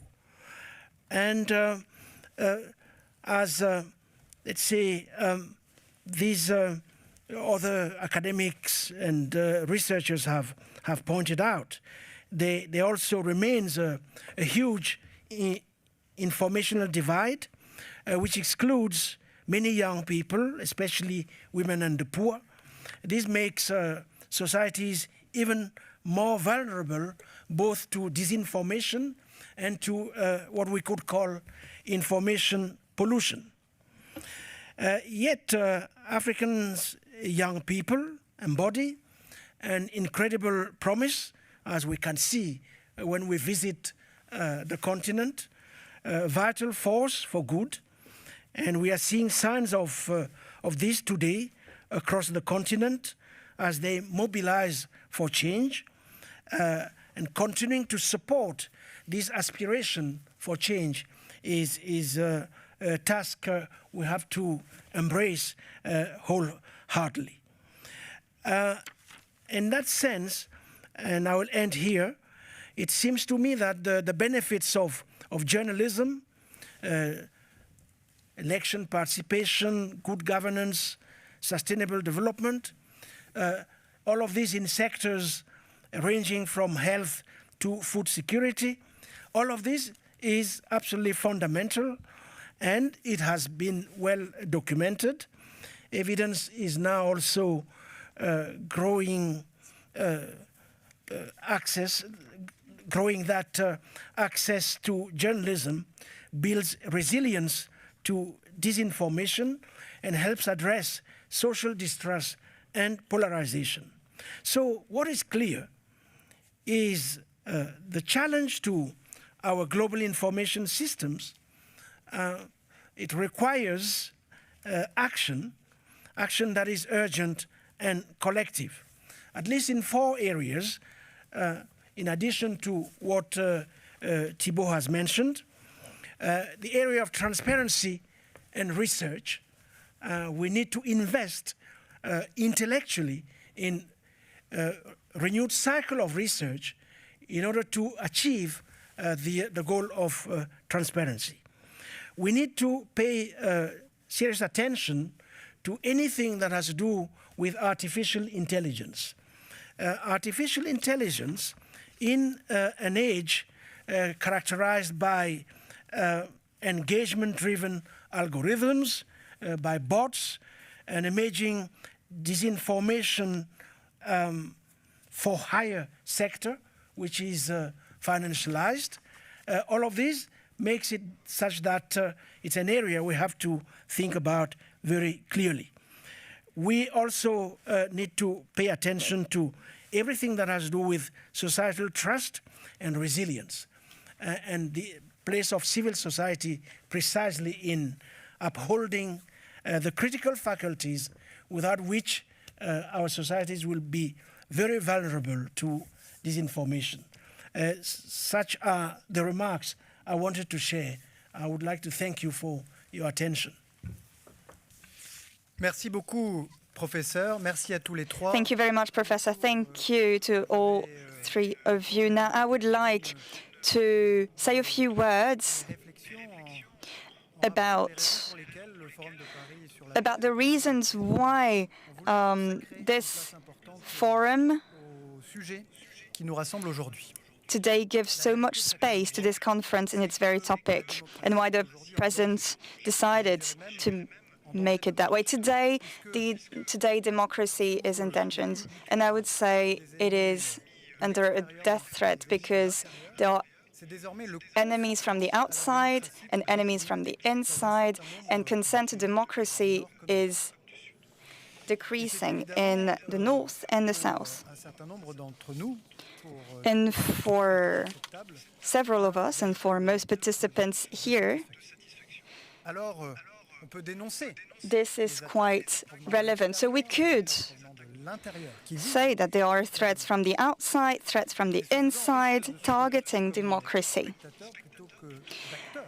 And we can act as spectators, or we can be actors of the protection of the common good, this common good that we so want to protect.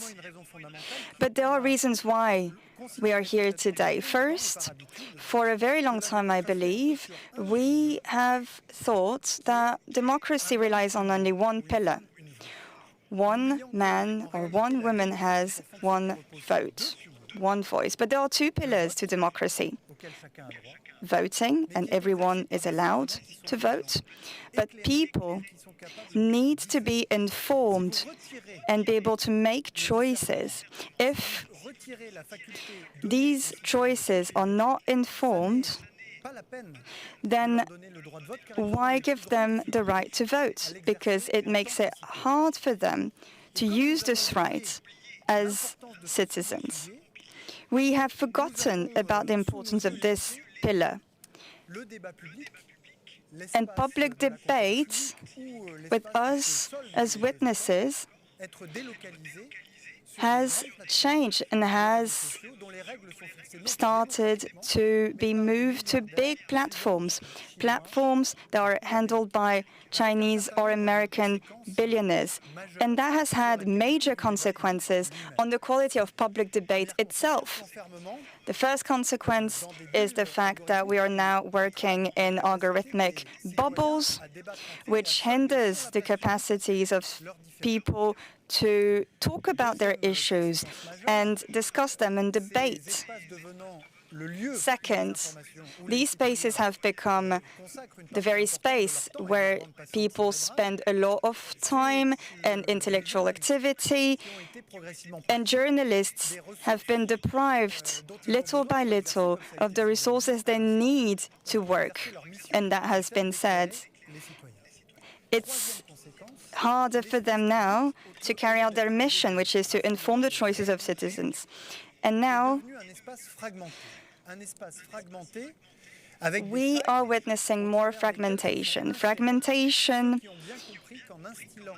that is being instrumentalized by those who use disinformation as a virus in public debate. And these people know that they can put an end to democracy using this virus. So I would like to say a word about the virus of disinformation. It is a collective issue and a democratic issue. It is a virus that is spreading in democracies and prevents them from working the way they should. To fight this virus, we need to take an approach that resembles the way we would treat a medical virus, a literal virus. We need to detect it first. And this is why we need pluralistic press, independent media that can detect disinformation and its techniques that are used to weaken democracy. And this is one of the topics we're here to discuss today. Now, public decision makers can also use resources to try and detect disinformation. But policymakers are the ones who need to decide what's right, what's wrong, what's fake or true. But they need to be able to realize that some behaviors are unauthentic. And this is what we decided to do in 2018. We created Viginum, which is an interministerial mechanism. And the idea behind it is not to be able to detect what's fake on social media, but to detect foreign interference, unauthentic ones, that are trying to weaken democracy from the outside and from the inside. We need to protect information, and that needs to be done by independent media and with more than one media outlet. Now, after the detection of the virus comes the treatment of the virus. We need to be able to find who the players are, who are those who want to attack democracy through disinformation. And in some countries, regimes to counter these players have been implemented, especially in the EU. And on a national level, I have pushed for a law for more security in digital spaces, in which we have integrated a mechanism to fight deepfakes. In our legislation, we used to have a number of items covered, but not deepfakes, which is another kind of information manipulation. So we need these campaigns, we need the law in this treatment, but we also need to fix the rules of huge platforms and social media, because in a way they have become our public spaces. And this is why France has advocated at EU level for more rules. And the DSA, the Digital Services Act, came out of this work. The EU now has tools, but sometimes these sovereign and legal tools actually aren't complied with. Article 28 on the protection of minors online says that platform owners need to set up measures to protect minors. Do you think, dear friends, that platform owners and social media do comply with this regulation? No, no, they don't. Article 35 in the DSA, platform and services suppliers need to mitigate the risks in a proportionate way to the systemic attacks, and they need to protect us from any violation of fundamental rights and violation of democratic principles. And the same goes for violence and public health. Again, this is part of the European legislation, and I don't think any platform owner complies with this legislation. Platform owners and digital services suppliers need to provide the EU Commission data to make sure that they do comply with this regulation. Do you really think that access is given to data to researchers to see if they do comply with this regulation? I don't think so. Again, the answer is no. So Article 51 of this Act actually gives us the answer to what we should do. A fine, sanctions. Sanctions exist with huge fines, with other types of sanctions that can apply as well. And I think either the EU Commission needs to investigate for 2 years platform owners, or they need to give back EU member states the capacity and the possibility to fine and take action on their own. And I think, and I don't want to speak on behalf of the President, but I do believe he agrees with me, we need, based on the principle of precaution, to restrict access to young people to social media before they've done the work, before they've they've really done the work to grow up and realize what the danger of these platforms can be.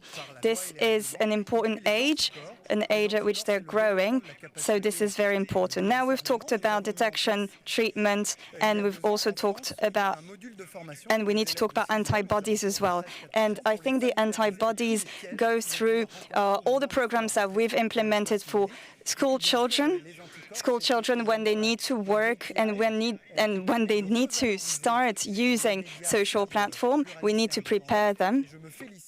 And I'm really too happy that the works carried out by RSF be brought on board by Microsoft in their search engine so as to value them and value reliable information. So moving on now, let's see what we can do today together with two elements that I wanted to share with you. First of all, our collective support provided to the International Fund for Public Media, because the action carried out by said fund has proved to be very effective, and the 62 million euro that were invested allowed 130 media in many countries to resist fake news and the threat and push of fake news in the Ukraine, Moldavia, and other countries tried to wield influence on sovereign countries, manipulate elections, and do as they could in Romania, and lead to the cancelling of the elections. So we need another 100 million euros, and the President of the French Republic will say so later on, and we'll join the consultative committee with other 4 countries, Brazil, Chile, Portugal, and Luxembourg, which I would like to thank for their participation. I'm talking about the international fund that we need to support. Then there's this coalition of nations that is committed to base themselves on a public declaration that we're adopting collectively, reminding us of a few simple principles. 1, the importance of having reliable information, pluralistic and independent as a public good, the need to provide public support to it, threats to the integrity of information which are a threat to national security and collective national security, the importance of coalitions and multilateral agreements, and the importance of the International Fund for Public Interest Media. So I would like to thank the 28 countries who already joined the coalition, i.e. Albania, Armenia, and I would like to pay tribute to its Ministry of Foreign Affairs, Australia, Brazil, Chile, Croatia, Denmark, Estonia, France, Ghana. To my right, the Ministry of Foreign Affairs, Greece, Latvia, the Ministry of Foreign Affairs, Lithuania, Luxembourg, Malta, represented by its ministers, Moldavia, Netherlands, Poland, Romania, Sierra Leone, Spain, Switzerland, Ukraine, the UK, Uruguay, and Bulgaria. Now, I hope that by the end of the meeting we will have reaped a new signature, so we get a coalition of 30 countries. We do need to, and let me tell you that the virus, fake news, is jeopardizing the existence, the mere existence of democracy, and it's our responsibility and our obligation towards the future generation to pave the way in order to reap the full benefits of democracy, and we owe it to the future generations and to ourselves. Thank you for your attention. Thank you so much, Minister. My name is Nishant Lalwani, and I'm the CEO of the International Fund for Public Interest Media. Thank you all so much for joining us here today. I'll be moderating the ministerial and ambassadorial roundtable, we'll get started without further delay. We are expecting a number of heads of states to arrive in about 40 minutes. And so I ask you that you keep your remarks, ministers, to 3 minutes. And I'll provide a new timeline once the ministers have spoken. And please, if you can, stick to that timing. I'd like to start by giving the floor to Minister Ablakwa, the Minister of Foreign Affairs of Ghana. Well, thank you very much. Ghana would like to commend the organizers for this very timely and significant forum, and I want to thank my colleague, the Foreign Minister of France, for the excellent hosting so far. I share the views of the Foreign Minister who just spoke before me, that we are currently living in a world of misinformation pandemic. That is really what the reality is, and we have to call it what it is and acknowledge that. And we have to also be honest around this table that it is not only being carried out by authoritarian regimes. Let's be honest about that. It is now becoming a new normal, even in the various political campaigns that we wage.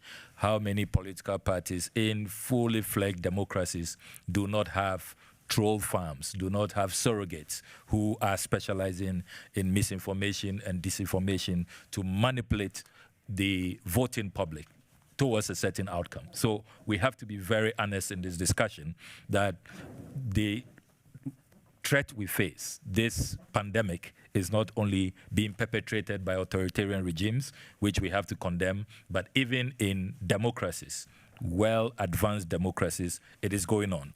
And it is also important that we come to this discussion with the grim reality that we face. The professional journalists who we depend on to provide credible, trustworthy, reliable information are under attack. We know last year was the worst year for journalists, 124 of them killed. This year, 79 have been killed already, according to the Committee to Protect Journalists, and the numbers continue to rise. We need to stand up for journalists who are under attack, who are being killed. We have to speak out for them, and we must discuss mechanisms to protect them. We must also discuss at this meeting how we ensure that we put in place systems that will enhance the literacy levels of our populace. How do we ensure that there can be real-time fact-checking? How can we empower citizens so that whether in authoritarian or democratic regimes, they do not fall victim to this misinformation pandemic? So AI is a double-edged sword. As the conveyors of misinformation and disinformation are using that, we should also put in place mechanisms that in real time can neutralize that threat, right from our educational system and right from the public interest media space. Then the other suggestion Ghana wants to make is the need to overhaul our political campaigns, because really that's where it starts. And in the process, we elect leaders who become the conveyors of misinformation and disinformation. Now we hear leaders boldly at international platforms even claim that climate change is a hoax. We hear boldly leaders on international platforms say that reparation, for example, for the transatlantic slave trade is not justified and that it never happened.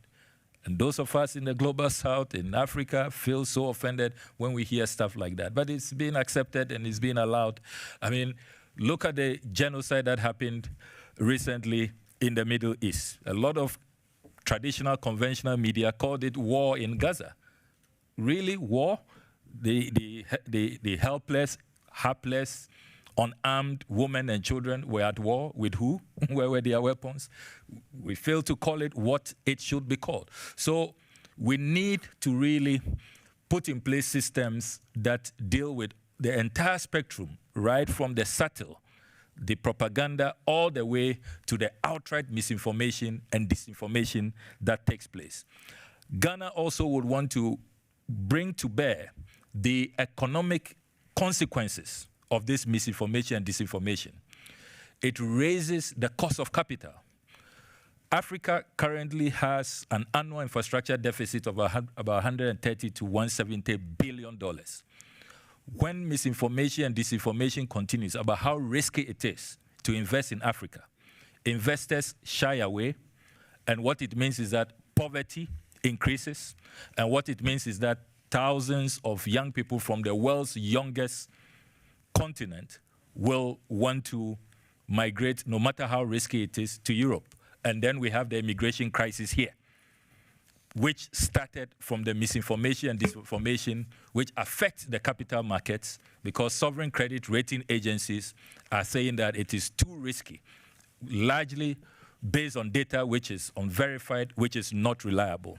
And finally, it is also important for us in this meeting to recognize that we are losing children, we are losing many, many citizens of this world because of the public health implications.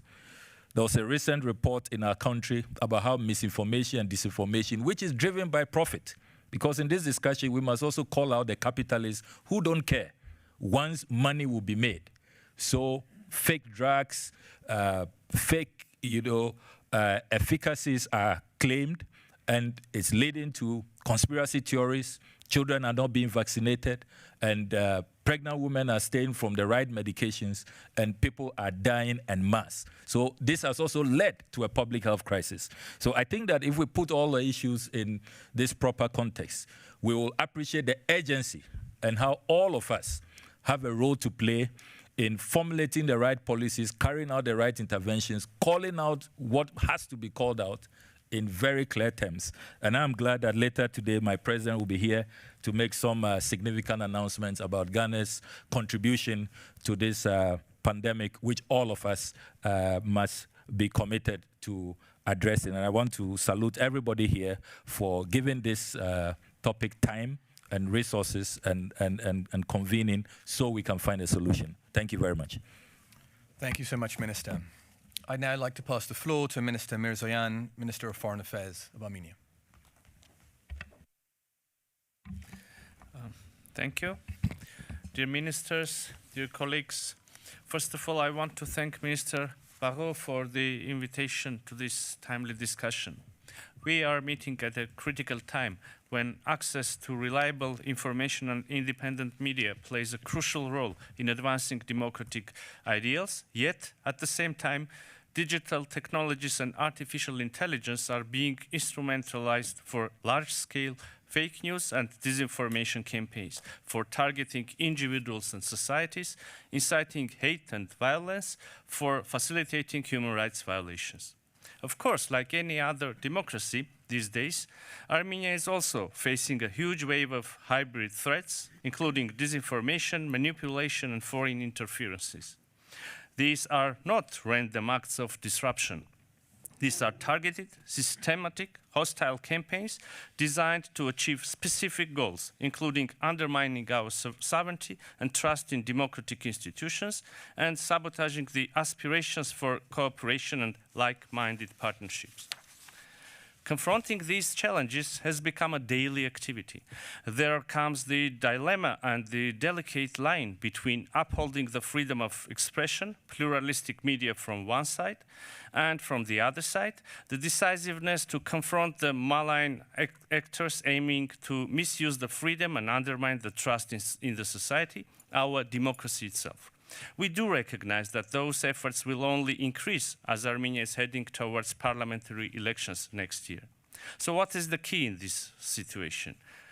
The democracy itself, I believe. To protect the democracy in Armenia, we should rely on democracy itself and the mechanisms it provides. We can just look back to our own history, to the political crisis and elections in 2021 as a vivid example of what I said. Of course, we cannot overcome this challenge alone. We have built and are working continuously towards enhanced like-minded partnerships which contribute to Armenia's resilience.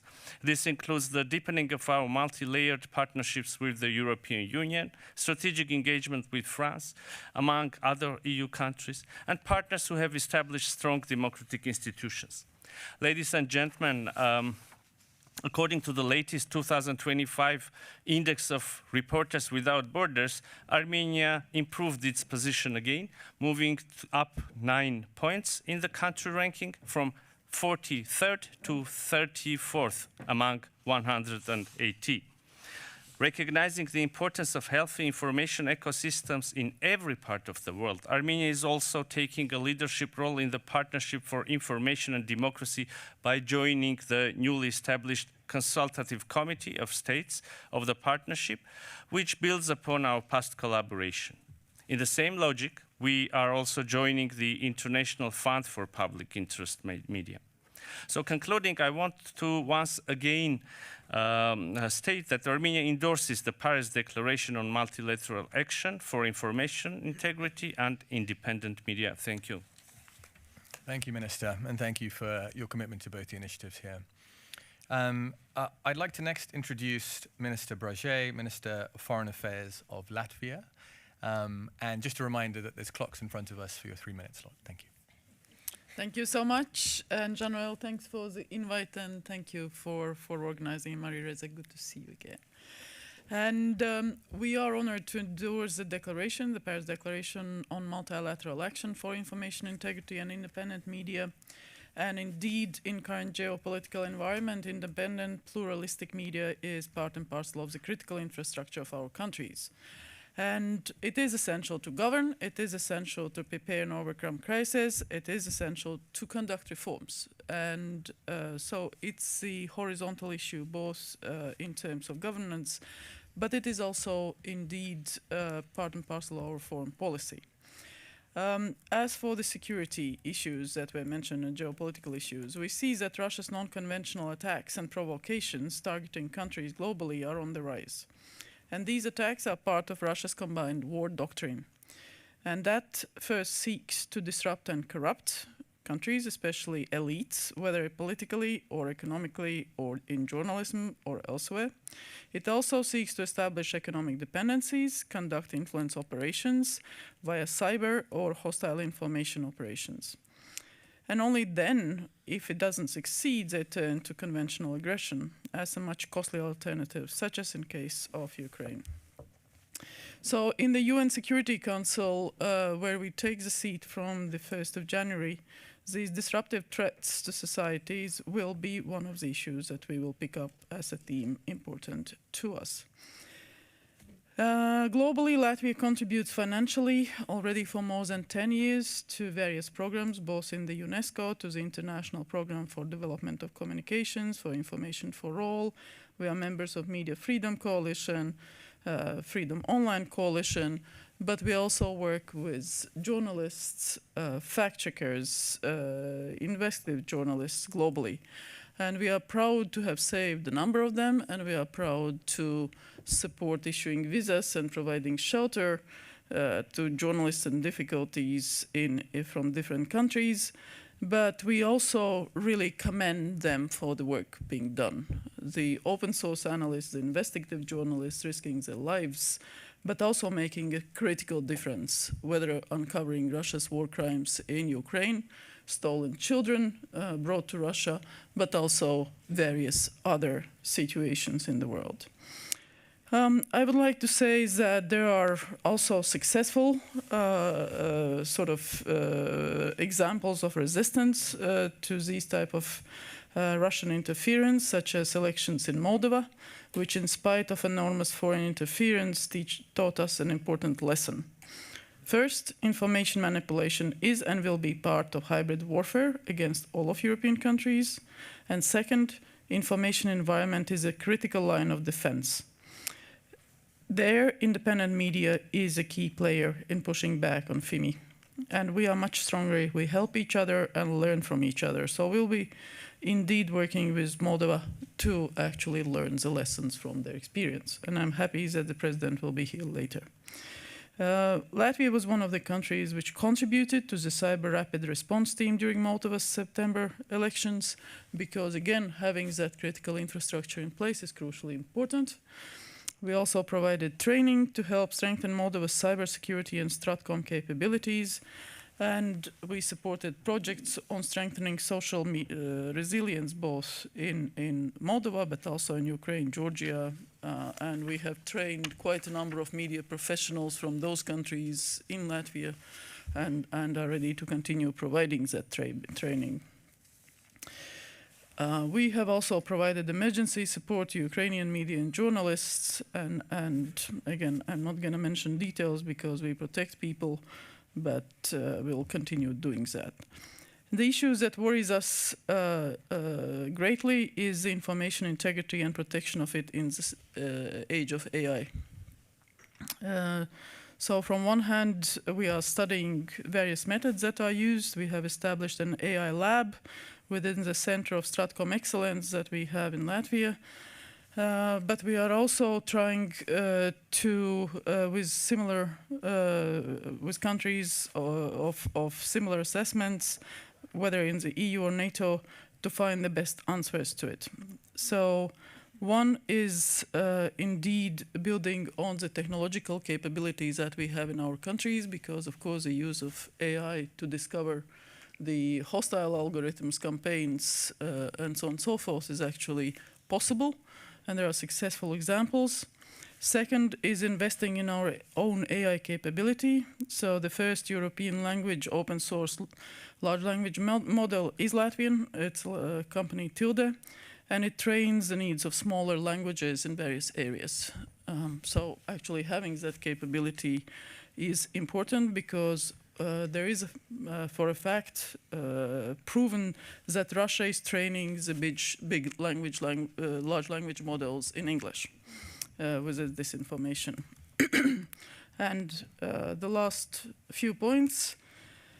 So several levels at the national level, so cyber, information and digital protection, media literacy, university and school level programs in Latvia is consciously supported by the government and also funded.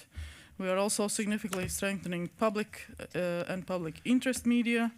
There is a media support fund, which is allocated by various allocations by various resources, also by the government budget, but it's run by journalists, and it allocates funding independently from the government for longer-term research programs and projects, which are then published in prime time media or placed online. And plus, there is a specific support also for regional media, because they are the ones suffering the most, at least in European countries. Thank you. Thank you so much, Minister. Next, I'd like to introduce Mr. De Ruwe, President of the House of Representatives of Belgium. Thank you. Thank you very much, esteemed Excellencies, dear colleagues. It's an honor to address you here on behalf of the Belgian Federal House of Representatives. Although I'm the president of that institution, I will speak in my own name. Those among you with good eyes might have noticed that I'm not longer 25 years old. Over the course of my life, which is a long period, I have seen the way we gather news and information changed beyond recognition. It is hard for young people to believe that there was a time when internet didn't exist, let alone artificial intelligence. Today, the speed and the sheer volume with which we consume news or fake news has increased dramatically. Like most things in life, it comes with both advantages and drawbacks. If you allow me to express a fear that has to be raised here today, I think. Étant donné que je ne dispose que quelques minutes, and because I only have a few minutes, I would like to underline the following. It is important that we make sure that the way we fight fake news, the ambition of public authorities to fight fake news is understandable in these difficult times and uncertain times, but as political decision makers, we need to be very cautious. Let me remind you all that not so long ago, saying that the Earth went around the sun was considered a fake news and declared as such by the existing authorities. So very often us politicians, we are supposed to be responsible for fake news. So yes, hatred and fake news or misinformation need to be fought against. But this is mostly the responsibility of civil society, teachers, lecturers, academics, scientifics, journalists, etc. Two categories, I think, should be more tricky decision makers. I think lawmakers and governments, maybe not. We don't need to have a ministry of truth, because nobody holds the absolute truth, and it's certainly not up to the state to decide what is true and what is fake. We as politicians need to be very humble.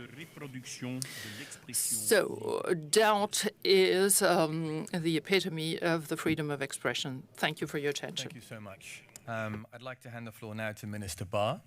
Minister of Information and Civic Education of Sierra Leone. Thank you very much, dear colleagues, friends. We are, as Sierra Leone, very honored to be part of this conversation and very proud to reaffirm our support for the Paris Declaration and our support for a free and independent press.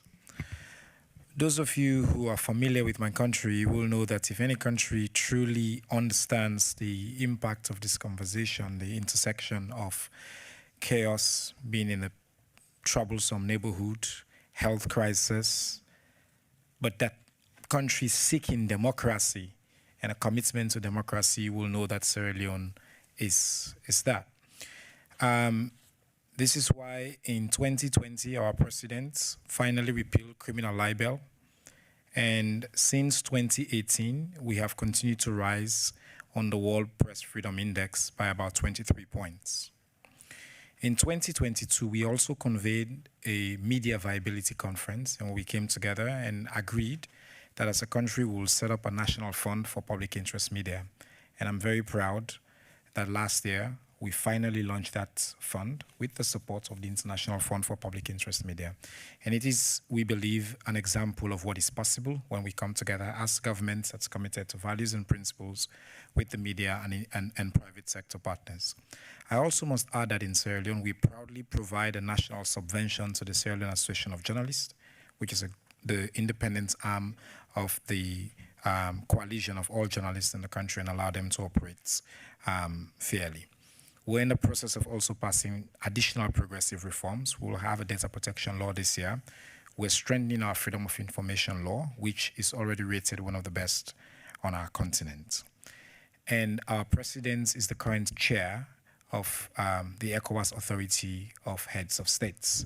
And his commitments in his agenda is to include the fight against information pollution and misinformation in a subcontinent that you'll agree with me needs it probably more than most. But I should close by saying that in the midst of all these commitments that we have and our support, it is clear that this convening is critical. We need additional support.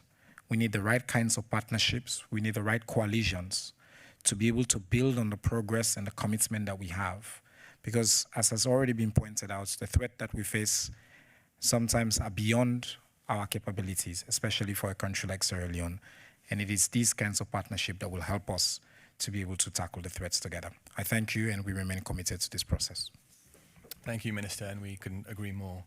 Next, Minister Azopardi, Minister for European Funds and the Implementation of Electoral Program in Malta. Thank you, Chair. Excellencies, it is an honor to be here this afternoon, and thank you, Minister Barrot, for your kind invitation. Malta stands at the forefront of international efforts to foster a secure, inclusive and resilient digital environment, one that upholds human rights, democratic values and the rule of law. First, allow me to express Malta's sincere gratitude to the French authorities for their outstanding leadership in hosting the Paris AI Summit earlier this year. We also commend the governments of France and Ghana, as well as the International Fund for Public Interest Media and the Forum on Information and Democracy for placing the spotlight on information integrity and responsible digital innovation at the Paris Peace Forum.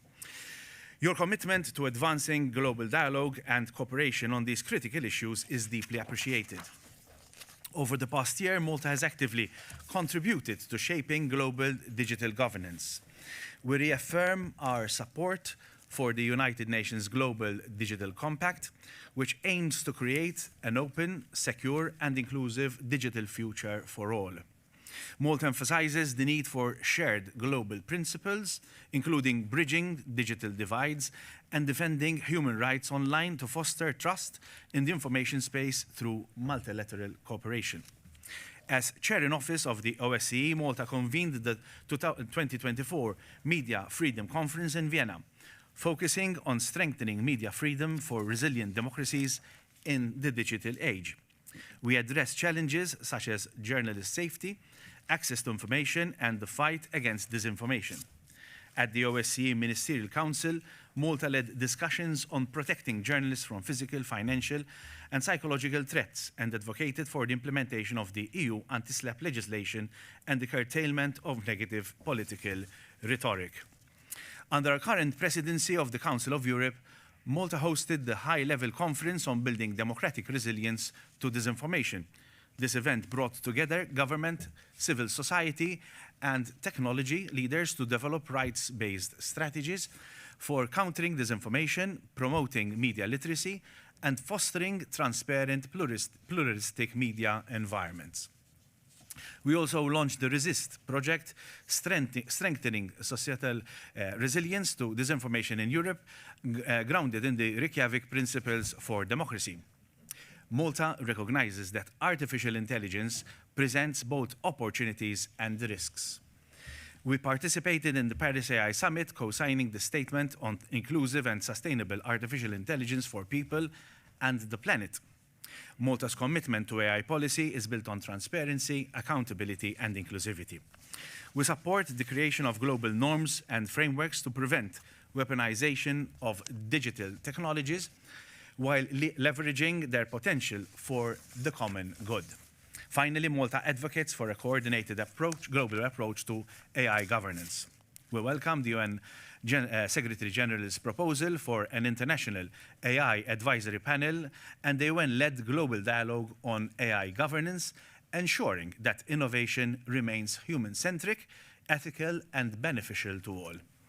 In conclusion, Malta is not just a participant, but a proactive contributor to the global conversation on information integrity, media freedom, and responsible digital innovation. It is therefore with great pride that Malta endorses the Paris Declaration on multilateral action for information integrity and independent media. We remain committed to balancing innovation with ethics and societal benefit and to building a digital future that leaves no one behind. Thank you. Thank you so much to the ministers present for their remarks and commitments. The time for our heads of state to speak is actually approaching, and so I'm going to have to ask our other speakers who will follow now to cut their remarks, preferably to a minute or 90 seconds at most. I might be forced to interrupt, and I apologize in advance, but I'd like to give the floor to Under Secretary Lind, Under Secretary of Global Affairs for Estonia. And thank you very much. I will try to be very concise. Estonia fully understands the responsibility, the international responsibility that comes with our second ranking both in the World Press Freedom Index and also in the Internet Freedom Index. And therefore, let me just emphasize the 3 points today on protection, partnerships, and principles. So we find that protecting journalists is the core to also protecting the media freedom, and therefore we are providing emergency visas and safe refuge to journalists at risks. So we know that if we stop defending journalists, we risk losing the very foundation of a free society. So second is partnerships. We are sure that no government can or should tackle global challenges alone, and to uphold accountability and end impunity for crimes against journalists, we must cooperate across governments. Therefore, Estonia chaired from 2023 to 2025 July the Media Freedom Coalition and is currently chairing the Freedom Online Coalition to bring these topics together between governments and all other stakeholders. And then the third is the principles. So in today's multipolar world, we need to protect our values and principles. And when we defend journalists, we defend the truth itself, what has been said also here today. And the collapse of truth always comes before the collapse of democracy. So therefore, we are doing these things also in both of these coalitions, and we'll take all of these topics up also during our upcoming membership in the UN Human Rights Council. So I hope it was concise enough. It was, thank you so much. I'd like to give the floor to State Secretary Matusic, State Secretary for Political Affairs of Croatia. Thank you very much, Excellencies, dear friends. Media freedom remains one of the issues central to democratic values. Together with the freedom of expression, it is one of the key elements of societal progress. Although digital technology has greatly improved our daily lives, it is simultaneously creating new threats, ranging from online attacks against journalists to orchestrated online disinformation campaigns and dissemination of news with no public accountability. During the recent years, we have witnessed accelerated or even galloping spread of misinformation, powerful, cheap, and often economically feasible means of manipulation, which is especially emphasized in the social media-dominated environment. In order to combat these trends, Croatia's Ministry of Culture and Media and the Agency for Electronic Media have recently launched two important platforms, the Central National Platform for Fact-Checking and the Platform for the Public Disclosure of Data on Media Ownership and Financing. In addition to that, I'm pleased to emphasize that Croatia is signatory to various international treaties and recommendations on the freedom of expression and media freedom. We are continuously improving our normative framework to ensure the highest standards for all media operating in Croatia. Without safeguards for the safety of journalists, there can be no free media. Without free media, human rights and democracy are in peril. No community, country, or region can prosper if media freedom is denied. We have a collective responsibility and moral duty to preserve the freedom of media. Thank you. Thank you so much. I'd like to give the floor to Deputy State Secretary Gerber from the Federal Department of Foreign Affairs of Switzerland. Excellencies, ladies and gentlemen, as previous speakers have pointed out, independent media is under unprecedented pressure. This is why Switzerland wholeheartedly supports the International Fund for Public Interest Media and is also a signatory state of the Forum on Information and Democracy. The International Fund provides a critical and flexible funding to media outlets, helping them build sustainable business model, safeguard their independence and survival, hold authorities accountable, and strengthen democratic governance more generally. Our support fully aligns with the Paris Declaration on multilateral action for information integrity and independence, which is the reason why Switzerland wholeheartedly supports this declaration and has endorsed it. Switzerland is proud to be an early partner of the International Fund, having contributed 2.5 million Swiss francs for the period 22 to 24, and has recently renewed its commitment for the period 25 to 28 in the amount of 2 million Swiss francs. Together with the International Fund, the Forum on Information and Democracy, and other partners, we can and we must build a media ecosystem that not only survives but thrives, informing, empowering, and inspiring societies towards a transparent, inclusive, and democratic future. Thank you. Thank you so much for your support. I'll give the floor to Ambassador Dockendorf, Ambassador for Cybersecurity and Digitalization of Luxembourg. Merci beaucoup. Merci, Monsieur le Ministre, Mesdames et Messieurs. Thank you, ladies and gentlemen. Luxembourg adopts the Paris Declaration. I would like to thank France for its commitment, and we are very proud to be part of the advisory committee of the Forum on Information and Democracy with France, Chile, Armenia, and Ukraine. We will be subsidizing the forum at 25,000 euros, and we'll also be supporting the IFPM. We'll support all the agreements that have been mentioned by the other participants, and have implemented and adopted a plan for protection of journalists. Because I think it's important that we exchange these ideas as well, because our planet, as we know, is on fire. And fascism is back. It's not at the gates, but it's in the very halls of power, aided by the help of tech giants and generative AI. All our collective problems are made worse by our current information disorder. Generative AI is undermining the economic viability of independent media, the cognitive abilities of its users, and the human rights of groups and individuals in situations of vulnerability. It devours gargantuan quantities of energy, water, and public funding, and millions of data workers who train the LLMs work in inhumane conditions. Even more than that, some tech companies support the authoritarian pushback against European or international regulation. We democratic governments must work in the public interest, informed by pluralistic and independent media that hold politicians and economic power to account without having to worry about intimidation, repression, or bankruptcy. We'll hold the line together. Thank you, Ambassador. And I'm now pleased to introduce Ambassador Tressler, Director of Multilateral Affairs, the Ministry of Foreign Affairs of Chile. Thank you very much. I'll try to be brief. In times of democratic crisis and digital technologies, Chile has strengthened its commitment to multilateral initiatives that reinforce the guarantee of rights associated with information. In fact, Chile has played an active role in the creation of OECD Missing and Disinformation Working Group, or HUB, 2022, the organization of World Press Freedom Day, Press for the Planet 2024, and the signing of the Global Initiative for Climate Change Information Integrity. Of particular note is the event that Chile organized together with Brazil and Spain for a new edition of the high-level meeting in defense of democracy combating extremism. It's important to note that during this panel, one of the key issue that was pointed by all the head of states that participated was the misinformation problem and as an issue that could endanger democracy. In line with this agenda today, within the framework of this conference, Chile confirms its interest in joining the new advisory committee of the Forum on Information and Democracy. We know that this space is a unique opportunity to strengthen multilateral action by states committed to defending the integrity of information and independent media, democracy, and peace. We therefore pledge our experience and technical support to the new advisory committee with a view of modernizing governance and ensuring the long life of the Forum on Information and Democracy, all this in pursuit of safeguarding free, pluralistic, reliable information throughout the world. Also, it's important to note, and I want to finish with two phrases, one by Francis Bacon that says information is power, and the other one by Albert Camus that said a free press can be good or bad, but without freedom, the press will never be anything but bad. Thank you very much. Thank you, Ambassador. I'd like to now introduce Secretary of State Niculescu, the Ministry of Foreign Affairs of Romania.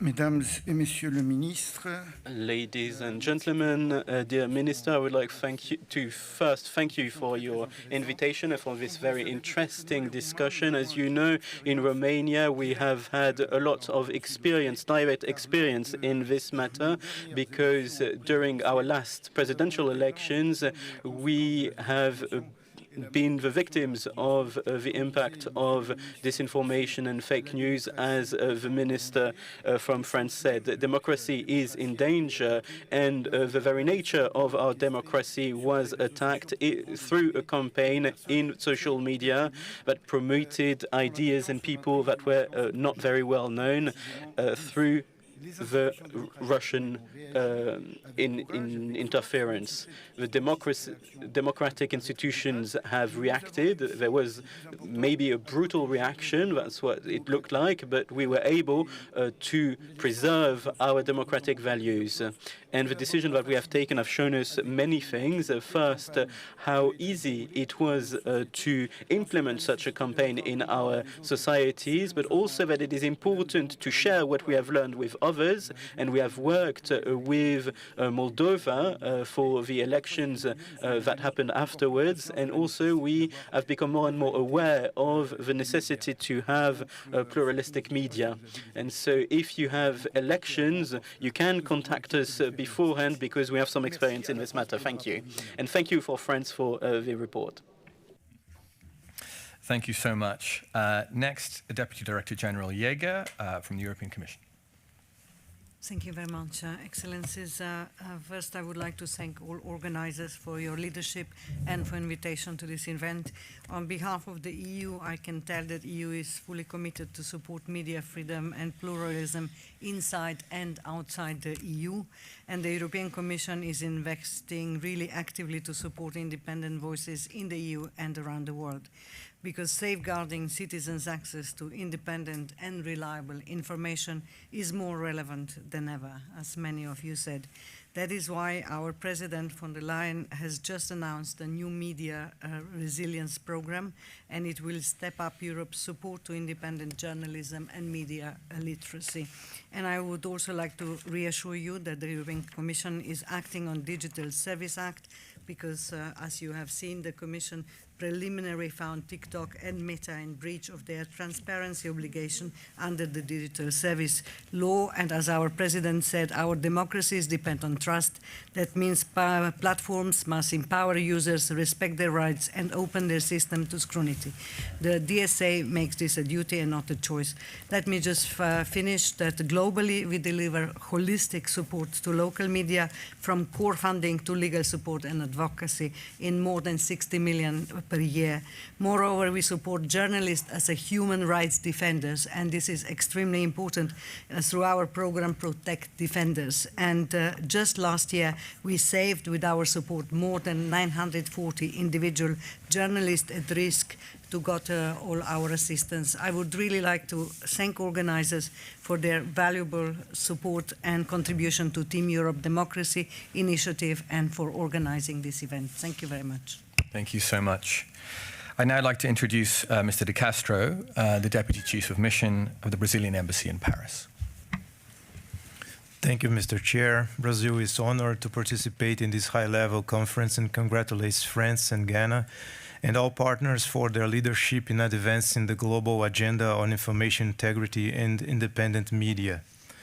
Under its G20 presidency, Brazil placed information integrity at the center of the digital economy agenda for the first time in the G20, promoting commitments on media literacy, independent journalism, and the ethical use of artificial intelligence. Within the United Nations, Brazil promoted the inclusion of information integrity in the Global Digital Compact adopted at the Summit of the Future in 2024. We also launched, in partnership with the United Nations and UNESCO, the Global Initiative on Information Integrity on Climate Change, aimed at countering climate disinformation through research, education, and communication strategies. Brazil joined the Partnership for Information and Democracy in 2023 and is proud to serve in its newly established Consultative Committee of States. In this spirit, Brazil is pleased to announce its endorsement of the political declaration adopted at this conference. At the same time, Brazil partially dissociates itself from paragraph 3 of the declaration's commitments, as we understand that matters related to cybersecurity fall outside the scope of the partnership, and that this paragraph is not fully aligned with the United Nations Global Digital Compact. Brazil remains strongly committed to working collectively to ensure that digital transformation strengthens democracy, transparency, and human rights. Thank you very much. Thank you so much. With my apologies, I'd like to now hand the floor to Ambassador Redondo, the Ambassador of Spain to France. Merci, Ministre Barrot, Ministre. Thank you. Ladies and gentlemen, dear ministers, congratulations for organizing this event. This international conference at high level on information integrity is in line with the commitment of Spain when it comes to responsible governance and transparent governance. We all live in a period where information is transferred at high-level speeds, and we have to renew our efforts in order to defend the integrity of information as a pillar of democracy and to underline the role of independent media. Transparency and access to true information is not only a pillar of democracy, but also essential ingredients for our society to trust in the institutions. And the action plan of Spain for democracy in 2024 defends the strengthening of independent media and right to information. A law in March 2023 also strengthened the guarantees for whistleblowers in order to guarantee integrity and responsibility that is at the base of independent reporting. Since 2024, Spain co-chairs the Alliance for Open Government, and we have hosted the 9th Global Summit of this alliance. The President of the government has also highlighted the importance to act together because we need to fight towards open democracy altogether. Spain continues to take concrete measures in order to promote integrity, transparency, and open government. That's why Spain is funding the fund through a funding of the Ministry of Foreign Affairs, and Spain would like to renew its trust in the governance of the fund, and Spain will continue to work with this fund, its partners, and all the countries that have shared in common values. Our renewed commitment comes through the signing of the declaration of this conference that highlights the importance of multilateral action for integrity of information and freedom of media. Thank you. So much, Ambassador. I'm afraid we have to conclude the roundtable segment now, as our heads of state will be arriving shortly. I want to apologise to the representation from Australia, Poland, Lithuania, the Netherlands, the OECD, New Zealand, Denmark, Iceland, the UK and Lebanon. We do welcome your written remarks. We will be able to incorporate them into the summary of the session and the press release. Now we will be actually changing some of the seating in order to accommodate the new speakers. There'll just be 4 or 5 seats that will be adjusted, but if you could remain seated unless you're asked to move, that would be terrific. And we'll stop the live stream for 2 minutes and recommence shortly. Thank you.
For those joining us, I'm Nishant Lalwani. I'm the CEO of the International Fund for Public Interest Media. Thank you so much for joining us, and I'd like to welcome His Excellency President Macron of the French Republic, His Excellency President Mahama of the Republic of Ghana, Her Excellency President Sandu of the Republic of Moldova, His Excellency Prime Minister Rama of the Republic of Albania, and His Excellency Prime Minister Pashinyan of the Republic of Armenia. Thank you for joining us. As we've highlighted in our previous segment, and as Maria Ressa discussed in her opening remarks, information integrity is the mother of all battles. We can only solve this problem collectively, and I'm honored to welcome these 5 heads of state and government who have been global leaders in this battle. We'll hear first from His Excellency Prime Minister Pashinyan of the Republic of Armenia. Thank you very much.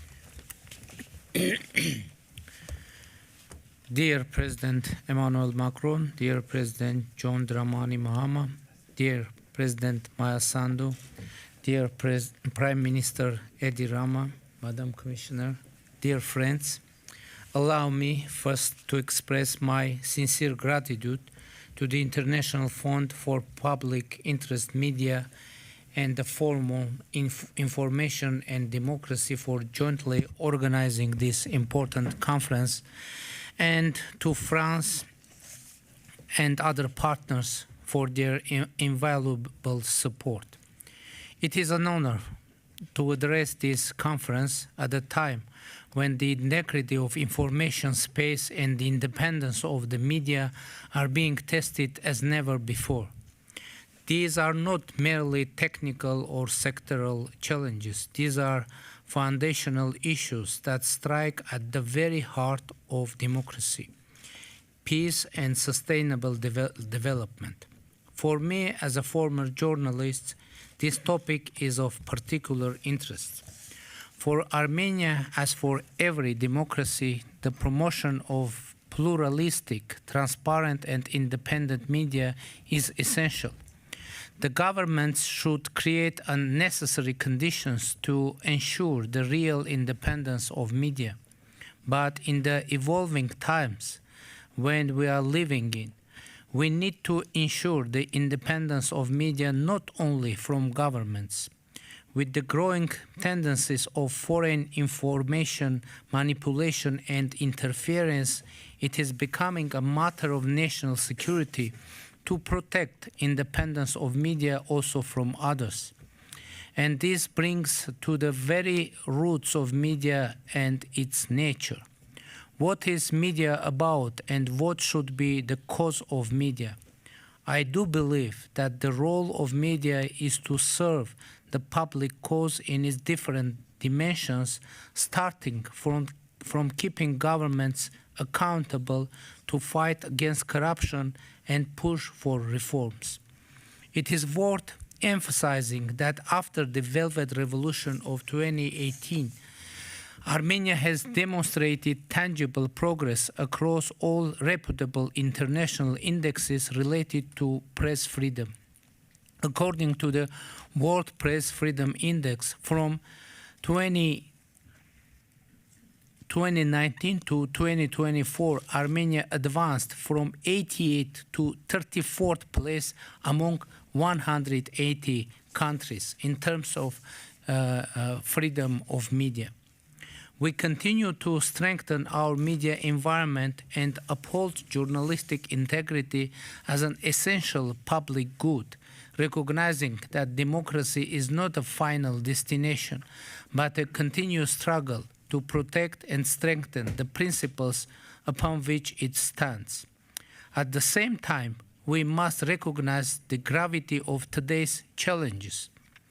Hybrid threats, exponential growth of artificial intelligence, the blurring of the boundaries between truth and falsehood, the weaponization of disinformation. These threats are not abstracts, they are real, immediate, and global. They challenge the foundations of democratic governments, public trust, polarized societies, and weaken democratic institutions from within. The current information landscape, with its unprecedented speed and scale, requires a renewed commitment from all of us.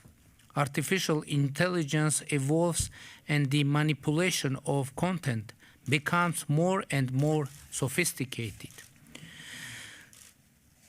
And our collective efforts must focus on defending the truth, protecting independent journalism, and building societies that are informed and not misled.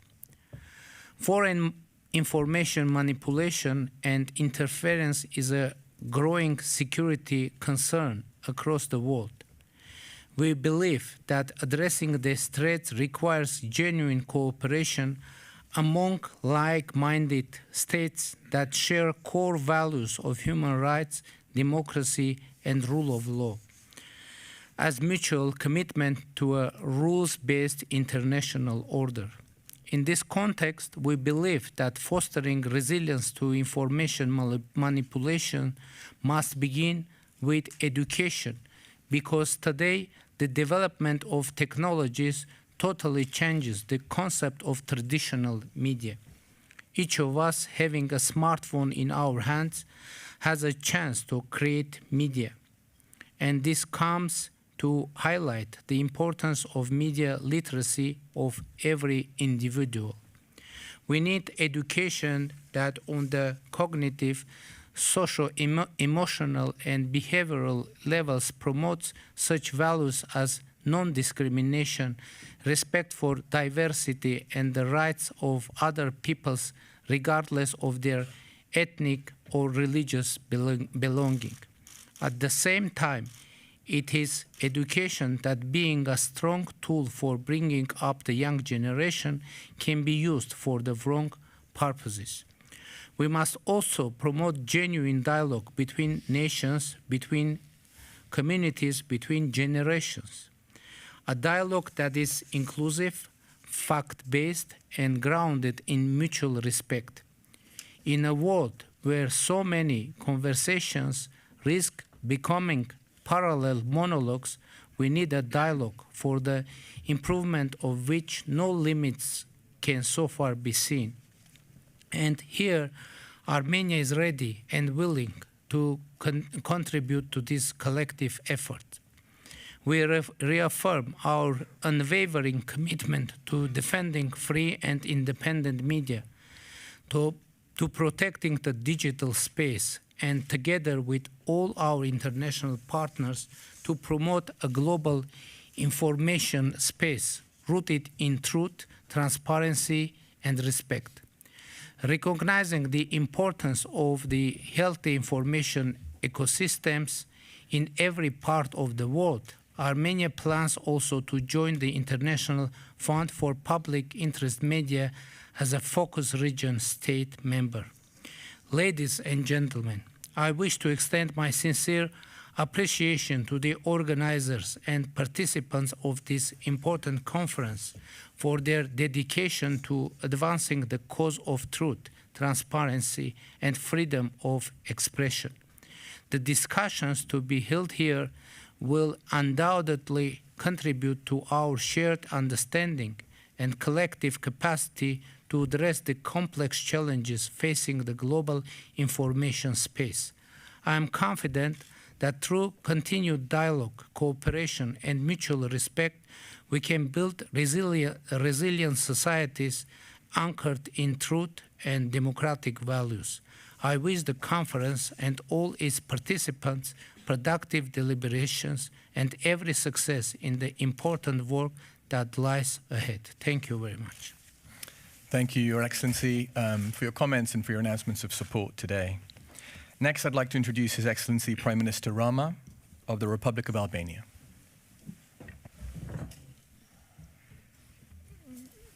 Your Majesty, dear friends, it's with a lot of humility that I participate in this forum to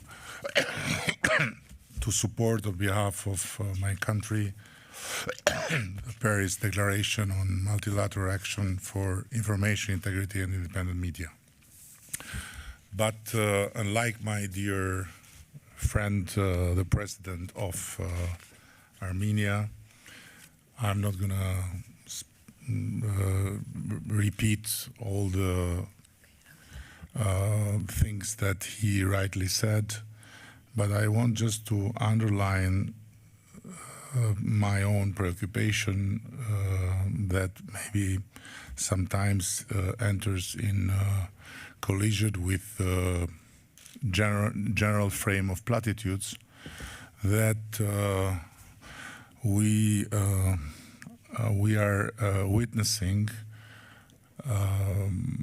a crime scene that every day is more bloody, is more destructive, and is more confusing. And this is the scene of the so-called freedom of speech. We have confused the freedom of reach with the freedom of speech, and the independent media with irresponsible media. And what once upon a time was the realm of fact-checking, the Europe that we all saw from behind the curtain as the paradise of freedom, of creativity, of independence, of everything, has become the realm of chaos. And where there is chaos, of course, there is no integrity of anything, because in its nature, chaos is just a disintegrating force. And what once upon a time was seen as a safeguard for truth and dissent, anonymity, has become ignominy. And the freedom to speak without a name has turned in a license to display any type of shameful behavior or moral decay right in the open, and with all of us continuing to look into all this just from the very legitimate, I would say, and simple angle of freedom of speech, freedom of media. I don't think that all the generations before were wrong in asking the media to be accountable in front of the truth. I don't think that all the amazing experience that was built in this country and in the big democracies of holding everyone responsible for what he or she said in the public realm and for not publishing anything that was not checked was wrong. I don't think that telling our kids to not hide behind an anonymous face, but to face their truths and their beliefs in the open and never lie is wrong. I think these are simple things that we took for granted, and we are continuing to take for granted as far as we are allowing all this chaos to overwhelm our children and to overwhelm all of us in the name of fighting, guess what, and guess who? The politicians. This is all about fighting the politicians at the end of the day,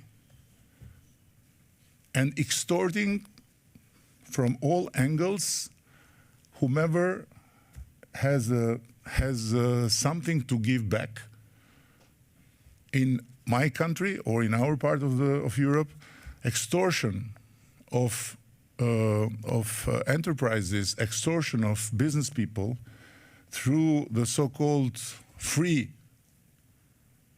expression is a daily practice. And the last thing I would say is not only the filth of our society is having a free ride in the world of our so-called free speech, but all the enemies of our society are using exactly these open channels of filth to penetrate our democracies, to penetrate our communities with their trolls, with their lies, with their fake news, and with everything you don't wish to see. And we continue to say that we are going to build walls, firewalls to protect our elections and to protect our democracy from Russians and others that are working day and night using what we have left open. A house with no doors, with no windows, with no security, with nothing. It's just a house where everyone can enter, get into the bed, treat your wife as a whore, treat yourself as a criminal, treat your kids as perverted, do whatever, and you should not open your mouth. On the contrary, you should make speeches like my friend Pashinyan, because otherwise you can be crucified. Now, I don't care. I don't care. I'm elected 4 times, so two times more than Emmanuel. So I cannot ask for more. So, but I have to share with you what is going on. What's wrong with all of you? Because when I speak and when I say these things, it's very easy to say, "Oh, he is an autocrat," and I have somehow a look of an autocrat. But nobody can accuse France or Germany, not yet at least, as autocracies. And the big countries of Europe should take the lead and stop this filth and stop this chaos and do something. Do something. It's crazy. We banned TikTok, and to my big surprise, the TikTok people were sensitive. I was very afraid that they would go after us, and no, they were sensitive. And we asked certain things, certain filters, and I saw that they were open. And I said, "But why you don't do this?" And you know the answer. Nobody asks us to do this in Europe.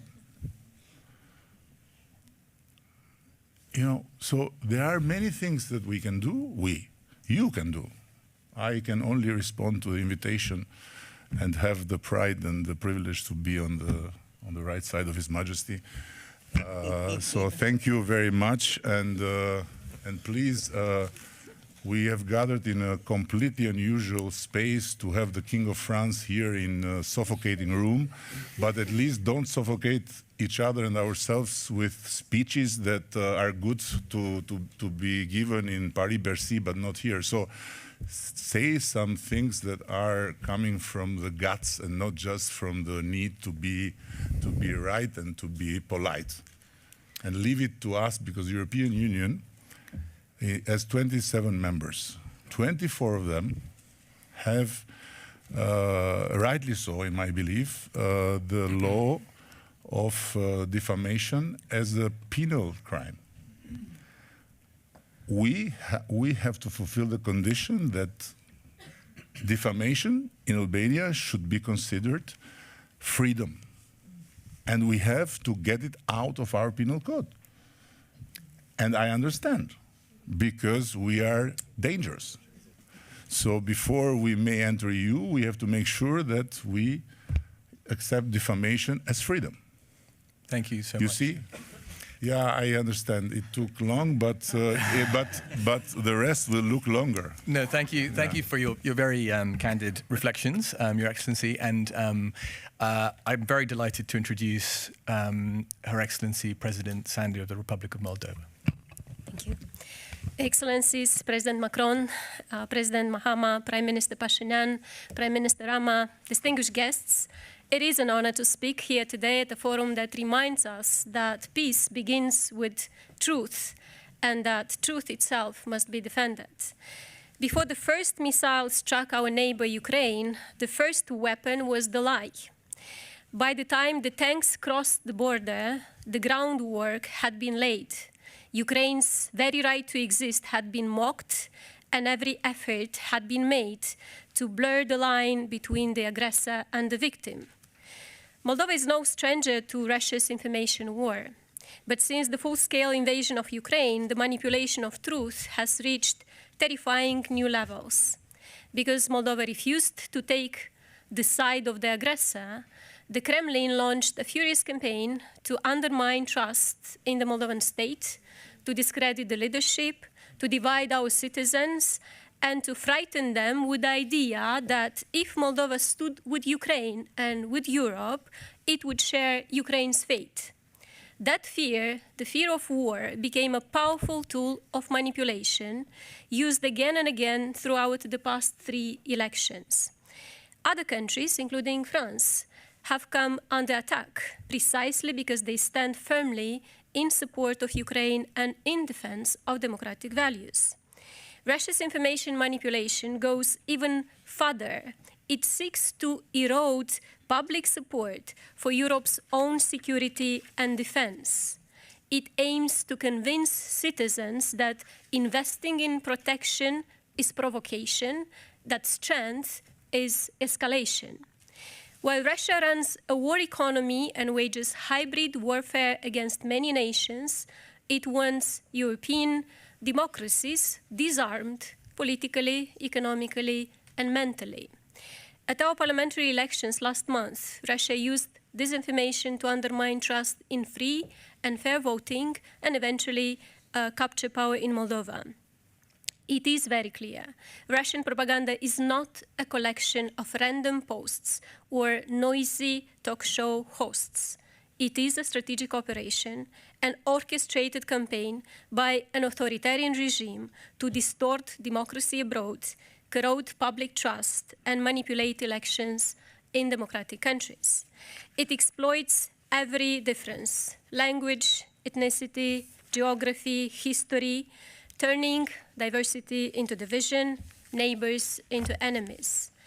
And propaganda doesn't come alone. It is part of a wider hybrid strategy that goes far beyond disinformation. It is fueled by illegal money, and in Moldova's case, has even involved priests turned influencers spreading Kremlin propaganda in churches, but also on TikTok. Hybrid warfare, which authoritarian regimes use to undermine democracies elsewhere, mixes online manipulation with physical world actions. It is not just digital. It operates across politics, religion, and society, creating pressure on institutions and deepening distrust. For us, it became clear that defending sovereignty, our right to choose our future, means defending the integrity of our information space and those who keep it alive. Before the party I founded came to power, Moldova's media landscape was suffocating under oligarchy control. We changed that. We worked to build a media environment where facts matter, where journalists could work without fear, and where citizens could trust the information they receive. Last year, Reporters Without Borders ranked Moldova 31st in the world for press freedom, a leap of more than 50 places since we began this transformation 5 years ago. That progress was not only about freedom, it was about strength and about our national security. Because when Russian malign influence intensified, our independent media, empowered and resilient, became the first line of defense. In recent elections, investigative journalists uncovered troll farms, exposed crypto-financed disinformation networks, vote-buying schemes, and revealed how Russia's proxies try to buy influence with dirty money and lies. Their work helped citizens make informed choices and helped our democracy withstand one of the most intense hybrid attacks in our history. But this work came at a cost. Journalists have been harassed online, intimidated with threatening messages and phone calls, and targeted by cyber attacks in attempts to silence them. So today, I want to express Moldova's gratitude to all our partners who support free and independent media, including the International Fund for Public Interest Media, our host today. Moldova is proud to be among its first supporters. Your work strengthens not only journalism, but democracy itself. This support also helps media outlets survive unfair competition from Russian propaganda channels that operate with unlimited and opaque resources. Independent media in Moldova is funded transparently and legally. Russian propaganda outlets are not. That is why we strengthen our legal framework, gave our Broadcasting Council stronger tools to act, and in some cases, made difficult decisions to suspend channels that spread disinformation or glorified war. We did this not to silence opinions, but to protect citizens' right to reliable information. Even so, manipulation persists through more than 300 Russian-language TV channels that blend entertainment with propaganda, humor with hate, normalizing Russia's aggression against independent states, and undermining trust in democracy. Eventually, the best antidote is regulation combined with resilience, a long-term effort helping people see manipulation for what it is. As we improve the landscape for traditional broadcasting, the battlefield shifted online. Unlike television, the digital space remains largely unregulated. Social media platforms, once a promise of freedom and transparency, have become vast theaters of manipulation. Authoritarian regimes that suppress free expression at home use these same platforms to undermine democracies abroad. They exploit the openness of our societies to spread disinformation, manipulation, while denying their own citizens that very freedom. During our 2025 parliamentary elections, Russian-linked networks used Telegram, TikTok, Facebook, and Instagram to flood Moldovan users with fabricated news, deepfakes, and coordinated propaganda. Troll farms operating inside Moldova generated tens of millions of views. The BBC infiltrated one such network of about 100 fake TikTok accounts. The US Digital Forensic Research Lab later found that these accounts amassed over 55 million views in a country of just 2.4 million people. One political party with almost no presence on the ground was suddenly propelled into the parliament by a campaign that existed almost entirely on TikTok. This should alarm us all. What happened in Moldova in the last 3 polls or in Romania last year can happen anywhere, in your national elections, in the next European Parliament vote. If algorithms reward outrage instead of accuracy and opacity instead of accountability, then democracies are fighting on a battlefield they do not control against adversaries who exploit it ruthlessly. So we must ask ourselves, are we still promoting freedom of expression, or are we allowing it to be hijacked by those who seek to silence genuine voices? How do we protect liberty while curbing industrial-scale manipulation? Moldova's experience shows that we must act together to restore integrity to the information space. What is illegal offline must also be illegal online. Platforms must follow their own rules and the law. They should provide real access to data, disclose who pays for amplification, and submit to independent audits of moderation and political advertising. We must follow the money, which is not easy, but we should do that. No platform should accept political or advertising payments from sanctioned individuals or entities. If the money is dirty, it cannot be treated as business as usual. Free speech is for real people, not for armies of bots. Democracies must explicitly exclude fake or non-human entities from free speech protections, especially during elections. And because hybrid threats do not stop at the Schengen line, Europe must also grow. Enlargement is no charity, it is security. By integrating the democracies that stand on the front line, Europe becomes larger, stronger, and more resilient, able to defend its democracies, its citizens, and its way of life. Finally, Europe's democracy shield must deliver concrete tools to protect democratic debate from manipulation and illicit influence, because defending democracy cannot wait for the next crisis.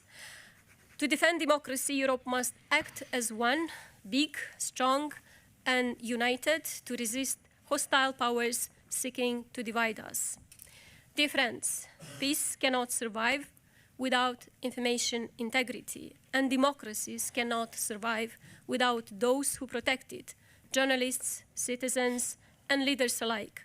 Moldova is deeply grateful for France's leadership and its steadfast support in helping us withstand Russian hybrid attacks and advance on our path towards EU membership.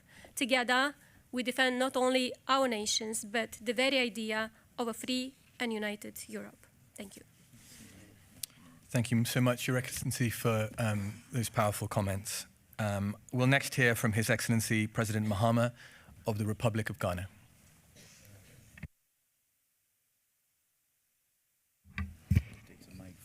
Yeah, thank you very much.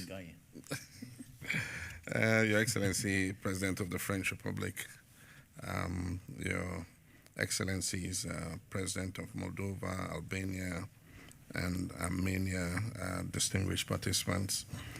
Let me, on behalf of the government and people of Ghana, express our profound appreciation to the organizers, the International Fund for Public Interest Media, the Forum on Information and Democracy, and our co-host, the Republic of France, for convening this timely and consequential meeting. To the distinguished heads of state and government, experts, civil society actors, and journalists who have enriched these discussions with your perspectives, I say a heartfelt thank you. Throughout these sessions, we've confronted one of the defining challenges of our time, and that is how to defend truth and sustain trust in an era where disinformation, manipulation, and technological disruption threaten the very foundation of our democracies itself. This gathering has reaffirmed the profound truth that information integrity is not merely a media concern. It is a matter of national security, economic stability, and democratic survival. We've heard powerful voices reminding us that access to reliable, verified information is a fundamental human right and a prerequisite for peace, justice, and sustainable development. This conference has talked not only about tangible outcomes have emerged, including the endorsement of the Paris Declaration on Multilateral Action for Information Integrity and Independent Media, reaffirming our collective commitment to free, independent, and pluralistic information ecosystems. It has also endorsed renewed political and financial commitments to replenish the International Fund for Public Interest Media, targeting €130 million between 2026 and 2028 to support independent journalism worldwide.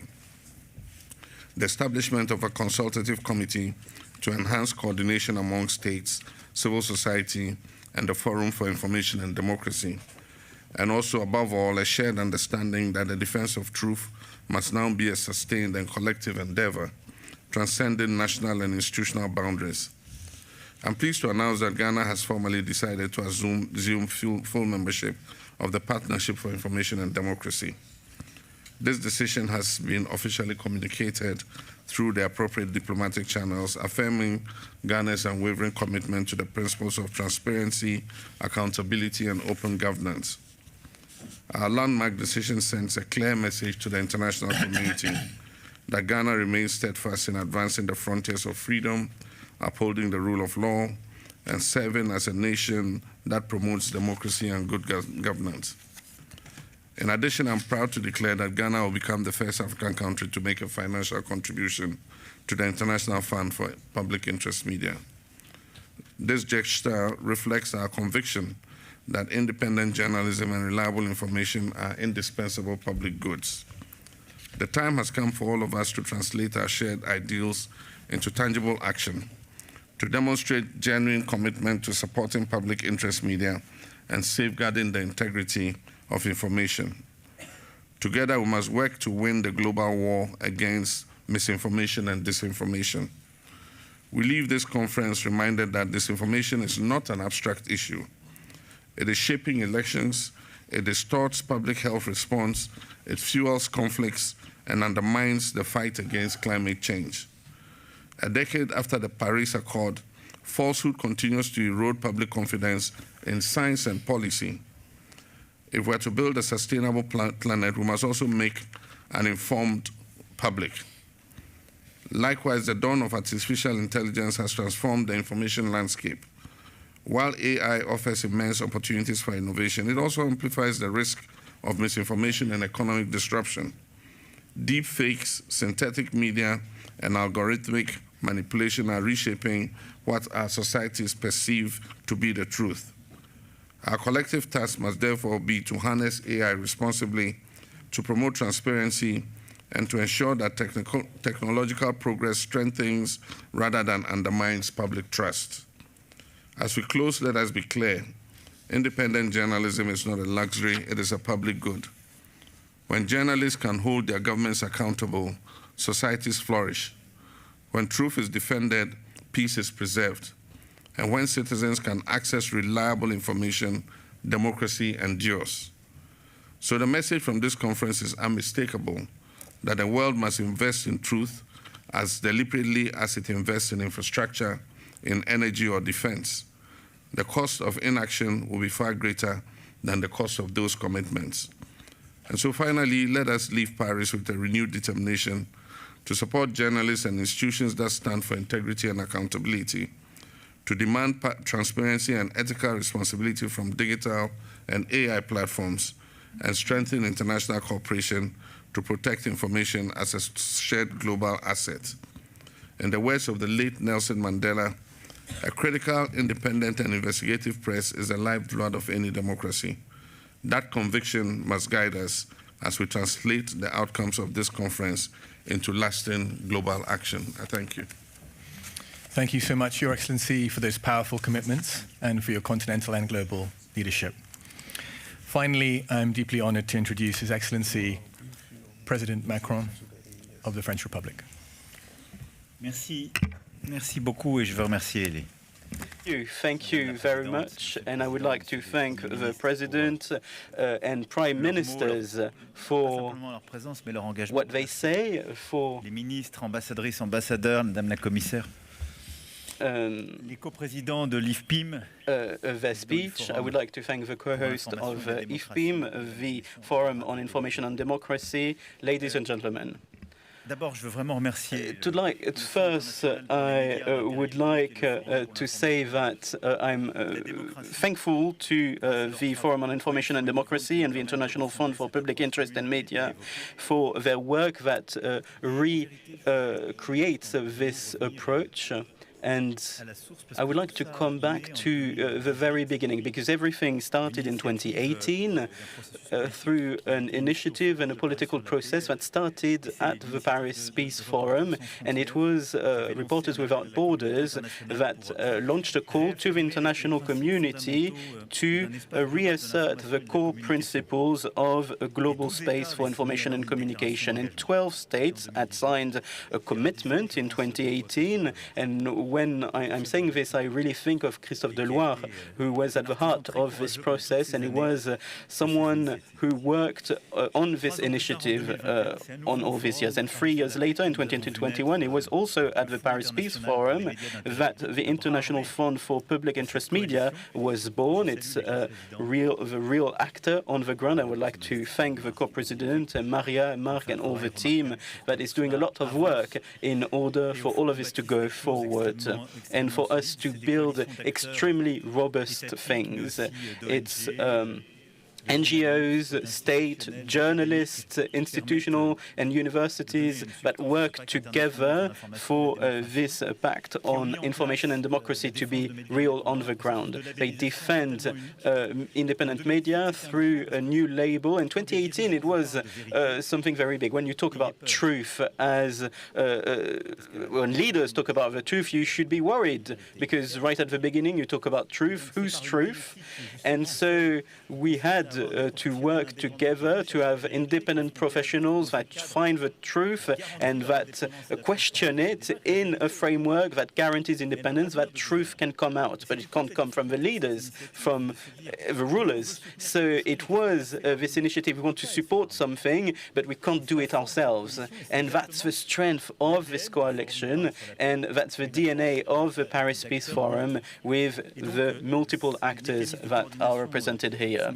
And these mechanisms are extremely important. They can support the public interest media and platforms, the labels that I've mentioned, and France is committed to the International Fund Public Interest Media with a contribution of 10 million euros. But everything that was said by my colleagues is very important, because we are in a crisis that is actually multiple crises. We need to be working on interest public media in many countries. It is a real fight that we have to lead for democracy to exist. But also in media that it existed, we have, and Edi Rama said it, we have a process that is a process of degeneration. And I come back to this. And we also are faced with interference, foreign interference. And that's this triple battle that we have to lead. And this collection of actors is actually enabling us to do it. In all the countries where the infrastructure is not existing, we need to build it. We need to have free independent media there. And that's one of the role of the IFPIM, of our coalition. It's also the work that Achille does. It's independent through a foundation to help the oppositions, and that is not linked to states and interference that could exist. Because we can't create free opinion and free elections if we don't have a relationship to facts, to the political offer that exists and that shouldn't be manipulated. So free media is playing this important role. But in countries such as ours, we thought that we had already done that through the republics, and that it was something that we could take for granted. Our citizens were well informed, the medias were independent through laws and through all this time that had passed. But it's not the case anymore. And it's not the case, not because of the media. It's first the responsibility of the governments. We were way too naive because our informational infrastructure was displaced, and we let it happen. When we have children that are on social media 4 hours and 40 minutes every day, and we have also very young people being informed on social media, and we have this time, this screen time going up after COVID, and we also have generative AI coming in our democracies, we can't say that nothing has changed, because the people that inform us are not free and independent media anymore.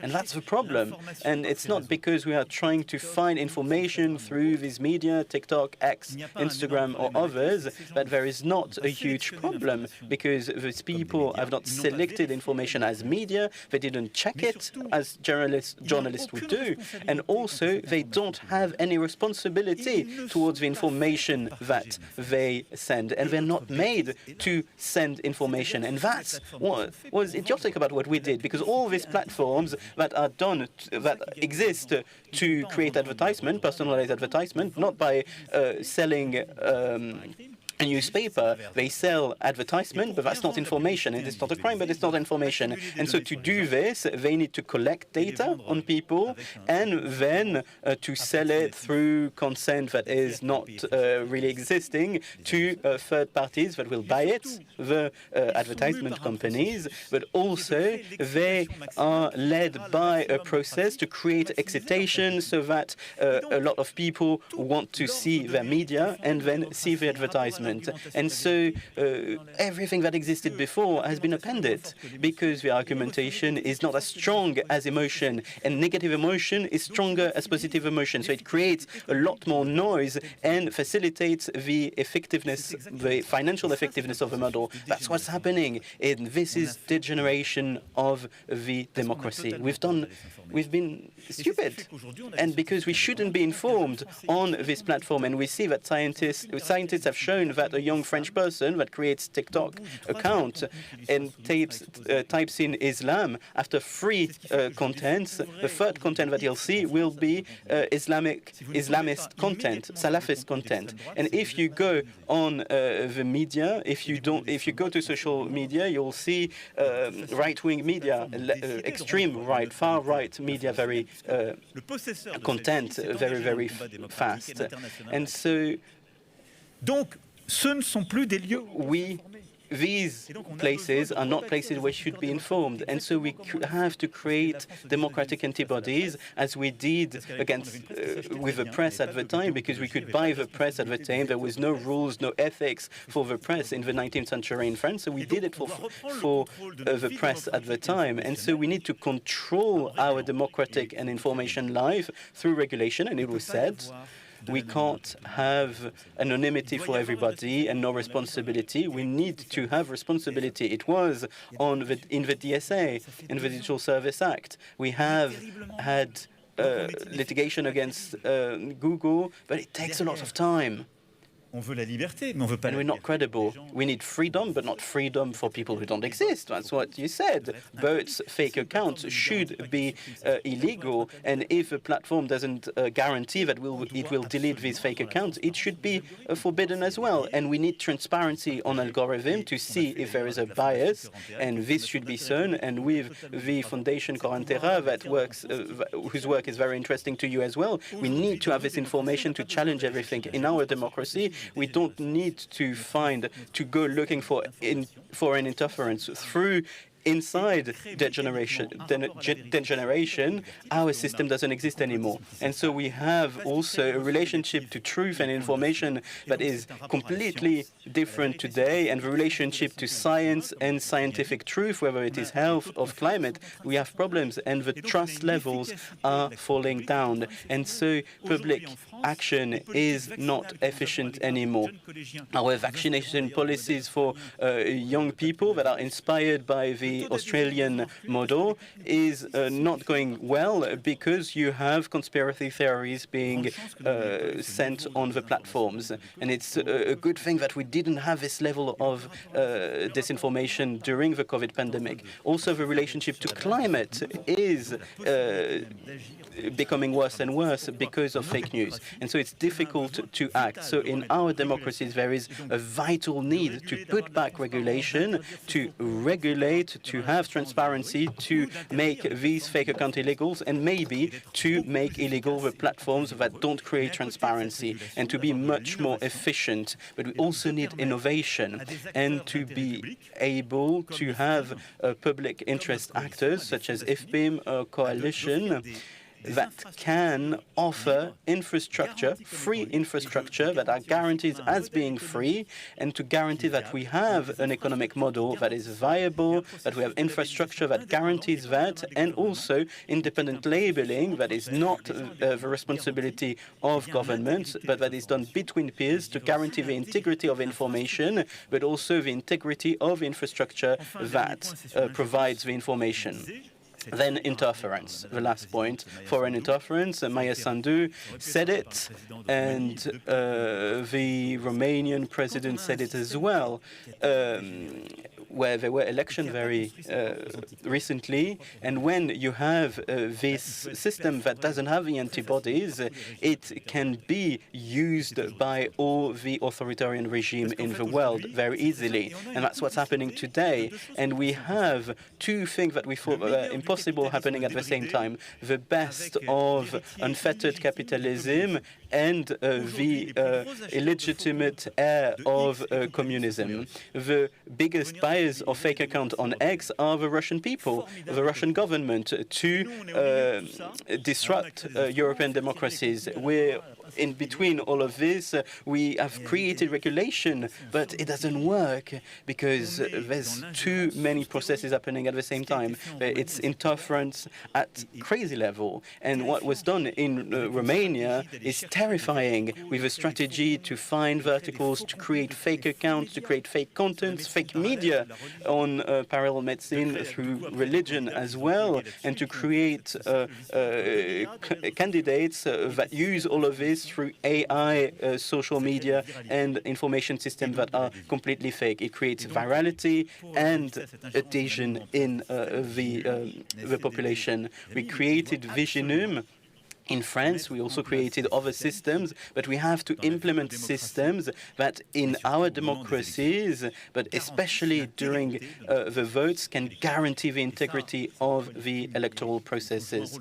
And that's why IFPIM and Foundation are very important, because it's what journalists have to do, and we need to put them back at the heart of democratic life. And so we need to abandon these platforms that accept to be paid by third parties and third countries when you have these authoritarian regimes that want to disrupt the democracies and to interfere in the democratic process. I don't want to take much more time, but we will have this ambition for regulation in Europe. It's not against innovation. I think that innovation is a good thing, and I believe in it, but I don't believe in innovation for the dark powers. And that's what's happening at the moment. And this relationship between ideology and technology has to be seen. We have technological actors that are not politically neutral. They can do it. They're CEOs. They have the right to do it, but we can't use their networks and their technologies to sell out our youth and our democracies. We will have a priority for regulation, an agenda of regulation in Europe, but also an agenda of innovation in civil society, supporting civil society. And that's why the conference on information integrity and independent media is essential, because they are the trustworthy third parties in our democracy. Thank you.